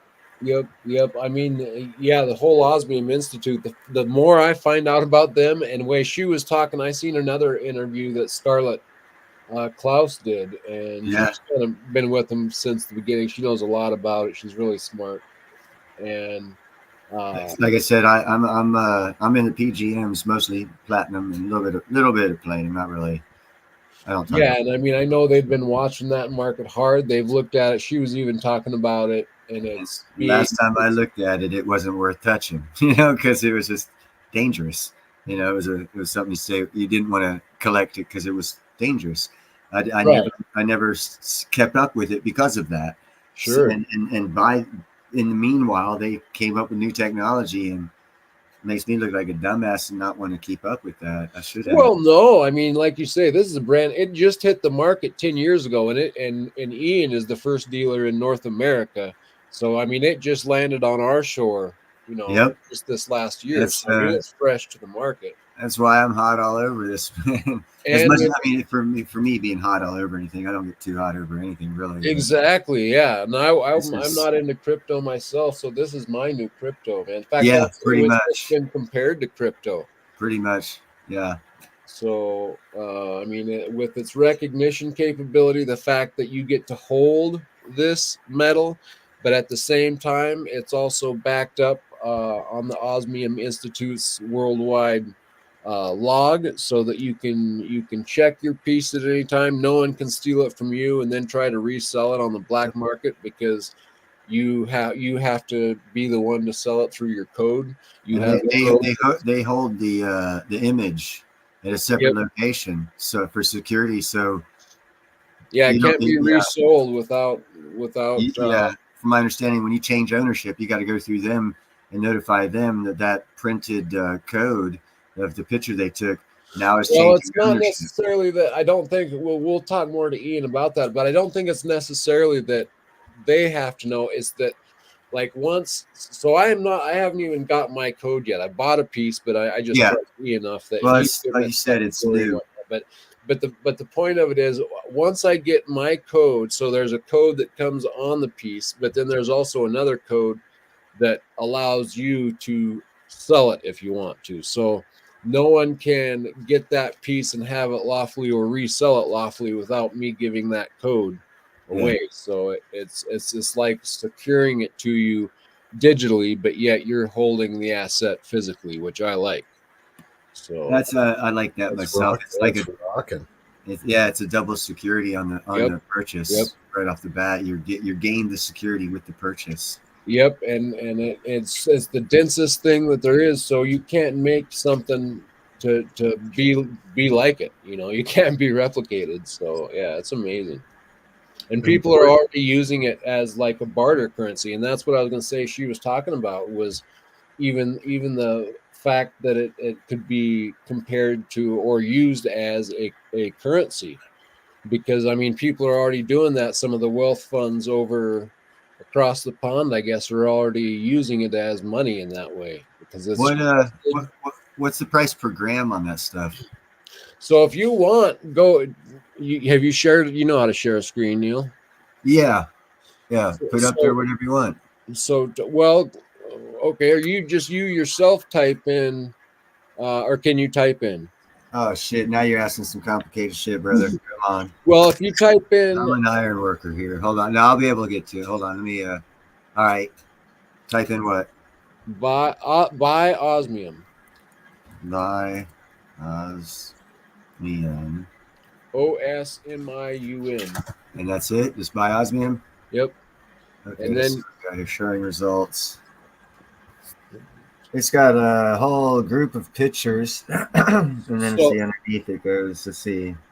So I think you're gonna have to scroll down just a bit, but I'm looking up myself to see. So it should say buyosmium.com, Osmium safe and secure online orders. If you scroll down like 2 websites, Okay, hold on here. Let's see. it has a picture of a ring beside it. Oh, okay. Yeah. Osmium safe, secure online orders. Yeah. Yep. So click on that. All right. Hold on a second. Okay. Hold on. Now. Sorry, I'm not doing this seamlessly, folks. No, it took new me a shit while to to figure me it out here. too. Okay, share screen. Sunday Platinum 2, that's not the one. Osmium safe and secure, that's the one. Share. All right, there we go. Okay, so if you go up there to bars at the top there, yep. Or go over now to the right of that if you see letters and numbers. Yeah. But that's where you can get your. Yeah. And that heart, he just got some of those hearts in, and those things look awesome as well. Okay, so you're looking here's the weight for this H. Man, I love how it's got that purple sheen to it too. So yeah, if you hold your cursor over that little circle, and I'll go back over to the price. Yep. Now, if you go just to the left, just a little, there's a circle with something in the middle of it right there. That shows you the sparkle grade. And so the less fine, the more coarse it is, the bigger the crystals have grown, the larger the sparkle number. So it's kind of a 1 to 5 scale. And so the really largely grown crystals are kind of on the sparkle grade 5, whereas the really fine crystals are more in the sparkle grade 1 or anywhere in between, obviously. So the heavier and bigger the crystals are, the more expensive the piece will be, because the longer it takes, the process takes. Something didn't break down along the way. Sometimes they have to start over. So a good, healthy, strong piece costs a little bit more than an even. But sometimes you want the cheaper, evener reveal for like jewelry and whatnot. So, but just kind of letting you know how some of it's priced a little bit. Here's some of the things they already have. Yeah, they got a lot of already pre-made stuff, and they're doing well. I can't give away. I have some other exciting news that I can't quite give away yet, but they're also working on um, making pieces that are like at a bullion price, because all these are specialized pieces that already have a price on them. I mean, they're based obviously off the base price, but they're still specialized, but they're trying to get some where they're uniform, and then it'll just be like bullion price, where you're just buying at bullion cost. Yeah, it's still a very, very, very new.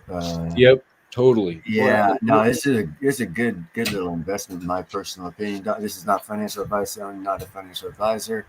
I just I like precious metals. That's I'll be my right back here.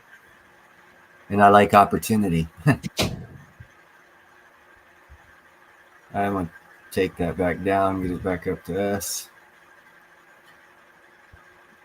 There we go. Yeah, sweet, great, excellent. Thanks for doing that. You are so much more well informed than I am on this, brother. And that's why I subscribe to your channel. Yes, definitely, Chad. Definitely research into it, brother. It's definitely, opportunity knocks. Research it, find out, look out, understand economics, market cap, availability, rarity, understand these things, look at it from a solid economic understanding aspect, and then, make a well-informed decision. And I think you will come to the same decision as Long Live Coins and myself have come to, that it is a very unique opportunity. It is on the higher price range. But as I was going to say while we were talking, when it comes to like a bartering situation, as far as the layman's term explanation, and I'm not talking bartering with this, but when it comes to bartering, different economic levels look at different things for value.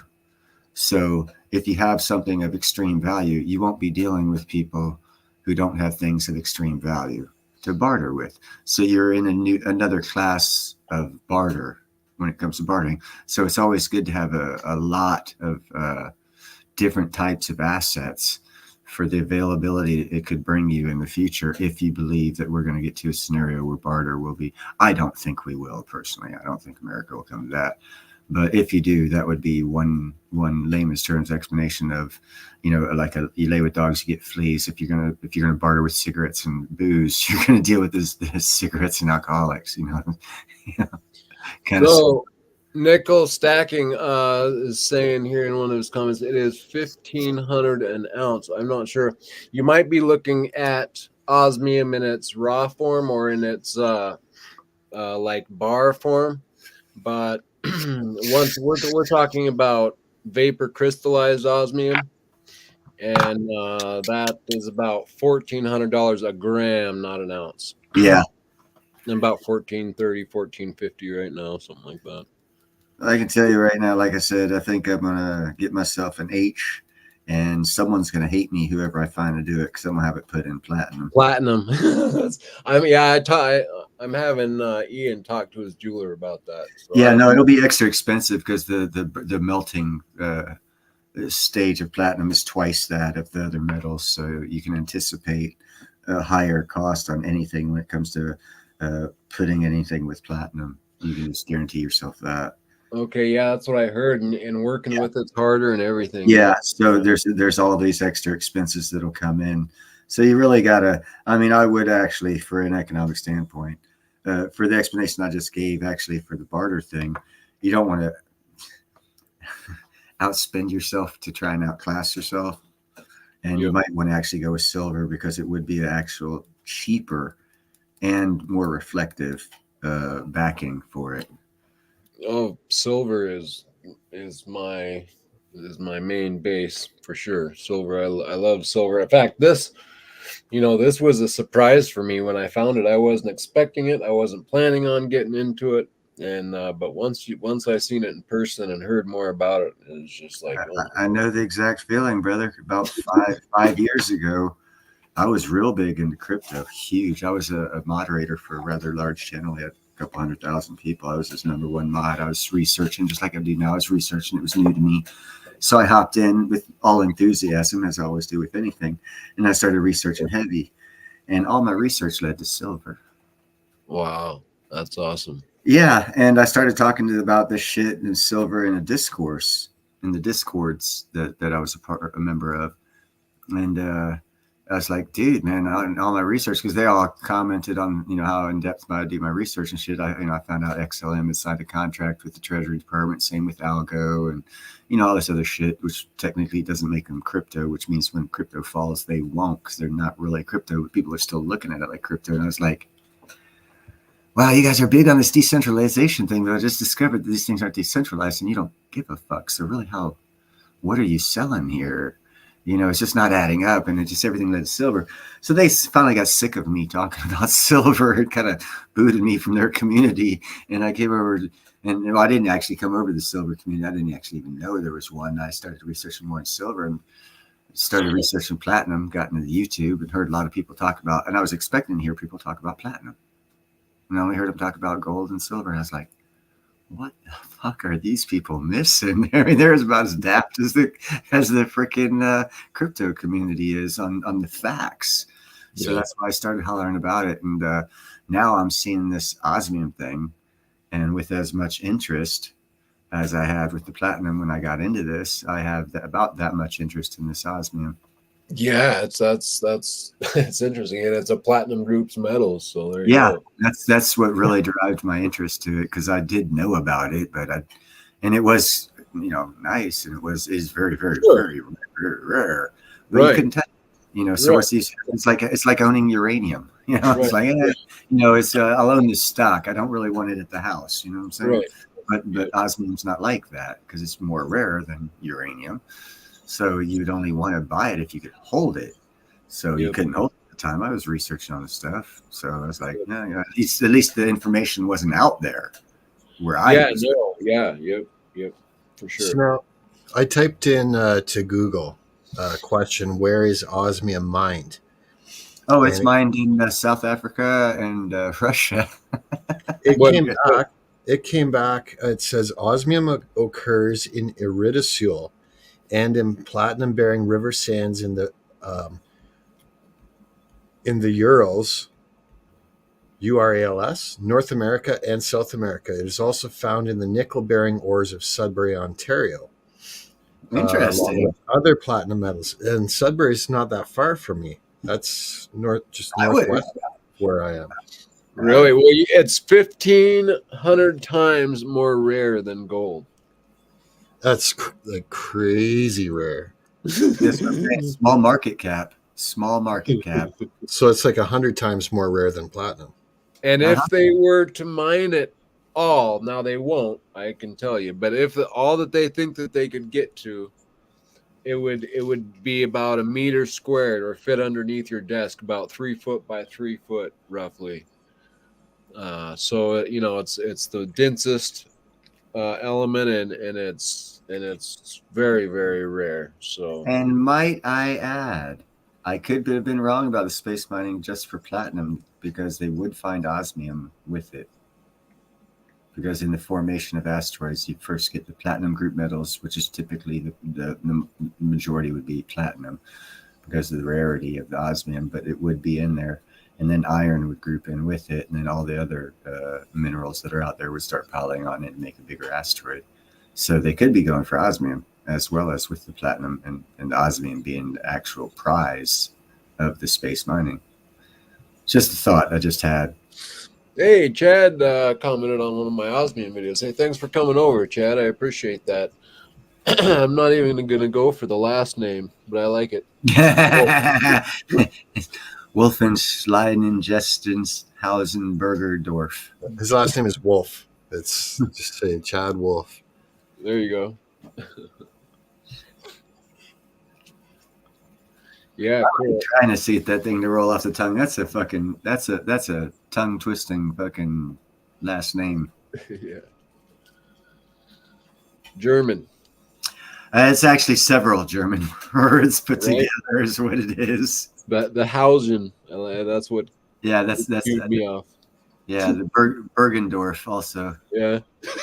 Bergendorf, Hausen, Bergendorf, Scheldenstein.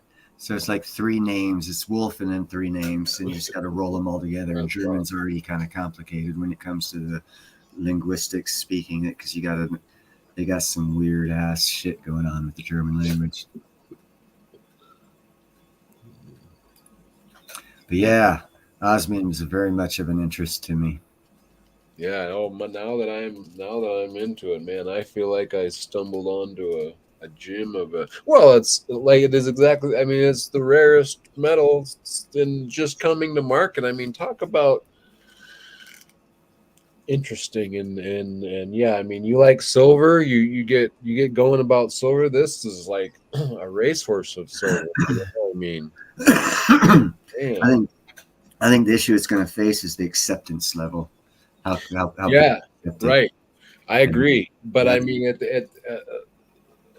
did you see the video that I premiered the other night with Ian on osmium?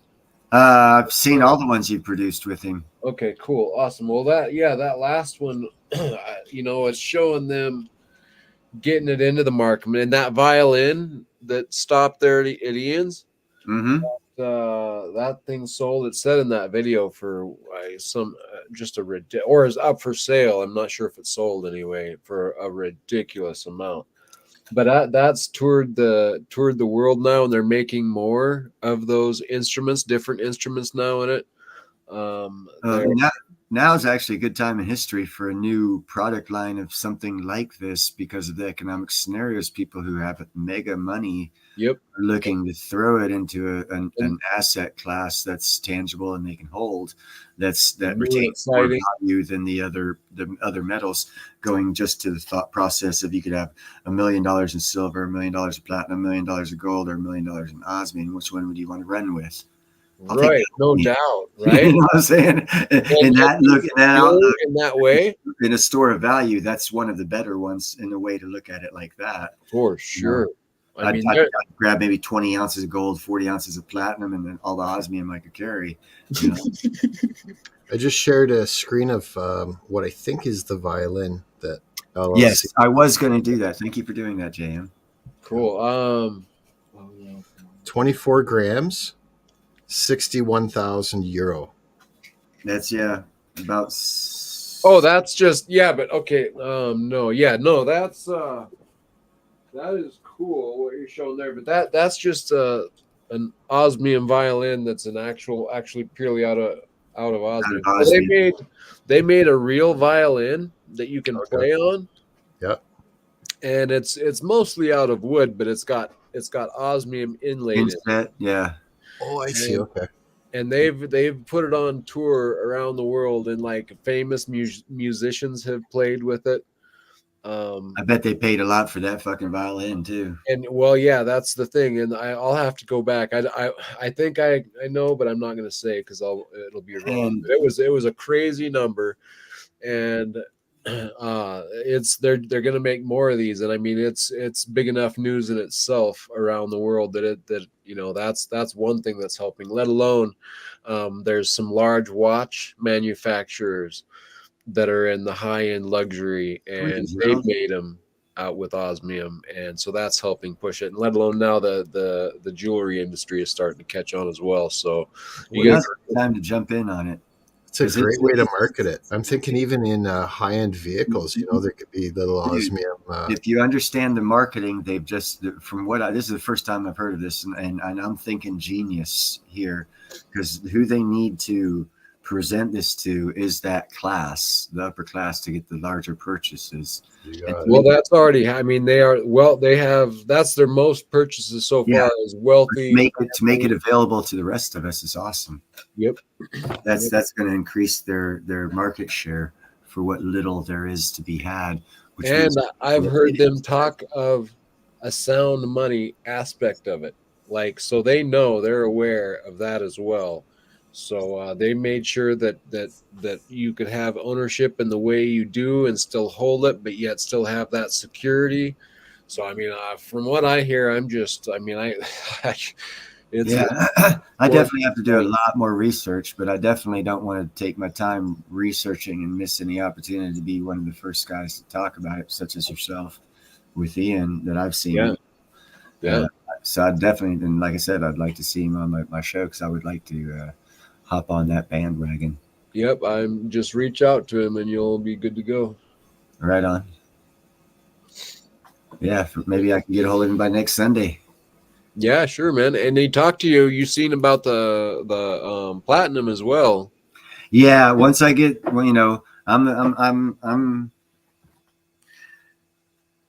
I do things in steps.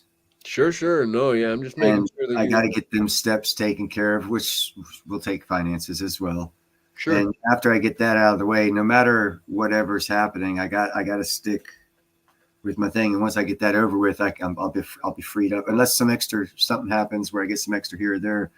That's how I do Sure. things. No, yeah, no, yep, I understand. But yeah, I think it'll be I available. will take advantage of it. Trust me. I'm kicking myself in the butt for being the way I am, for not No, man, we all have advantage of it, but that. you got to keep your eyes on the prize. And I always say I do what I say. When I say I buy silver and platinum, I buy it. I say be kind, helpful, and grateful. I try to be kind, helpful, and grateful. So when I say keep your eye on the prize, I gotta do what I gotta keep my eye on the prize. I can't get sidetracked with even the best of deals. I can't get sidetracked right now. Sure. No, yep, no, you gotta always be. Sucks.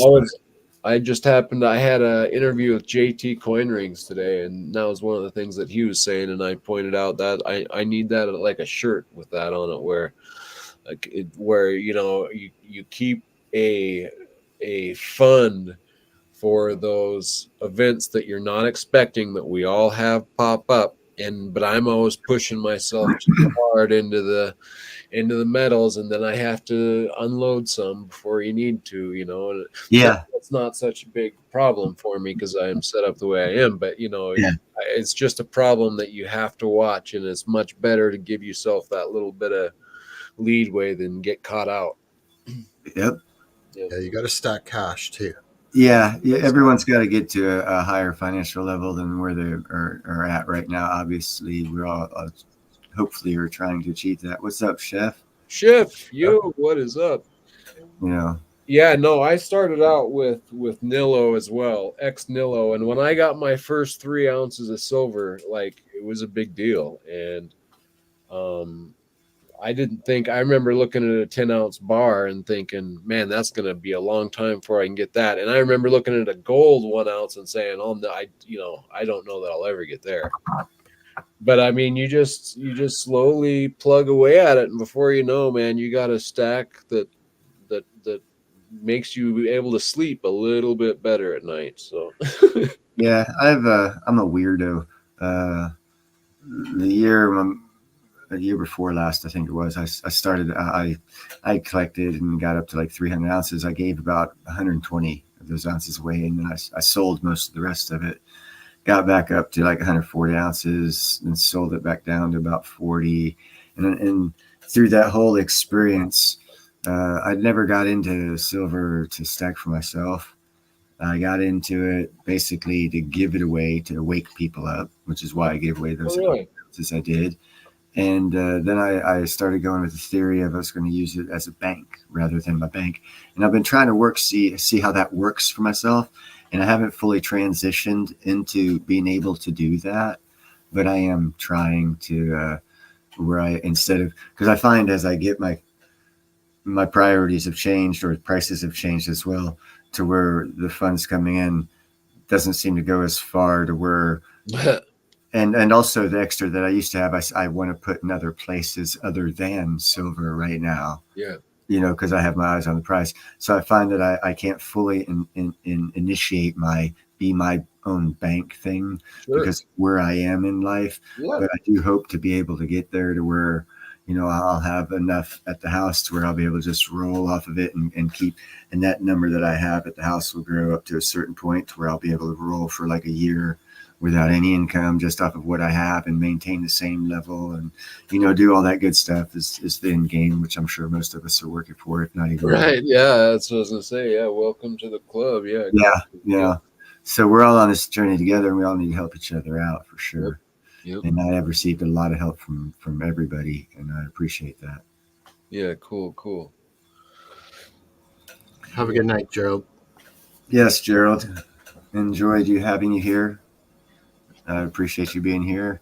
I've actually had a lot of people on this stream. I've been looking at the number. I actually had the most people at one time on this stream. It got up to 20. I was like, holy shit, there's 20 people here. Nice. Yeah. But that was only because Indy and her friends came in. And then we got Diabolical and Indy came in here? Yeah, she cool. was in there. I was ragging on her for not coming on stage. I'd like to see that's cool that she came. I'd like to see like Indy and Belly Dance and I don't know if Belly Dance will come in here. Yeah, but or to my channel. Like I've never seen her anywhere else except for those. Yeah, she seems to stay on the financial bigger channels. Yep. That's what I've noticed. It'd be funny to see her somewhere else. Have a good night's sleep, Joel. Yeah, no, I enjoy this community. This community has helped me spread information I gather as I learn shit about the precious metals, the industry, the mining. There's so much to it. Yep. The newer metals coming out. There's here's something people also need to understand. If you are shocked with the amount of mines that are when I say there's going to be a lot of mining going on, the economic impact of all these countries going to be doing mines means the prices of metals will go up significantly because the economics of mining state that they have to. And when I state that, I mean mathematically they have to. Oh, yeah, right. So it's a certainty because there's different levels. There's different levels of mining and expense to those levels. That's why actually platinum should be around $4,000 an ounce right now because it's the deepest found metal and it's the hardest to extract and most expensive. Therefore, it should be the most expensive price. Gold is at different levels because mines have been open for so long. Open pit gold mines have been open so long. Like one I showed on my, which is closed in Turkey because of the landslide.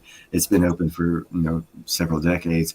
So the gold's constantly coming out of those, but they're down deep enough.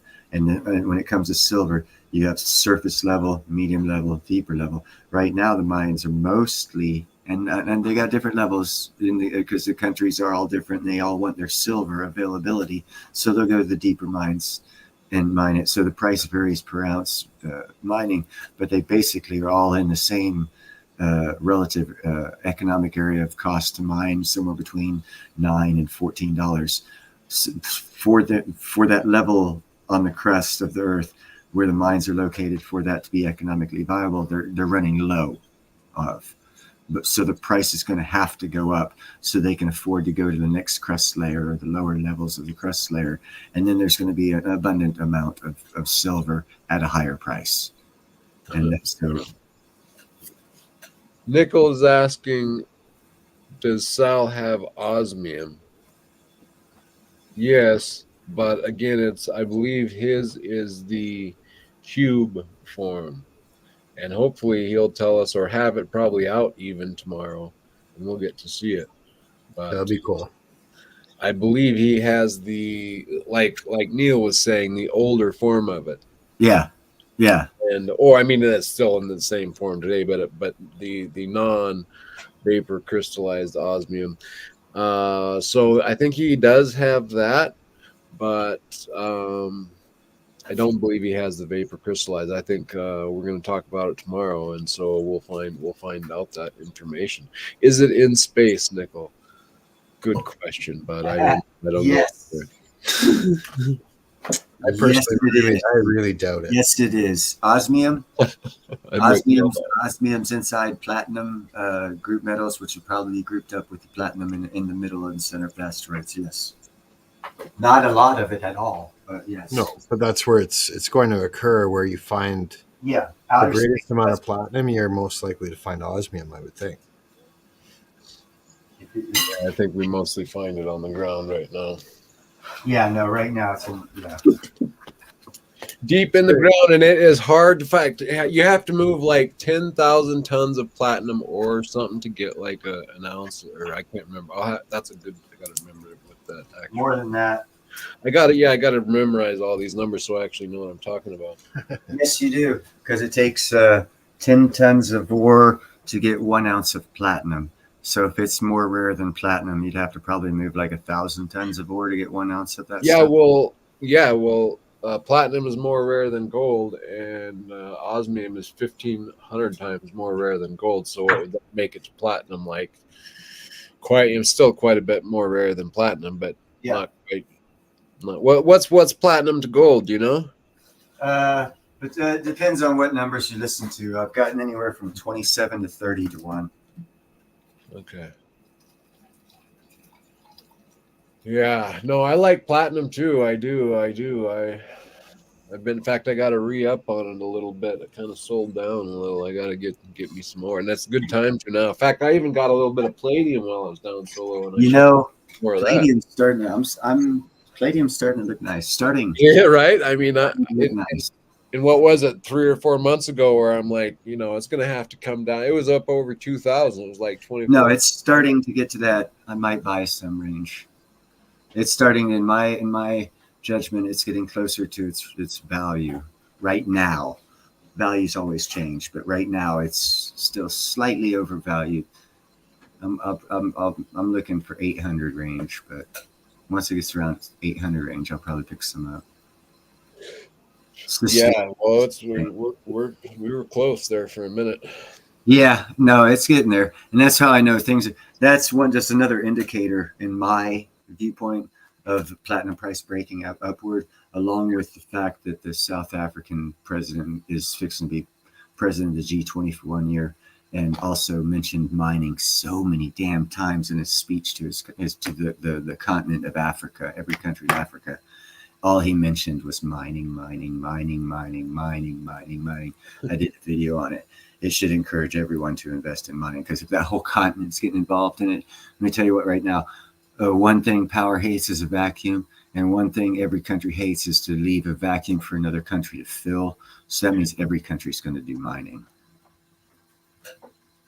So yeah, nickel says $700 is a buy. Oh, easily for palladium, yeah, 700. I'd buy palladium at 700. Like I said, I'm waiting to about 800, but 700, yeah. Oh man.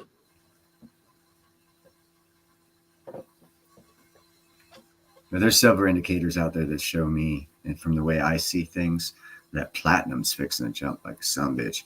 And if that happens, osmium's going to jump too. So, I'm probably going to get that H in osmium before I get some more platinum. And that's another reason why I'm not. I wouldn't blame you. I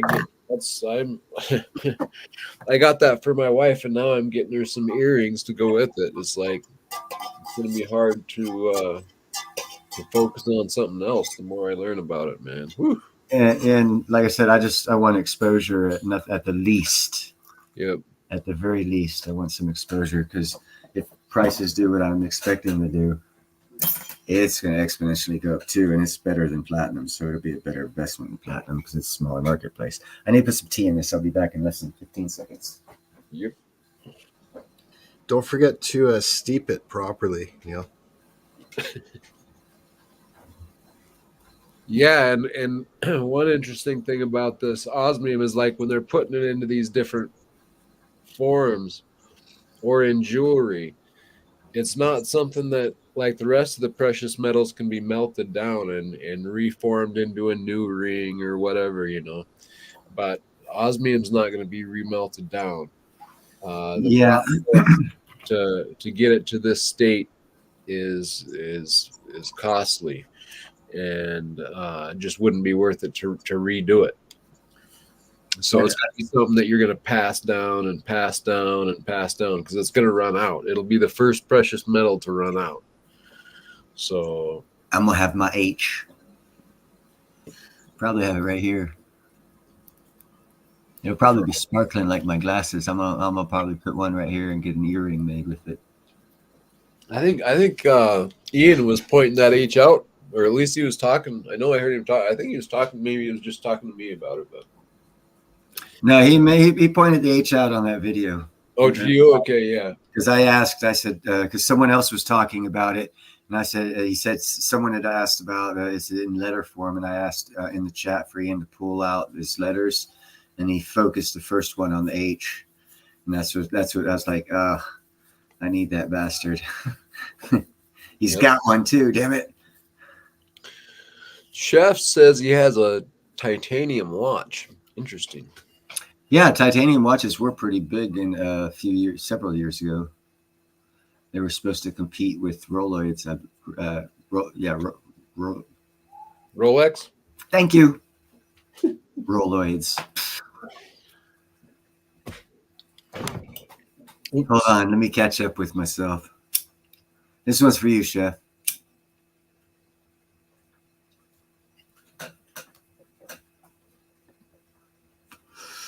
And it ain't no bad shit. It's some good shit. I grew it myself. All natural. Hell yeah, baby. It's the only way to do it. Yep. 100%. No chemicals, no preservatives, nothing. That's right. So where are them damn seeds? Oh, here they are. Hey, Chef, I'm sending that package out because I got it all packaged up, and then I got your email today. But I'll hold the next one for you, and we'll just pop this one out. But I'll hold the next one in a wallet till we get something substantial.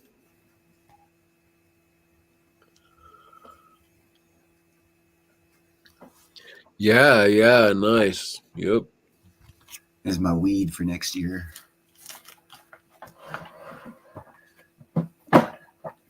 I don't do clones because clones were grown with chemicals, and I'm 100% natural. I have fava beans right now growing in 2 holes because fava beans add nitroids, little small bulbs of pure nitrogen to the soil and the root systems. If you cut them off properly, the nitrogen stays in the soil, and you've just added years of supply of nitrogen to your soil, 100% naturally. Nice. Yeah, and if you know about actually growing, if you use azospirillum and micros, which are 2 fungi systems, add them to the root systems of plants that are symbiotic with each other. As soon as those root systems hook up through the fungi system in the ground network that you've got your shit growing in, they share resources. And through my research, because I'm growing marijuana, I found that tomato plants and canis lily are symbiotic in root system with the cannabis sativas. So I always use azospirillum and micros in root systems, and I'll grow canis lily and several tomatoes around my cannabis. And it just, I hardly have to add water because they get so much, like the tomato plant gets so much dew and so much water. It's excess water. It changes over. Same with the canis lily. It gathers water in its leaves and feeds extra water and gets other extra nutrients from the other plants because they just like share their chemicals with each other. So you don't have to water any. You don't have to do any chemicals, and you'll have some of the biggest fucking plants in the world. Regenerative agriculture. The right way to do things, or as I like to say, the Amish Dutch way. Family. I was born in Lancaster, Pennsylvania, and yes, the Federal Department of Agriculture uses the farming techniques and trains farmers and farming techniques that they learned from the Amish in Lancaster County. Diabolical Debbie, is that the vault in what is it, Alaska or something like that, or the Arctic or something somewhere? Antarctic. Antarctic. Yes, and yes, they do store seeds. Yeah, I've seen a little bit on that. Yeah, there's all sorts of stuff going on there. There's some stuff out there, isn't there? Makes Uh, anytime all the countries in the world agree not to do anything to a continent, right? Yeah, that's a something's whole going other on. subject. And Right don't let any tourists go or any explorers go unless you've like Yeah. signed Unless you get 100 clearance. page. Yep. And then you got to determine, well, how did all the countries in the world determine that those people are going to be the ones that get the clearance? And then It's like the Grand Canyon, isn't it? Maybe there's something they're taking out of there. It's like a lot of things. It's not just the Grand Canyon. Because first off, you got to think everyone's freaking out about all kinds of stupid stuff. When we had the Ice Age, water level was like 1,000 foot lower for 10,000 years. So of course there's going to be cities and everything built under what we now call water, because those icebergs have melted. They recede, they come back, they recede, they come back. Water level goes up several thousand, exactly, right. It's cyclical. That's how it works. Yeah, it's cyclical. basic. Yeah, It's and for anyone who gets more confused about anything other than that, so I expect them to find all kinds of shit underwater, because there's all kinds of shit underwater to be found. Because at one time it wasn't underwater. My proof for that is in the 12th century. It was the 12th century. There was a farmhouse in Norway. You're like, well, what's the relevance of that, Neil? Well, they didn't discover it until the glacier receded and uncovered it. Yeah. Hold on. Say that again. The glacier receded and uncovered a farmhouse. Yeah. Now, how did I discover this? Because the wood was coated in beeswax. Yeah. Oh, yeah. That's funny. Yeah, there's studying bees like that. Yep. So in the 12th century, it was a lot warmer than it is right now, and they didn't have cars. How did they get the fucking climate so hot? Oh fuck, I don't know. Well, let's think about maybe they farted a lot. All right. Yeah. They'll come up with some stupid shit to sell us on. If you know true history, you won't get sold on bullshit. Could have even just been a volcanic activity. That's another thing to talk about. Google how many active volcanoes are spewing lava today. Exactly. Yeah. You don't even need volcano that spews lava is 1 year of all of humanity's carbon usage in a day from one volcano. And you'll find out that there's probably over 20 volcanoes going off right now. So that means we have 20 years of carbon going into the air daily. So we got to plug the volcanoes. Trees are eating it up and loving it. Oh, fuck yeah, they are, man. Right. Remember the Dryas? Fuck, man, everything was a fucking moisture farm, fucking tropical forest. Hot, humid, high carbon. All right, I got to get out of here, Neil, but I appreciate you stopping by and bringing up the osmium stuff. I'm glad that you came up and clarified that, because my knowledge on it is not nearly as much as yours. Well, we both should look into it more, and as far as I know, I mean, I'm pretty excited about it. And like you're saying, I think we're stumbling into something early on. So for those that are interested, definitely look into it a little bit. Well, and and if anybody here, you can join us tomorrow night on Sal's channel. Put down that link again, since you're talking about it. JM, you were so kind the first time. If you would not mind being so kind. Oh, is there already a link to it there too? JM30. No, he doesn't have it scheduled yet. I just put his channel link in. Okay, cool. Yeah, but I'll double check right now. It would be set as a live.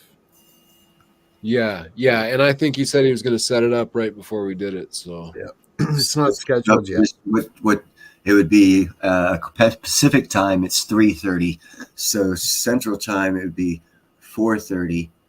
No, Mountain time it'd be 4:30. 4:30. Central time it'd be 5:30. Eastern time would be 6:30. Yeah. Sorry about that. Mountain and Central mess up. All right, get out of here, brother. Go take care of your kids and family. Thank you for coming up here and clarifying. Yep, thank you. All right, and thanks. Good talking with you, James, and those in the chat, and Chef, and everybody. Too. Thanks. Talk to you later. Take care, brother. Peace out. I am so glad he came up and started talking about that, because I am not that well informed about osmium, but although I am more than interested than informed right now. Of course, that'll change. I'll get information. So I posted Sal's channel there. Maybe Yeah. Maybe Ian will give me a discount link for Osmium to put up on my show. There you go. Yeah. So you still going for a while, or what are you saying?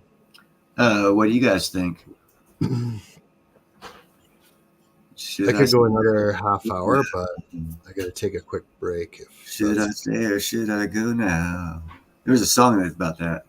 Was it the Stray Cats? Because you got to let me know. Wah, wah, wah. If I stay, it will be double. Yeah.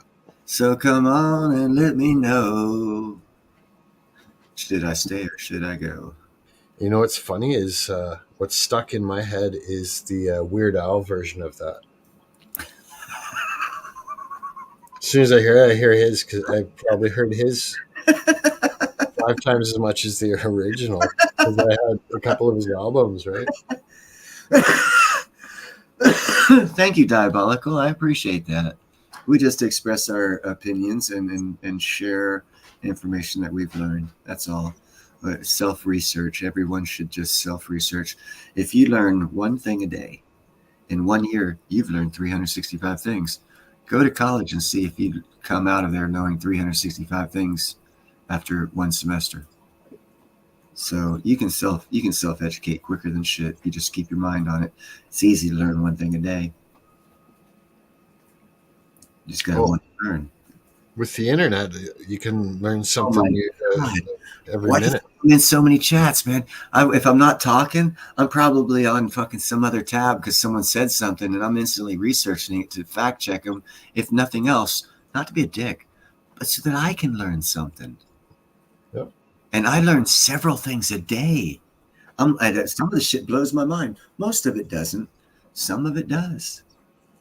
I like it when it blows my mind. I'll be like, what the that got by me? How'd that happen? I love those days because then I get really intrigued and want to learn more because it got by me, and I kind of get pissed at myself for not seeing it. And then I'm like, holy fuck, Neil, you're fucking doing what everyone else does. You're falling into the goddamn hole. So you always gotta slap yourself in the face. Well, learn something new.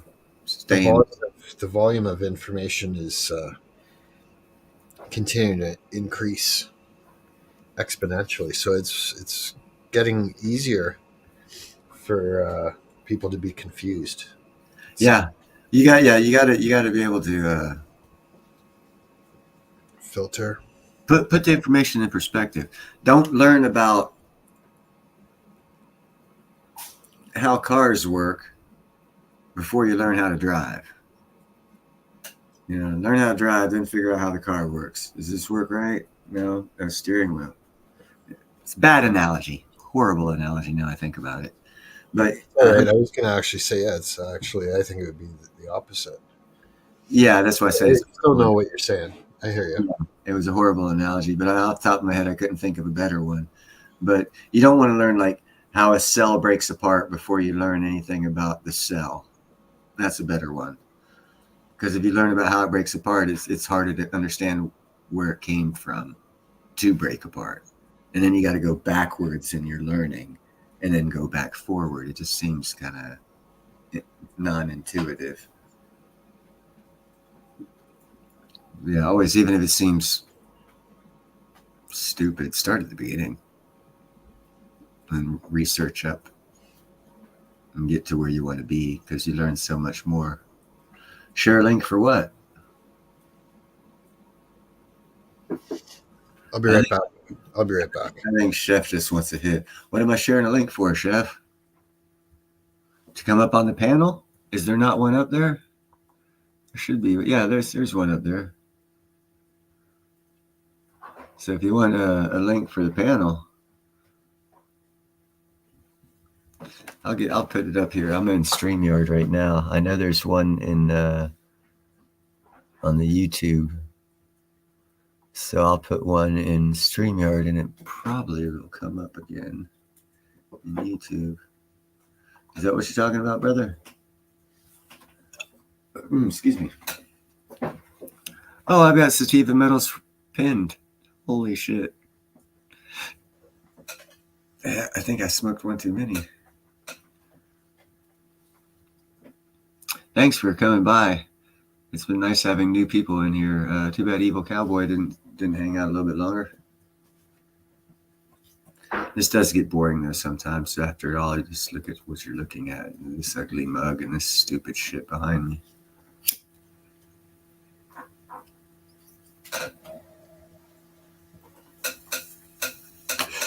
And cats. Got a cool cat right there.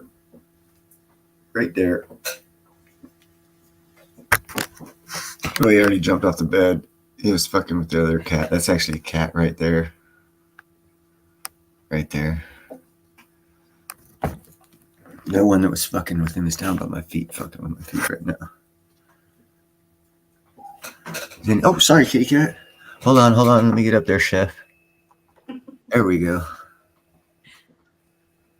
Neil, what's up? Not much, man. How you doing? I was on your show for a little bit last night. I saw that. What was that little 9 you had? Oh, I think that was earlier today, right? I don't know. I've been stoned all day. It could have been today. It could have been. You know, it's the weekend. Yeah, that was a few hours ago, bro. You're asking way too much if you want me to remember what day it is on the weekend. Speaking of smoking, I'm going to be in the middle of rolling one, so don't mind me too much. But thanks for letting me on, and happy to chat with you, man. I don't think I've ever jumped on any of your lives in the past. So no, you have not. You're more than welcome. Everyone's welcome. Yeah, appreciate you. I just What's have new? to be able to see what's new. Well, I don't. Were you here for the osmium talk? That was actually new. I kind of jumped on a few minutes just before that. Yeah, no, that was actually awesome. I hope maybe next Sunday to actually have Ian from Arc Silver up here with us on the panel for a while. That'd be kind of cool. So do they sell osmium bullion, or what's the deal? No, it's there's not enough of it to make bullion. it's sold in small pieces, very, very small pieces, because it is very, very, very, very, very, very, very, very, very, very, very, very, very, very, very, very, very, very, very, very rare. Is that something you can get off of catalytic converters? Nope. It's not used in anything because it's too damn expensive to be used. And then there's not enough of it because if they found a good use for it, there's not enough of it to use for a good use. It's very, very rare. It's like, well, I don't know. What did he say? I don't know if James here or not. It was like 1,500 times more rare than platinum. Wow. And platinum's 30 times more rare than gold. So it's very rare. It's just they came up with some supposedly new technology that like makes it that not harmful. Because I knew about it because I'm in the platinum group's metals. It's just when I knew about it, when I started studying stuff and I jumped on platinum, it was not safe to touch. You know, platinum was not safe to touch? No. Osmium wasn't. Oh, forgive me. Okay. Osmium wasn't safe to touch. They had to do something. Some new technology came along, and someone, you know, a young entrepreneur came along and saw an opportunity, used it on the osmium, and made it, you know, to where it's not deadly to humans to be around or touch. And it's got this shit going out now. I need to find out more about it. I don't know hardly anything about it. To me, it's very, very new. Let's chat briefly about platinum. I've seen Constitutional Stacker buy a whole bunch of fractional platinum. What is he buying? Is he buying 10th ounce? Yeah. So what's 10th ounce? Like $70? No. $90? No, more like probably about 120, 125. Okay, so there's a little premium on that. Yeah. It's like I said, it's 30 times more rare than gold.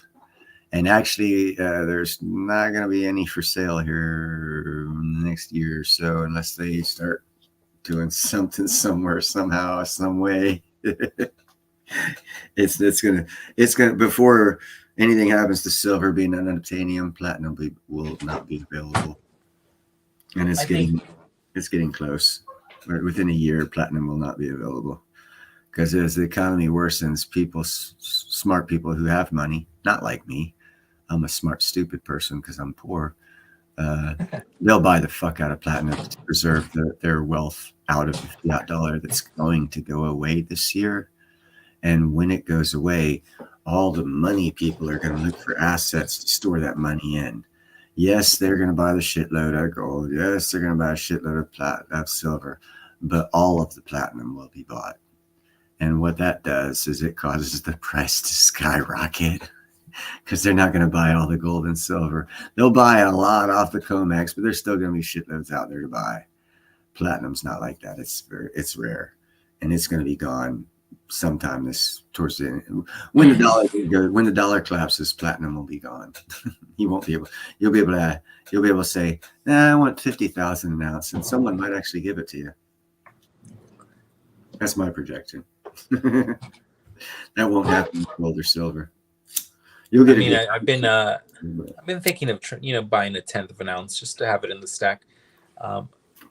I just hope to not get it like confused with the silver coin, right? Because they look identical. Get it from a reputable source, and keep the receipt.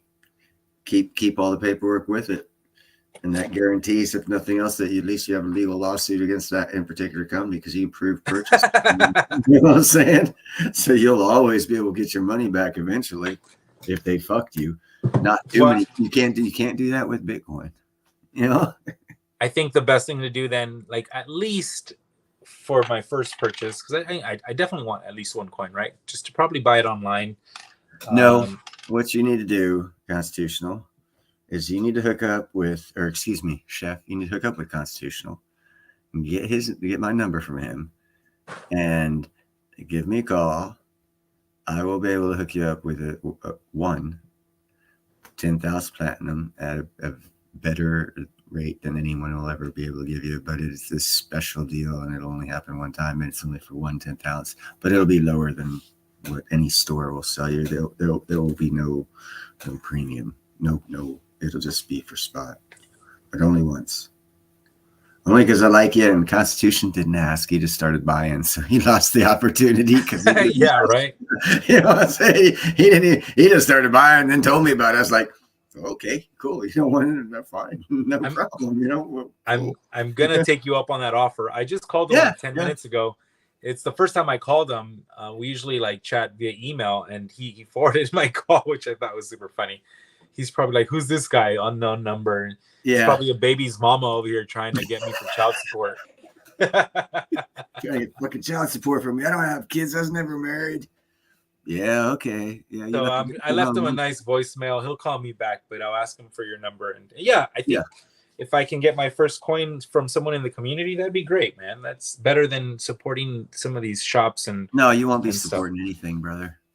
I'm gonna let you have this per spot price. For spot. I'm serious. There ain't gonna be no premium. It's gonna be you will not be able to get it any cheaper, but it's only a one-time deal, and there's only gonna be for 1/10 now. It's not 5, not 2. Yeah. No, totally. And I appreciate that. Because it's your first, and you're kind of skeptical, and I'm stoned as fuck, and I don't really want to talk about platinum until they explain to you all the benefits of it. I will tap on a few little things.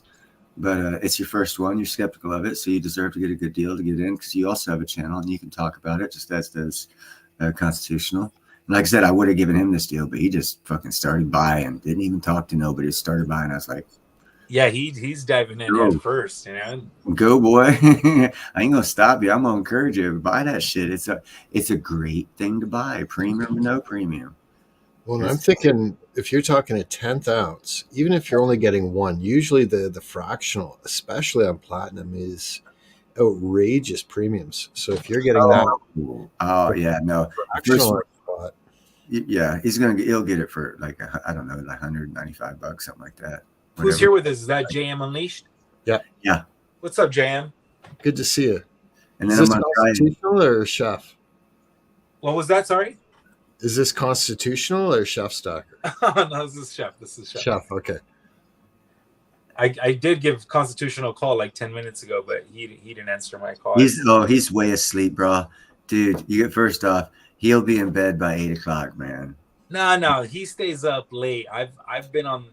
Man, I've tried to call him late before. I always get it. He's always telling me when I'm talking to him, "Oh, I'm going to bed. I'm going to bed." He always says that's like He's usually up. Like he's 8 or either 9 drinking o'clock. or he's Oh man, I'm tired. I'm going to bed. pulling It's been a videos. hard day. I got to drive 5 miles to work, and that's 4 miles further than last day. I did catch his last video and how he was talking about 500 miles a week round trip. That is pretty nuts. It's a lot of miles. Oh, that's baby bullshit. Fuck. He's Gas is cheaper in crying. Arizona, right? Than it He's is in Cali, so it fucking shouldn't be that big of crying. an issue. I Or drove excuse me, Oregon. 600. I drove 600 miles in 3 days for a job here recently. I drove down to Santa Cruz and back, 100 miles each way for a 10-hour day. That's 600 miles in 3 days. If I'd have gone for the whole week, I'd have put in 1,000 miles that week. That's iron work. That's that you accept it. You drive for work. You accept it. It's a job. My sister's husband's an iron worker, and yeah, he'll drive he'll drive fucking 3 hours for a job. I get it. It's iron work. That's the lifestyle. You put in limits. How far will I drive for a job? 100-mile radius. That's all I'll do. 100 miles. If it's further than that, you're going to pay extra.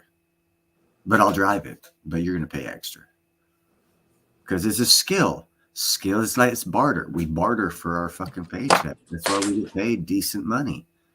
Because we barter. Yeah, we'll go that far, but any further than this amount, we're going to get extra money for it. Yeah, right. Because that's just how it is.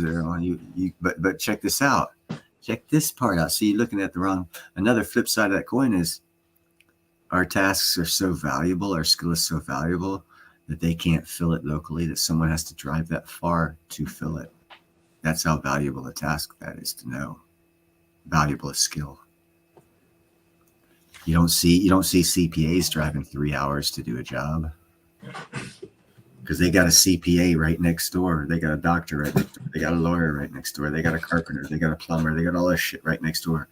But they don't have an iron worker. They don't have an iron worker. And you know what? It's as long as I've known him, and he's been an iron worker for over 10 years now. I mean, he's never worked anywhere near to where he lived. He'd always have to commute somewhere. And he won't. He's a rookie. He shouldn't get that out. Is he union? I'm sure he's union now, right? Yeah. Well, wait till he's got about 15 years in before they start to even think about giving him a fucking job close to the house.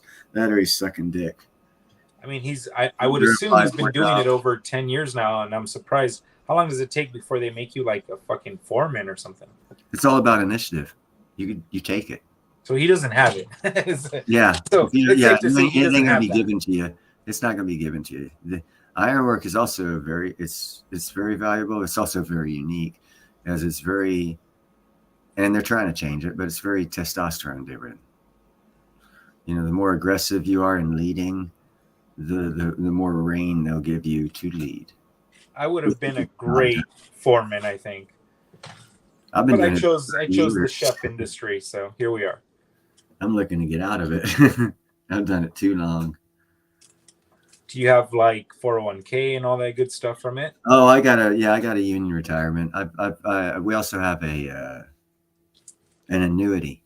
I've pulled it like 3 times in the past 27 years because I don't like leaving 6 figures in the stock market. I always pull it and spend it and do something or try something or open a business and hope to make money. But I always spend it every 10 years or so. I pull it and spend it. I've been thinking about opening up another business out here because I got the trucking business. I'm a chef full time. I was thinking like maybe a pawn shop or something. I don't know, man. Pawn shops are actually pretty good in bad times, but they take a lot of capital investment to back because you're buying a lot at start. You're buying a lot and you're not selling as much. And you need really good security. That as well. But I've seen this security. He's got decent security. Just put, I target practice daily or something on the door and people will get the point. Yeah, he's a good shot. Don't try and fuck him. Yeah, I mean, I got some capital. I got to figure out what the fuck's going on. I can't just keep with some capital. What I would do personally, I would look at what other wealthy people are doing with their capital to preserve it. Then I would sit back and I would look at a different selection of wealthy people because there's different areas of rich people and they invest differently. Right. And see which one of them overlap as far as investments goes, and those are probably your best investments, no matter what it is, whether it's gold, silver, platinum, dog shit. Geo Group is actually a very, again, this is not financial advice. I'm not a financial advisor. It's for entertainment purposes only. A lot of billionaires are invested in Geo Group. Geo Group, I researched it after I found out a lot of billionaires were throwing money in that, and they make money off of incarcerating people. So if we have 10 million illegals, you can't you're not going to deport them all. A lot of them are actually criminals. And no, we got to incarcerate 1 million of them. 10%. I heard they're doing catch. Geo Group's going to be a good stock. Now, the only problem with that is the great taking thing they keep talking about. How scared are you that you'll be able to keep your stock? There's always that. So, it's come to your own conclusions. But do a lot of research. There's a lot of good investments. A lot of people will tell you want to keep your resources, your extra income, and an asset that you can put your hands on in a scenario where might be like a great taking type scenario, where you would actually want, a guaranteed, totally resellable artwork type shit. A real great example would be the Mona Lisa. Always gains value. It's a piece of artwork. You can store $15 to $16 million in that little fucking thing. You can carry it. It's the cheapest, quickest $15 million carry you can get. Other people recognize its value. Other people will give you that back when it's time to sell it. So find something like that, whatever you're comfortable with as far as that goes. Now, a sales pitch for platinum over gold is if you look at the 1 ounce gold coin and say, wow, that's like, with premium, that's like $2,150 or something like that, and it only says there's a minting on it that says $50. And then you look at the platinum ounce and you're like, fuck, I can get that thing for $1,000, and there's a minted value of $100 on it. Oh, so why the hell an ounce of platinum bullion will have a numismatic value of $100? The coin does. Face value. It's face value. Yeah. Nice. The gold eagle is 50, and the silver eagle is 1. So it goes 1, 50, 100. And so I believe that's for a reason. I don't think that's random. No, it's definitely arbitrary. It's definitely intentional. They value it twice what gold is. It's just the price right now doesn't reflect its value, its true value. So it's numismatic of 100, so it's worth roughly 1,000 then, right? It's worth 10 times what the face value of it is. No, because gold's not done like that. Gold's worth 2,000 and only has a face value of $50. I see. So whatever gold's value is, whatever its price is to you that you'll pay for it, whoever minted it values it at $50. I see what you're saying though. Like you're saying right now, platinum's around 1,000 an ounce, and that is 10 times 100. But 10 times that can 50 is 500. So it's gold's 40 times its face value. Well, like a gold pre-33 eagle has a $20 value on it. So if gold's 2,000, so then it's times 20 of that. It's 100. It's 100 times if it's got a $20 value, and it's worth 2,000. It's 100. This first one is 20, 200, 2,000. So you have to have 2 zeros, 1 and 2 zeros for 100. That I don't know. Hey, what's up, Arthur? I think Nickel's coming back up. Is he? Is there someone else up there? No, there ain't no one else. Nickel's up in here? Oh, he was. I kicked him off because he started telling people nickel was better than platinum. I said, I get the hell out of here. It's banned. Neil is 79 in disguise.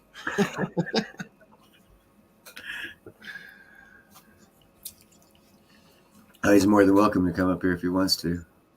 You guys have all heard it here first. I have 28 likes of proof that my first piece of platinum will be from Neil.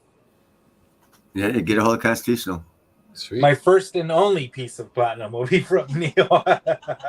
Oh, yeah. Once you get a deal like this, you'll be like, fuck, man, I'm going to wait till he's nice to me again because I ain't going to pay that premium. Fuck that shit. the Constitutional is gonna be like, yo, I'm gonna get a good Oh, you price can on a rub it coin in his from you as face. well. I'm like, no, bro, you are ixnayed from this deal. You Yeah. jumped the gun. You didn't ask first. You just jumped the You can gun. rub it in his face, like I said. It'll be a good fucking back and forth banter thing. Hey, man, and since you said you've got some cash to throw around, you said you've got some cash to invest. I say you got a couple ounces with that order as well Of silver? of platinum. So, ho. Oh, JM, are you talking to me? Yeah. Oh, well, JM, I need to spend my capital on something that's going to make me income. Bullion is not making me money. It's storing my wealth. Yeah. When I buy and flip sterling silver, that's making me profit. That's making me income. I need to do things with my capital that makes me Have you income. thought about a roach coach? Gotcha. What's a roach coach? What is that? It's like well, it's what we call them. It's a lunch coach on a job site. There are also other areas. Food truck. Yeah, a food truck. Yeah. Hey, man, they're highly profitable. I will tell you guys that a food truck is the fastest way to lose $50,000 in like 3 months. Well, I opened up a restaurant a few years ago with my own money. It took me a year and a half to open a restaurant. It cost $90,000.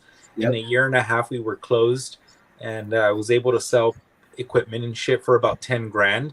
So think of the huge loss that I suffered there.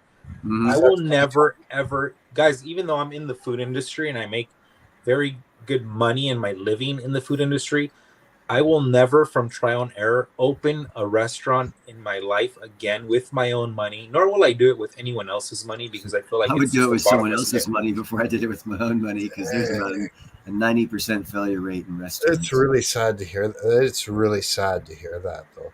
I make my money in this industry, and thankfully I work somewhere that's very busy, but restaurants here in LA are dropping like LA. flies. I was going to ask. But see, here's what I'm thinking about when I'm thinking of food truck, and it's very location dependent. High traffic. Snow cone only. High traffic, but sell snow cones. The flavored snow cones. It's shaved ice, and colored sugar. Plus one more thing, and that's fries with fresh potatoes, and you slice them on site. Listen, guys, I have no problem selling people diabetes for a profit. It's the unfortunate thing is nobody has money anymore, extra income for these leisure things.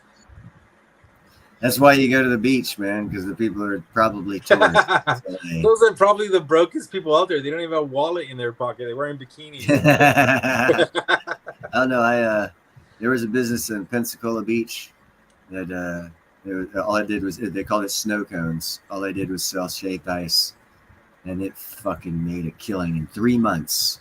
That was the touristy season in Florida. It is the touristy season in Northwest Florida. Fucker made a killing. But the thing I don't understand, places like that are a dime a dozen, man. And honestly, like where I work, we're a dime a dozen. Pensacola Beach is a controlled business location. It's controlled by 5 business owners that came up with a Pensacola Beach Business Council. All businesses that are out there have to be approved by them. By a pharmacy. So it's very, very controlled to guarantee that if you get in, you're in. You ain't going to have no competition. Yeah, but everyone else is looking from the outside in. Oh, yeah. No. It's a fucking geared thing, bro. Trust me. I tried getting in and I didn't get in.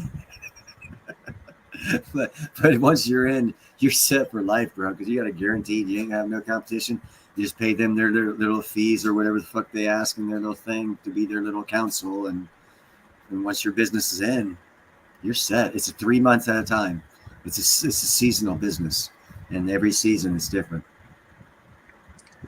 I've been like spending the last few months, guys, like literally contemplating like what can I do to open a small business aside from what I already got going on with capital that's going to make me some income.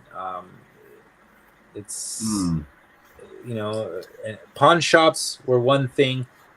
Smelting metals was another, right? Because the metals always come to you and you charge people for your service. I'm looking for something like that. I spent all of last year buying bullion and new. I'm not going to do that this year. I'm going to try to make money off of metal, and I have been buying and flipping sterling. So that's kind of my focus. Buying and adding to my stack is a secondary thing now. But I do have a fat stack. I'm not focused on that anymore. I want to make money in this industry, and I'm just trying to find a niche in it. Yep, cash flow.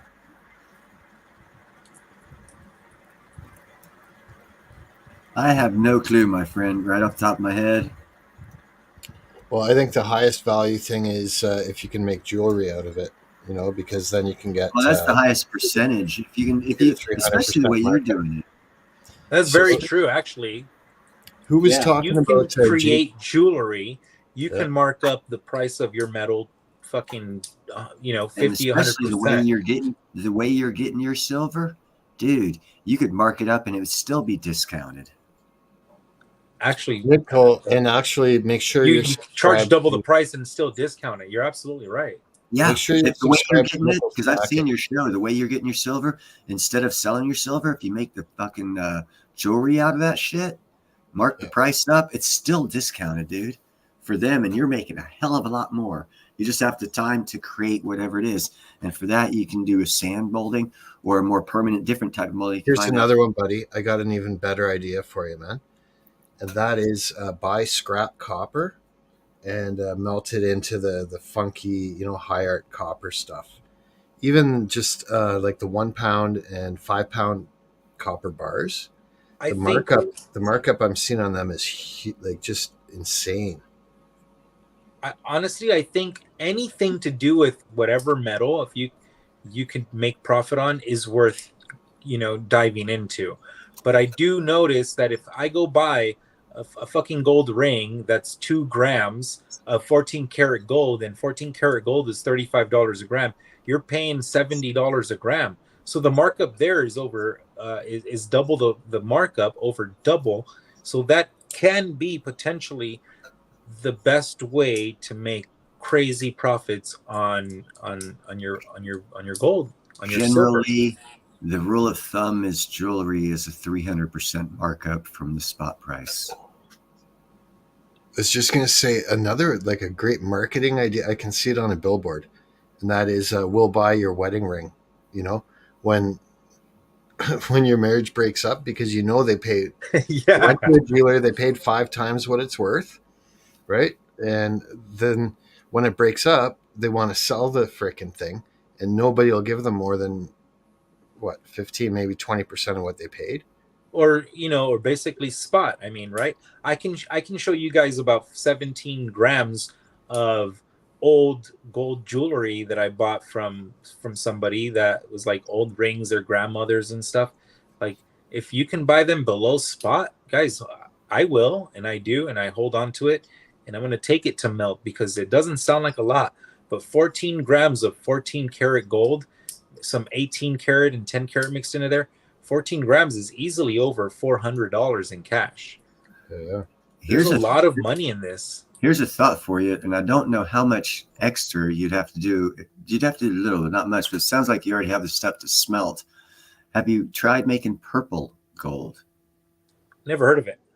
Oh, research it. You have the smelter, so you can get the gold melting. Every other additive you add, I think it's aluminum or something else like that, you add into it, and you do some other shit that you probably already have for I don't know, it's oxidized shit you add in to help separate stuff and that you usually use for smelting, that if you smelt you probably already have, but you add I think it's an aluminum, a certain type of aluminum to it, certain percentages. Research it. It comes out purple gold, then make jewelry, then fucking mark that son of a bitch up quite a bit more and see how many hours. I don't know. I don't know. How many hours do you think it's going to take for you to practice before you become an average fucking jewelry maker? Well, there's going to be a learning curve there for sure. Exactly. It has to be probably what I would say right off the bat. It depends You you can could hire buy someone. molds Hire someone. from companies that make generic types of jewelry, and you can buy that mold and make a decent replica of what's already out there, probably pretty quickly. Just get the material you need to polish it and shine up where you left a little seam or something like that. And so it's just a short menu. You just have 3 to 5 products, and that's it. If Yeah. you guys if you Yeah. guys have seen my videos when I melt, I think what I think I could do is I don't have the actual furnace or smelter myself, but dude, you can buy them on eBay, on Amazon, Facebook Market. They're a couple $100s. I could melt the metal myself, save myself the $35 for every melt that they charge me for every couple of kilos, Mhm. and buy an X-ray machine, or take it to him for X-ray and find one of the local jewelers and sell it directly to them. Because if I'm getting cashed out 64 cents a gram, where's the other 8, 9, 10 cents going? That's the smelter who's charging me to smelt is also is also making profit on selling it to the jewelry makers. So I need to find jewelry makers because I can provide metal, right? And I can melt it myself. And even though the $35 doesn't sound like a lot, but I've melted 10 times, guys, in the last couple of months. That's $350. I mean, that can still stay in my pocket at the end of the day. I need to find the people who create the jewelry. And honestly, I'm walking right by their businesses every time I go to my smelter. I see them, I see the molds. They're pink molds, they're blue molds. There's all kinds of shapes and designs. I just have to knock on their door and be like, hey, I got this hunk of metal. What can you pay me more than this guy? Then let's make a deal here. And maybe you can teach me how to do this shit as well. Thomas Toops on, I think, 2 live streams ago, 2 weeks ago, was on. He what he does is he hooked up and developed a relationship with some jewelers that have like a smelting bucket, stuff that's brought in that they buy that's not of use to them that they're going to melt down, and they get some most of the times they'll get coins also, and you could probably pick up coins for them and make some money doing that as well as being their smelter. Yeah. So a good approach would be Become to their say smelters. that, Who they have, see if you can outprice them and become the smelter to a few of these jewelers, and see if you can't, because that you've already got all the equipment. It's just a matter of doing it. You know. Well, I know what you need, because the smelter that I go to in downtown LA lets me basically do everything. He just oversees now. So you could do everything and do it yourself and take that fucking money that he's getting, and you're giving him the profit by learning how to do. He's basically has taught me on the job how to do that shit, and I appreciate him for that. And he lets me put it on video. It's a beautiful thing. I need to open a smelting business. Not only do I need to open a smelting business, I need a pawn shop, and I need the pawn shop to provide the metals to smelt, because people are going to sell me their metals. Place an ad in like a weekly, like a Thrifty Nickel or whatever the hell it's called down there. You buy silver and gold and see what you get out of that, instead of actually having to put the time, energy, and effort to open up an actual pawn shop and meet all the rules, regulations, and stipulations, insurances, and shit like that, and just simply put an ad out saying you buy silver and gold and see what you get out of it. Absolutely. I definitely can undermine California business that way 100%. That's a great point. That's where you make your money. You make your money by not paying all the shit, by not paying all the shit that they make you pay. But one thing that I've noticed, guys, and I had a conversation a few weeks back with Senor Junk about this, is like the people who are really making money is the guy who's melting my silver, cashing me out for it, and then taking it to the jewelers and selling it to the jewelers that are going to double, triple, quadruple the price on it. And then the next place is be your own jeweler. There is such a huge industry there that is untapped to us stackers. And I think the fact that we're so involved with metals, stackers need to start looking into those industries and infiltrate those industries and take those industries from people who have, I don't know, a different type of experience, right? They're the jewelers, but we're the stackers. Like, we can infiltrate all this shit. Yeah. Well, and having a coin shop, I think having a coin shop, even if it was focused on bullion, but with buy sell, we buy your silverware, we buy your old necklaces, we Yep. buy your sterling. We Big buy sign gold out too. front. Best prices in town, right? We don't I have. have bought in everything except for people's teeth because I haven't found teeth yet. But I would buy it if you got it. I would buy it, and if it's under spot, I would buy it. The beauty is I know where to melt it and get cashed out for it.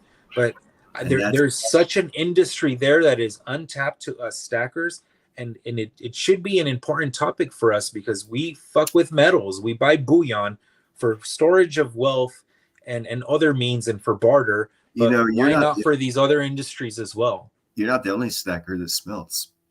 I know of a couple others. What's her name? Thule. Thule makes her own pieces. Yeah, I've seen that. Smelts. And she knows a couple people, and they all smell. I mean, there's a lot. Like you said, there's tons. They've got everything. You've got everything. You got everything to take you over in your area. The smelting business, which does exactly what you just said. And you've already got all the equipment. Upscale it a little bit, for the amount that comes in or whatever. But you've already got everything you need because you're already smelting. Yeah. The knowledge, you got all the fucking byproduct chemicals that do the separation of the slag. I don't recall what it's called right now. But there's like a white powder and some other. Yeah, shit. I think it's citric acid or borax. Borax. Yeah, borax. That's it, man. All you need is fire, borax, a fucking X-ray machine, and a scale, and a big safe to put all your money in. You know what's crazy, guys? My smelter, he will cash you out in cash. He will cash you out in gold. He will cash you out in whatever metal he has available. And that's what's cool about this guy. He probably has them readily available, and because he gets them at such a cheap price, and he charges you a higher price when he does the transaction, he's making a profit on that too. He's making a profit 3 times. He's charging to smelt. He's paying you a lesser price per gram, and then he's reselling for a higher price per gram. He's making money 3 ways. And this guy, he's such a sweetheart, Armenian guy. Has a fucking house, a big ass house with a fireplace in the back and a pizza oven. Oh yeah, a wife and 2 daughters that are going to colleges and shit. And all he does is melt metal all day. Like, I want that life. And I told my girlfriend, because she's been there with me. I go, when I'm older, I want to do what this guy's doing. Because he has a pocket full of fucking cash, a safe full of cash and metals, and people are constantly coming to his store every day, melting their shit for cash. Giving him money. That is a business. That is a foolproof business. I don't pay taxes on anything. He doesn't probably even do any of that tax shit. It's a cash thing. You pay taxes in California on that shit. You move to a state where the fucking metals are legal tender. You pay taxes. Well, if you put it like that, then I'm always paying tax. I pay tax just to go to sleep in this fucking state now. Exactly. That's what I'm saying. If you take this idea to a more realistic place and still keep your tentacles out here for grabbing the materials to do that type of thing, keep the ads going, do it all online sales, boom, and just get the fuck out of the state, and you can save yourself you can make an extra 11%, so you'd be profiting 4 times. There is so much untapped industry in the metal industry that a lot of us stackers aren't talking about, aren't tapping into, aren't discussing this in their videos. The market cap of the precious metals industry is fixing to boom. And we could be in the forefront of this stuff as long as we talk about it. Everyone wants to talk about their newest coin. I get that, and I like that. Yeah. But what are we doing with what we're with this community? We just want to look at shiny things, or we do want to help people excel in their fucking life and maybe create something amazing that could be headed our way. I'm promoting Platnum and hoping to get that going, and I'm hopefully going to be promoting osmium, another thing no one else promotes. So I'm hoping to get into both of those industries, and neither of which anyone I've ever heard of talk about as much as I do, as far as platinum goes. Anyhow, that's why I can get the killer deals. I can get the killer deals to give to people like you because I fucking talk about it so goddamn much. I've got so much attention. I just haven't made money yet. And that's the side money on it yet because I'm not looking to make money on it. I am But more still, but even if you could make a buck or two, that's still a side hustle. Because if I right. can make a dollar on 1,000,000 transactions, I'm a millionaire. Yeah, I made $1 million. but right now I'm more in the living of the be kind, helpful, and grateful stage, where I'm just helping others awaken up to the possibilities that Platinum has to offer that they never considered before. And in doing so, if I enrich their lives at a later point because they bought Platinum now, is enough for me right now. I will expand on that in time, but Yeah, absolutely. And I hear that. I respect that. I want to talk about other industries in regards to metals and hopefully influence people in this community to look outside of just adding to their I think it's stack and trying to awesome make idea money with these metals to in expand other industries. the smelting industry, because if you think of this, okay, South African president talked about mining so much to that whole African continent conference. He's going to be president of the G20, pushing all of their money's going to mining. So a lot more hobbyist miners are going to go out doing their thing, all looking for smelters. Nice. It's going to be a growing business. I've been speaking about it, and if you look at the business itself, the quality and technology and improvements of the smaller sluices that they have for hobby kits and shit. Yeah. So if the price of gold jumps up and they reprice it at 20,000, people going out looking for this stuff called Angel's Gold, which is like a little bigger than cellular size gold. It's fucking everywhere. They've now created a sluice that captures that shit to where if you work for a whole day, you'll get a gram of it. But if that gram's worth $1,000, that's a good goddamn day's work. A lot of people are going to have some smelting to go on. And I see that as a very high possibility. To So think it's a those green are some technology. of the jobs of the future is pretty fucking fascinating. Well, mining is going to be a big part of the future, and we need it. And also, so is maritime. At the beginning of this video, I showed another video where they're so minus maritime and ships. So shipbuilding is going to be a big industry here shortly too, especially if we go to war. If we go to war, people like me are going to be making 3 times the amount of money I make right now. We need those ships turned out quicker than fuck. I hear that. And we are in war, man. They're They'll just not pay telling whatever us. the hell it takes to pay. And I'll make a hell of a lot of money. And I'll be a supervisor. So I've been doing this shit for 30 years. I ain't going to be out there in the fucking doing the hard labor. I'll be watching you and everyone else do the hard labor. Do this, do that. There you go. Right on. Snapping that whip. I'm on the way to coffee. It better be done by the time I get back. I asked for no cream cheese on my lox bagel. Who's Damn it. responsible for Get this? that apprentice back out here. Go fucking get a refund and get another one. I wanted cured salmon, not smoked, you bastards. There's money in everything. If you look at recycling, everyone thinks recycling cans, whatever. Think about engines to fans. Engines to fans are wrapped in copper. Guys, I recycled fucking aluminum like a month ago. Dude, Made like $30 from it. Old aluminum pots and pans from work. Instead of throwing them out like I've done in the past, I took a clue from Silver and Cigars because he scraps copper and melts that shit for profit. I was like, well, I'm gonna keep this aluminum, and I found a scrapper 5-10 minutes from where I live, and I made $30, guys. Right on. Nichols got some good ideas in the chat there too. I like both of them. Sorry to interrupt, but go ahead. No, don't ever apologize. This is you do this. You ever speak us, you get the floor. It's right there. Yeah, laundromat or car wash. Those are money makers. Both excellent. Cash business. Shidoshi, what's up? I actually agree with car wash. Yeah. A lot of the car washes out here in LA, guys, there's nobody there washing your car for you. Oh, valet. You pull up to a fucking slot and you wash your own vehicle for $4, $5, $6, $7, whatever dollars it costs. Those are killer businesses, I think, out here. You can cater to high-end neighborhoods, do a marketing campaign where it's we come to you, car wash detailing, and you show up with the truck that's got the water. You wash it, you detail it inside, or you can use their water supply too. But Yeah, definitely use their water supply, right? That is also a good. I agree. That is also a good side hustle, good business. I was thinking of something like that during COVID while I was stuck at home.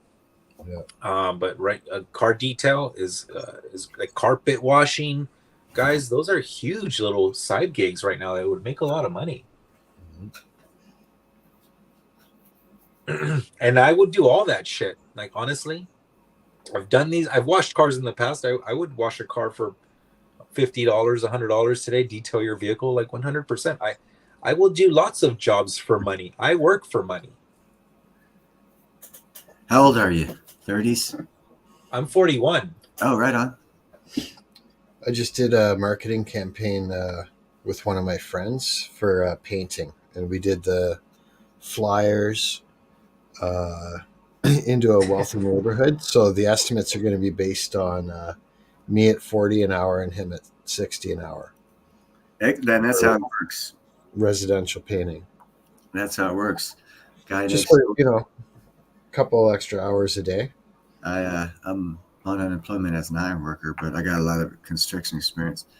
Guy moved in next door a couple of years ago. Been fixing his shit up. He's some sort of like music guy.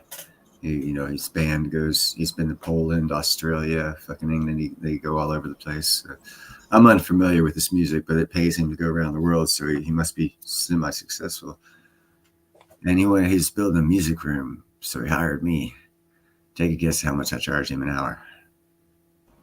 An iron worker with 30 years experience, an hour of labor would be, I would say, on the low end, $250 an hour. No, I gave him a discount, $50 an hour, cash. Oh my God! There you go. You got a good deal. He is so fucking spreading the word to all his other rich buddies who are in the music industry about the sound room and the quality of the work that I did. And the affordability, I'm sure. That's exactly. And to me, it was fun because he let me work my way. And I told him that I said, I'll do it for $50, but we're doing it my way. And that means we're having fun. That means we're gonna smoke pot. We're gonna fucking stop and bullshit in the middle of everything. I thought your way meant like you're not gonna tell me what kind of nails to use or what fucking hammer to use. Me not too. having buffets for lunch and weed parties and shit.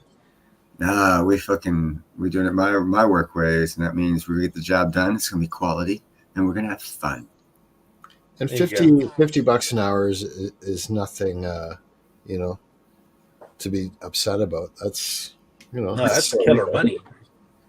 It's good. It worked. It worked. It was timely. I needed a little extra cash. I got some, but I saw the opportunities that presented themselves as if I did a good job, and I enjoyed doing the good job, which I actually enjoyed, and it was actually quite impressive because how trusses are made and how ceilings go to the bottom of the truss. Well, this is a sound room with double sheetrock, and it's hanging sheetrock because we put hats on, and he didn't want it at the bottom of the truss as a regular ceiling. He wanted it at the roof with the truss exposed with the hanging sheetrock, double sheetrock through all those trusses. And still soundproof. That's some heavy work, man. Oh, it was fun as fuck, man. The math needed on that because when you overlap it, because of the angle, it changes like by 1/2 to 3/4 of an inch for all your cuts. It's depending on how close you want to make them. And then you get your second. It was cool. It was fun. I enjoyed myself.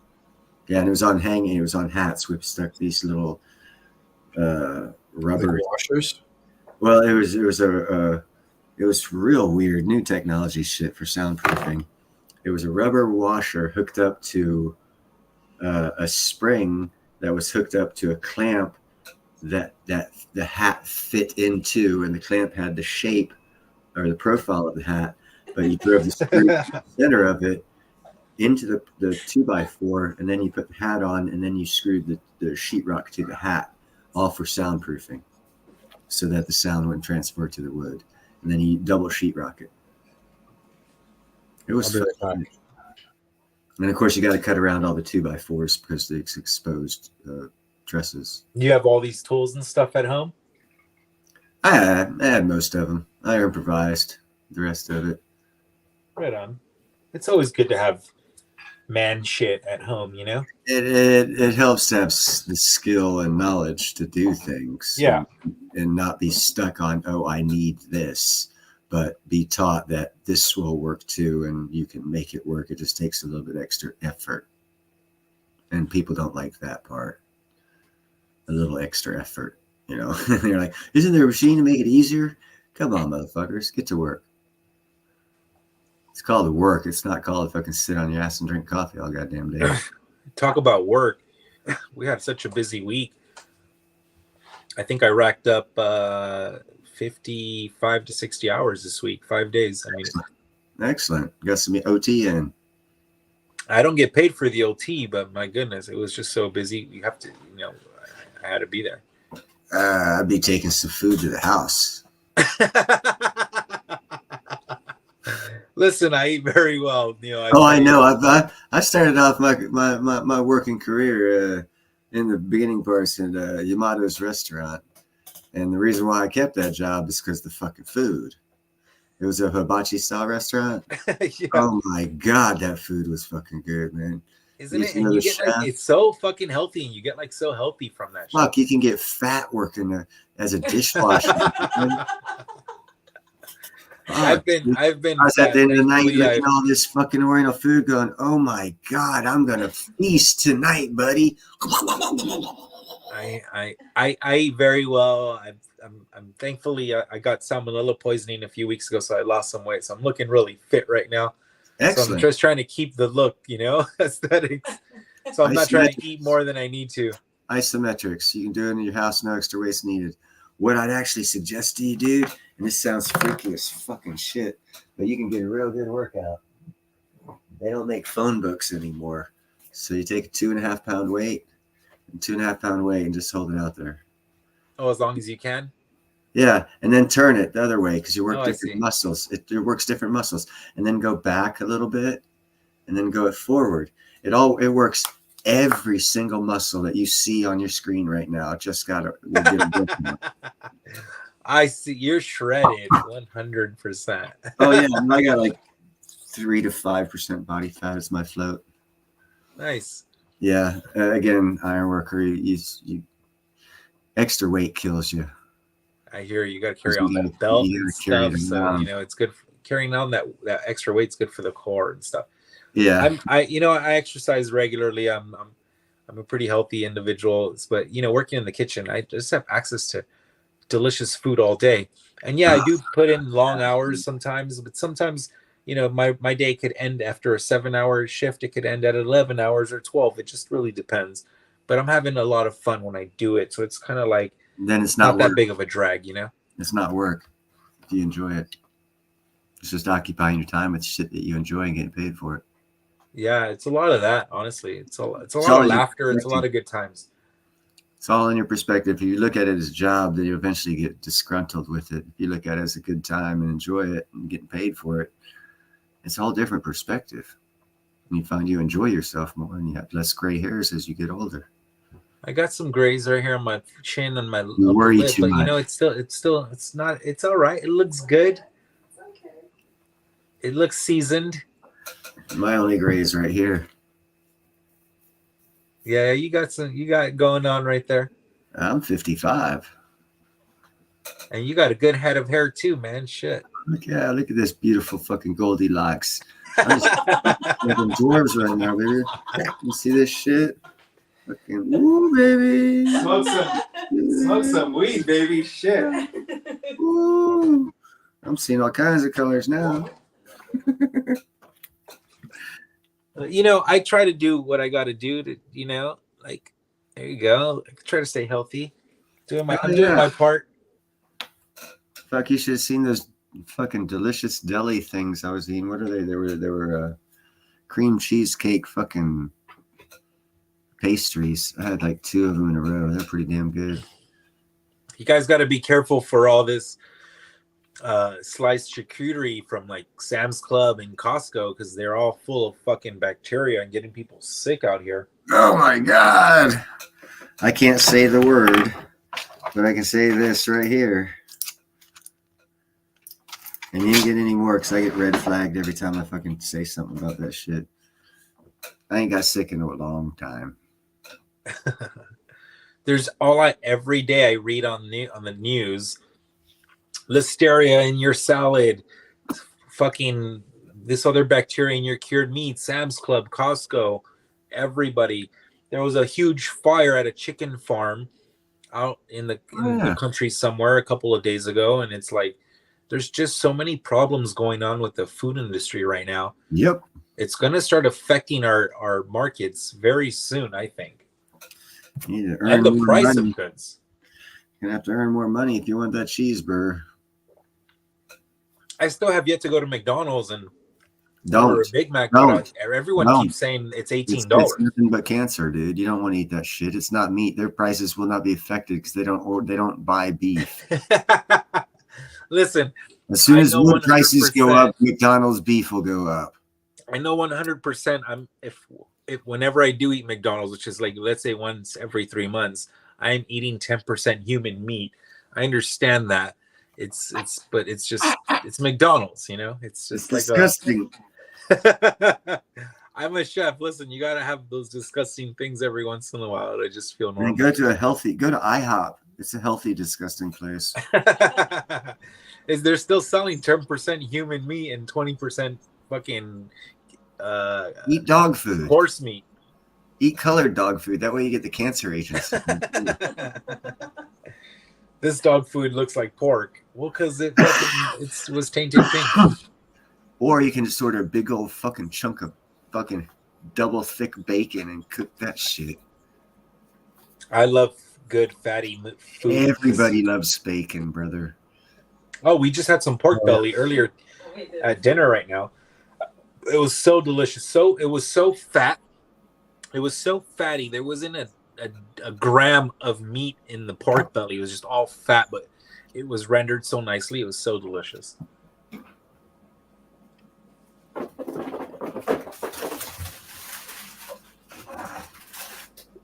Yeah, I love doing up bacon bits in advance because there's so many things you can use it with.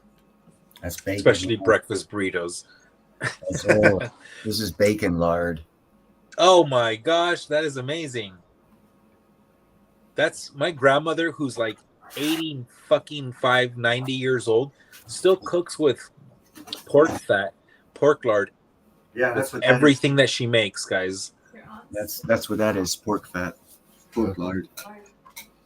Yeah, make some pie crusts with that shit. What's the temperature out there in your living room there? Was that refrigerated, or you just have it sitting out room temp like that? It's about 60, 65. Wait, so is that chilling out room temp there? Yeah. That's fucking crazy. What? Well, like butter. That's that's gonna be like fucking liquefied. That's gonna be amazing. That's good shit. But you're right. You could make some delicious like biscuits or a pie crust with that. Absolutely. And if you think about it and put some thought into this, ever since they've made lard like not a thing to eat in all these pastries and shit you buy, people's heart problems have gone up since they've done that. Oh, 100%. You need that shit in your diet. You're not going to get sick from eating fresh loaf bread every day. You're going to get sick from eating the fake store-bought, chemically fucking induced bread every day. McDonald's. So it's not what you eat, it's the quality of food that you eat. So yeah, McDonald's burger or a burger from, let's say, my restaurant, I'd rather eat the burger from my restaurant because it's fresher quality product. Yep. And so a lot of these like people who have gluten-free issues and stuff, it's like if you were to eat a fresh loaf bread from a local bakery, you would have no fucking issues with it. But if you go eat your store-bought shit, that's what's giving you the problems, because you're so used to eating commercialized food. You forgot with spending an extra 10% on your food, how that changes, how the quality changes, and how that affects your body. Yeah. Just so you know, Neil, Nichols in the... Oh, is he the one knocking? Yeah. Oh, well, let's let that guy in. Hey, man. Wondering who the was knocking. I It's got a bunch of dental gold. So Dental gold. Well, Nickel, I'll you selling? I'm buying. no, I'm just some stocking it up dentures and here. I'm keeping it, waiting for that record price in gold or the record price in silver. I keep my stuff. I don't melt it down. So I melt the sterling, but I do have some gold scrap jewelry. I'm gonna melt down But sometime soon. but what And I can't wait to do that. I think it'll be fun. What people do mess up on it is that there's platinum and dental of it. There's platinum, there's silver, and there's gold. Yep. They're just selling And it you for and gold you usually. and you find it at estate sales and local auctions. I've gotten a lot of it on local auctions. Yep. eBay, you could get a deal, but it's harder. It's a lot harder to get a deal on it. You pretty much pay about what it is if you buy it on eBay. So, Hey, Nickel, I'm really glad you came up here because Chef Stalker was talking about businesses. You can get some cash flow going, and I loved your suggestions of the car wash. And what was the other one? Laundromat. I know you. Laundromat. Laundromat, or you make a lot of the machines break down a lot on you, but yeah, if you have enough of them, I wouldn't get as many as the guy over that I know. He's got too many, but probably maybe 5 washers, 5 dryers wouldn't take up that much room. And you'll do it. You'll do business if you're the lowest price. They will come. Also, vending machines. You find vending machines are still good. Vending machines are still really good. You put a coffee shop right beside it. It's a little I would do a laundromat that sells like water plus a couple video games, some vending machines, right? Yeah, you can do all that in one. Yeah, you put that in there with your washer and dryers. Because guess what they're doing? They're waiting until it gets done. What are they going to do when they wait? They're going to drink a Coke or chips or whatever. So yeah, you need the vending machine. Video game if they're a kid. Yeah, I think it's going to be another good future investment. And I forgot whose video I was watching the other day, but they were, I believe, in Vegas, and they went to a liquor store or whatever in the ghetto somewhere, and there was a gold back ATM machine. Oh, interesting. Anyone of you catch a video like that lately? Mm-mm. No, but I would have a gold back vending machine in my laundromat. Well, you could also put a sign up in the laundromat saying you have any gold to sell, rings. We buy gold. Yeah, like pawn shop-y kind of thing, right? Yep. And it's your jewelry and shit. You don't have to pay for a storefront or nothing, man. Just put there you go. A sign, a big banner in the back. We buy gold and silver with a phone number. That'd be like 3 businesses in one little place. I'm very close, guys, to going to the local Staples and creating a new business card that says I buy gold and silver and I will appraise your precious metals or your bullion, and just start handing that out to people. Sure. Yeah, free appraisals. I got a gold testing kit. I mean, this kit tests silver, gold, platinum. I don't know what else. It's probably rhodium and palladium. It has a few acids. I know platinum's one of them. Yeah, it'll do all the platinum group. Most of it'll probably do 3 of the 6 platinum group metals. So I'm just trying to again infiltrate the system in this metal industry because we have some type of knowledge here in our stacking. We know we've got knowledge in this industry. Like I said, I think smelting is going to be a lot bigger than it is now. I don't know what role it's going to play, but I do see the small mom and pop go out for the weekend out to the family farm and start fucking doing some small panning or mining with these new screeds they have, these little hobbyist kits. Because if gold does go up to over $10,000, you're going to see people fucking looking for gold everywhere. And what are all of them going to have in common? They're all going to need somebody to cash them out. That's right. That I've been saying this, and I talked to Constitutional weeks ago about and we were pretty tossed. We were both drinking, and it was like, listen, smelting is an industry we all have to tap into, and we can all do it by buying a small furnace, and we could all melt a kilo in our backyard. Yeah. And it could go even bigger, because when prices do go up and it makes it profitable to recycle the silver out of cell phones and out of there's like, what is it, 20 grams of silver on average for every solar panel. You know, you can pick up a solar panel on eBay at bulk for like $25, a pallet of 15, $25 for each one, or like, you know, $400 for 15 of them. And you have like 20 grams times 15. You're looking at, if the price of silver goes up, that's a good damn buy to be able to pull that silver out of them solar panels. Plus, you have other parts of the solar panel that are recyclable on top of that. That's a hell of a buy right now, honestly. I go to Facebook Marketplace. I see them for 30, 25, 35. So, I don't know anything about the solar panels. I know they have silver in them. Is it something that you can break off, or do you something you have to extract by melting? It's the same as extracting solders, from my understanding, because it's like for soldering of the components. So you'd be extracting it through solder, and you can extract solder. So they've got a process to extract the silver. My aunt actually did, and I didn't speak to her or my cousin. I wasn't close to them, but they had a business of getting gold and silver out of computers. And this was years ago. Well, I've seen YouTube videos of like people in India or like in the Middle East somewhere melting tons, like hundreds of pounds of computer parts and electronics and shit, burning everything up and just refining it down so they get the gold and the precious metal out of it. Yep. I buy solder too at estate sales and local auctions, and you can get it 90% silver to 10 whatever the other metal is. So and when you buy that new, that's freaking expensive, like you wouldn't believe. But they don't know, when people sell it, they don't even think there's about silver being in it.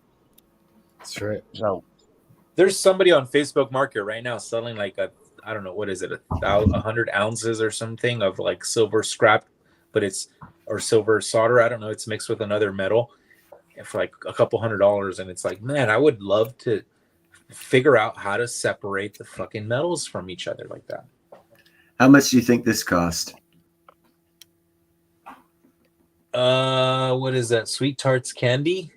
It's yeah, it looks like candy canes. So. Oh, like candy canes. It is candy canes. It was left over from Christmas. You paid $15 at least. 25 cents. I was gonna say I wouldn't pay anything for it. I wouldn't buy it myself, but I mean, you want to know? I typically wouldn't buy it either, but I had to because the price, 6 cents. There you go. I was close. I bought 4 of them for $0.25. That's pretty cheap. I said 20. Oh, I meant 25 cents for all of them. Yeah, I bought four boxes, cost $0.25.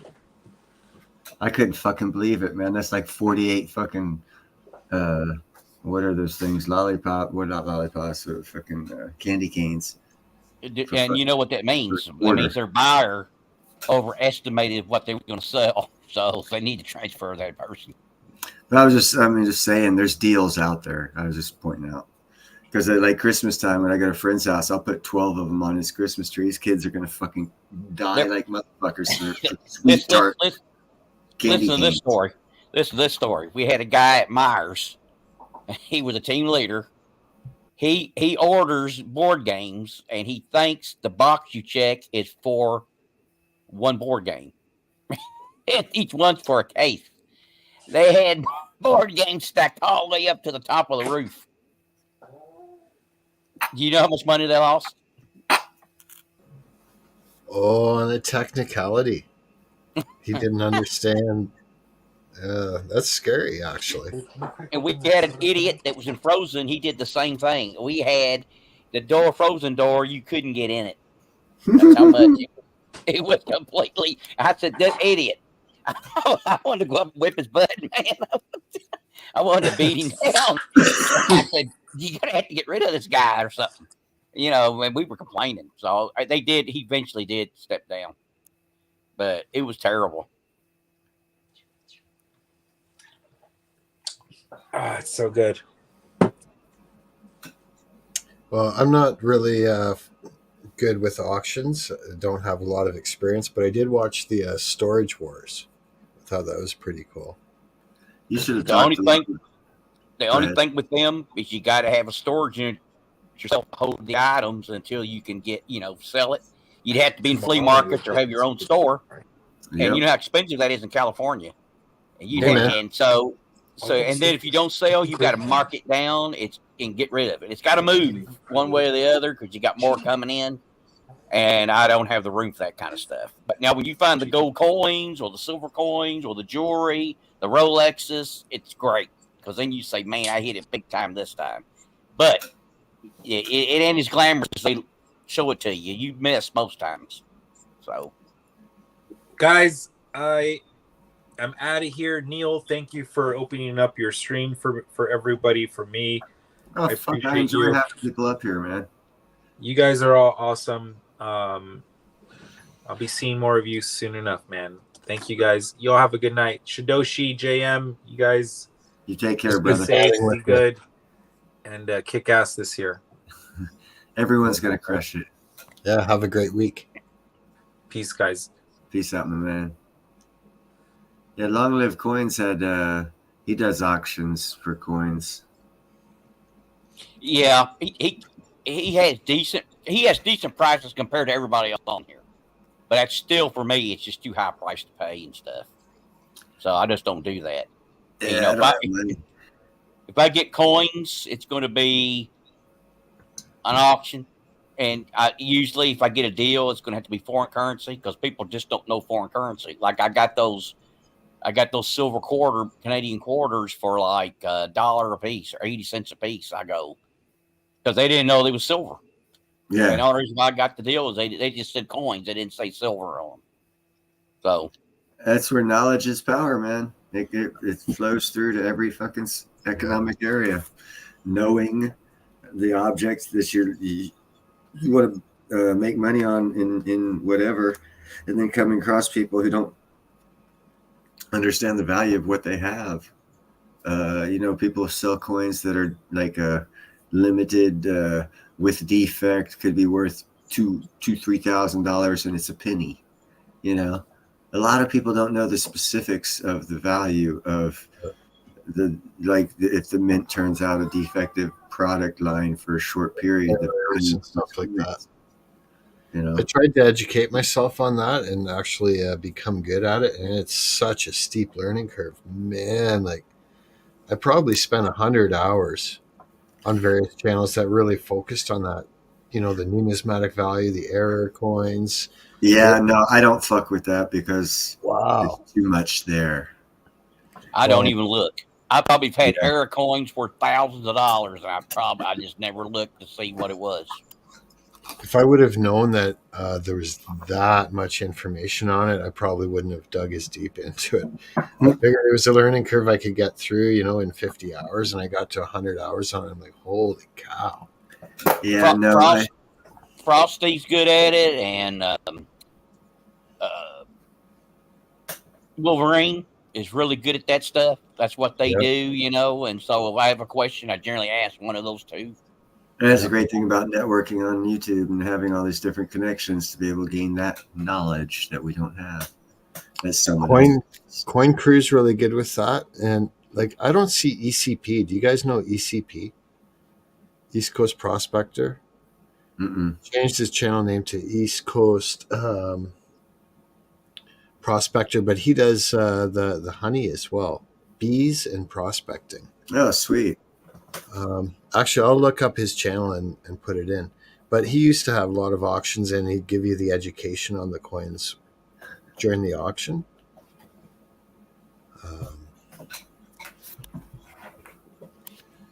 I know I got a rare penny. I don't know why. It's in really good shape, but it's I forget what's wrong with it. There's some kind of error with it. I was thinking about sending it to just stack it. He likes pennies. He kind of collects those.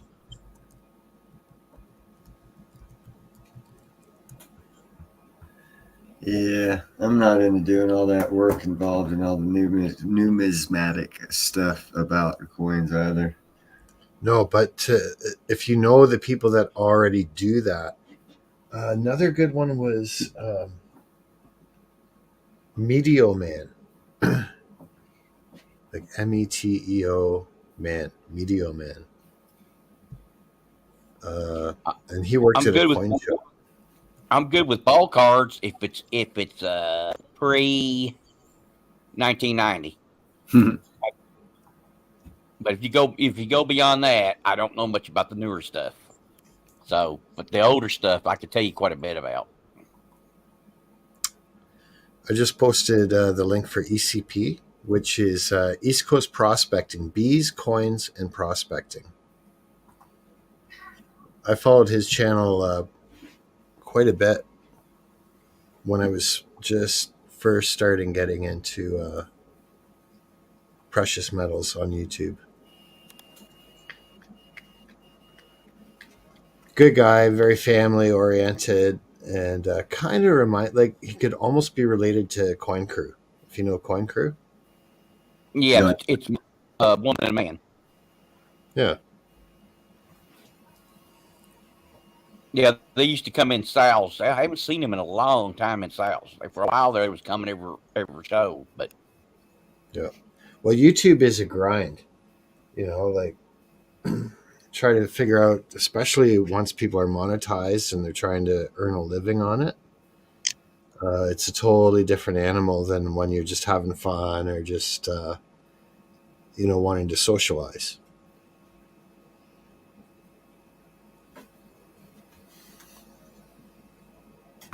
I like socializing online every so often. I'm not too social myself.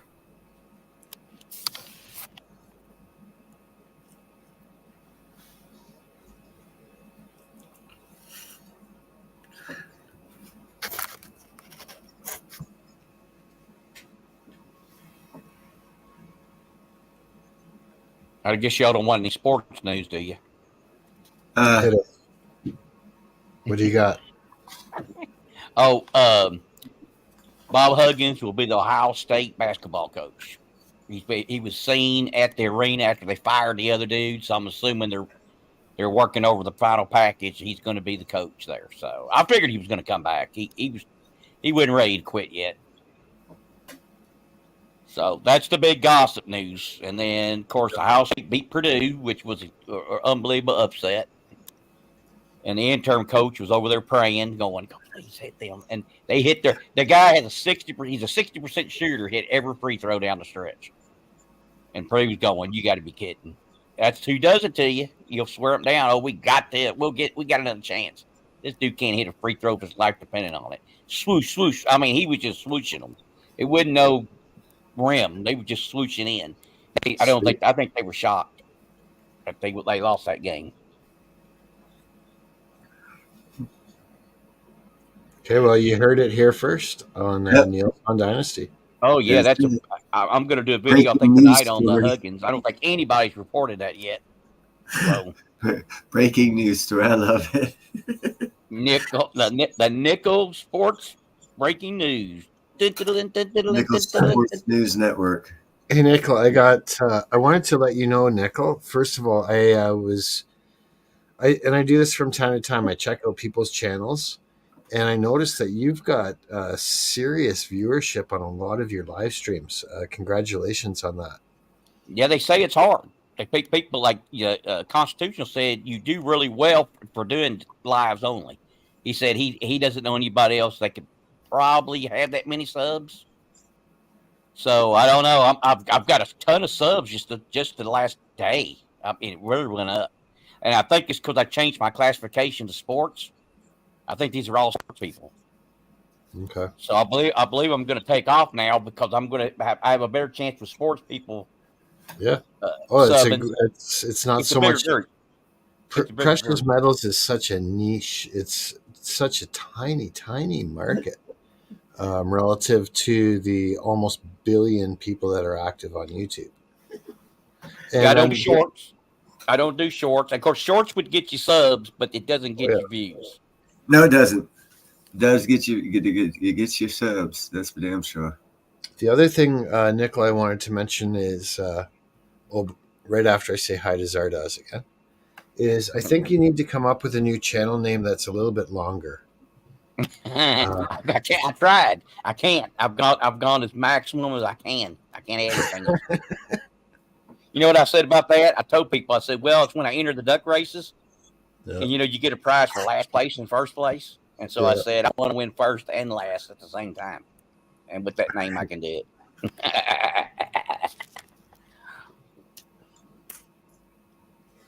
That's awesome. So, but no, the sports things, I think that, I think I'll pick up a ton of subs doing that, because now, apparently I didn't know it made that big a difference how you classified yourself, but it does. Apparently now people seeing my stuff that didn't before, but I didn't know that. Okay, so when you set up a video or a live stream and you go into... What's up, Zardo? Hold on. When you go into details, right? It shows title, description, your thumbnail, and you scroll down, and then age restriction, and you've got to click on show more. Further down there, there's a section for category. Do you know what I mean? Yeah. So I got not for children. Yep. And then I've got sports now, and Perfect. I think that's the difference. So I've already, the people that know me from the coins and stuff, I'm not going to pick a whole bunch more up there anyway. No, but so the point I'm trying to make, Nickel, is depending on what the video or the live stream is that you're doing, like say you are doing it on precious metals or nickel or something else like that, switch the category back on that one.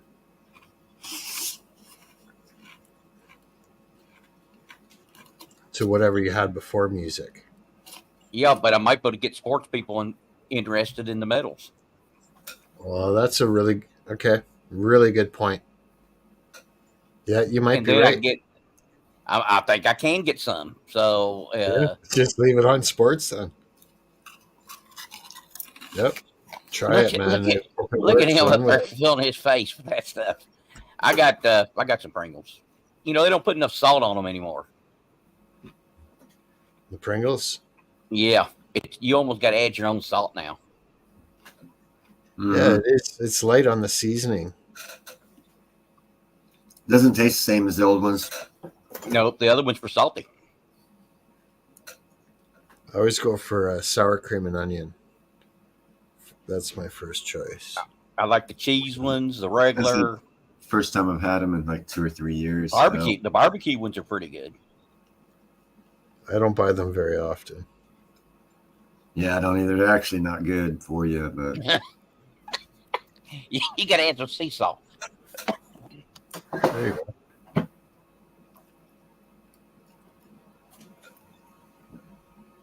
Are we the only 3 left now? Oh, we got Zardoz. But you never showed your the dental gold. Oh no, I've got that here and there. I'd have to go through all my boxes and find it. I do have the gold that the dentist had. I bought an auction with a bunch of dentist stuff. I can't use the equipment and stuff much, but the other stuff, he had gold in there, and it's like a gold bar but thin, and that's what I put into the teeth. And so it's 16 karat gold, and for the price I got it then, it's probably worth 3 times that now. So good deal. 16 karat. That's what most of it is, 16 karat. Because you don't want it to be any finer than that, and it wouldn't stay in. It would fall out all the time. So it'd be too soft. Too soft. But they don't use gold anymore, I understand.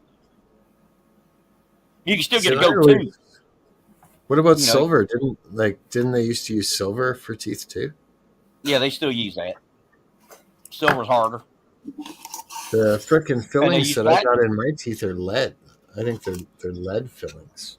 Lead? That's no good. For you. I think they used mercury at one time. Or And, yeah. and you know how Red or bad that mercury. is. So I got them in my teeth, man. They're in there. That's why I don't trust dentists either. yeah, This is not medical advice, but I do not trust them. I think you have to request platinum. If you request it, they'll do it, but I don't think they'll do it until you actually request it because you're going to be paying some serious bucks for that. Do you think that's the best way to go? I think it lasts forever. I don't think it ever come out. Yeah. So you would be ready to go. But heck, half the people get those implants now, which don't look real. You look like Jimmy Carter all the time, and there's no gap in between them, so I can tell a mile away that they're implants. Mm-hmm. Did you ever see that James Bond, 007 movie, Moonraker with Jaws? Yeah. That's what I was thinking. A grill like that would be pretty cool. Yeah. Yeah, it would. That freaked me out. He's after him once, and he breaks a lamp and goes and puts electricity to it one time. Those were some serious choppers he had. That one chick was with him. She says, "What's that?" And he goes, "That is Jaws. He's a professional killer." I wonder if it was actually supposed to be platinum that they were made out of. Oh no, it's some type of thing they have in the makeup room or something. I don't know where they got them, but no. But I mean, if the intention was for it to look like that, no. I've seen the grills. I've seen platinum grills from these rappers and stuff. It's BS. Platinum's well, I mean, it's fancy crap. I mean, I don't know how much they pay for it, but I think it comes out. I think you can take them off. I think they just go on top, over top of the teeth. I think. Yeah, the caps. I heard you can rent the fucking platinum ones. They do. That's what most of them videos. Some of them dudes was poor as dirt. They just rented these Bentleys and they rent the women. That ain't hard to do. And then they get all this gold and platinum and all these chains. They rent that stuff. And make the video.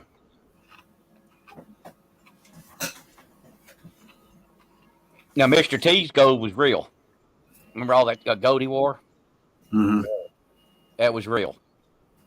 I don't know the quality of it. 18, 14, 10 karat, whatever it was. But there was a lot of gold that guy had. I'll just tell you that. I'm thinking it was probably lower carat, like 14 or 18. It was a lot. But they would have He was wanted wearing his retirement. No They doubt. would have wanted it to be durable, right? I would think so. I don't know how much Yeah. it weighed. Just think how much it would weigh. Today, he probably couldn't wear it. He'd probably fall over. I just saw him in a kind of commercial puny the other today. day. Yeah, he's real thin and stuff now. I don't. Yeah, he is. I pity the fool. I pity the fool.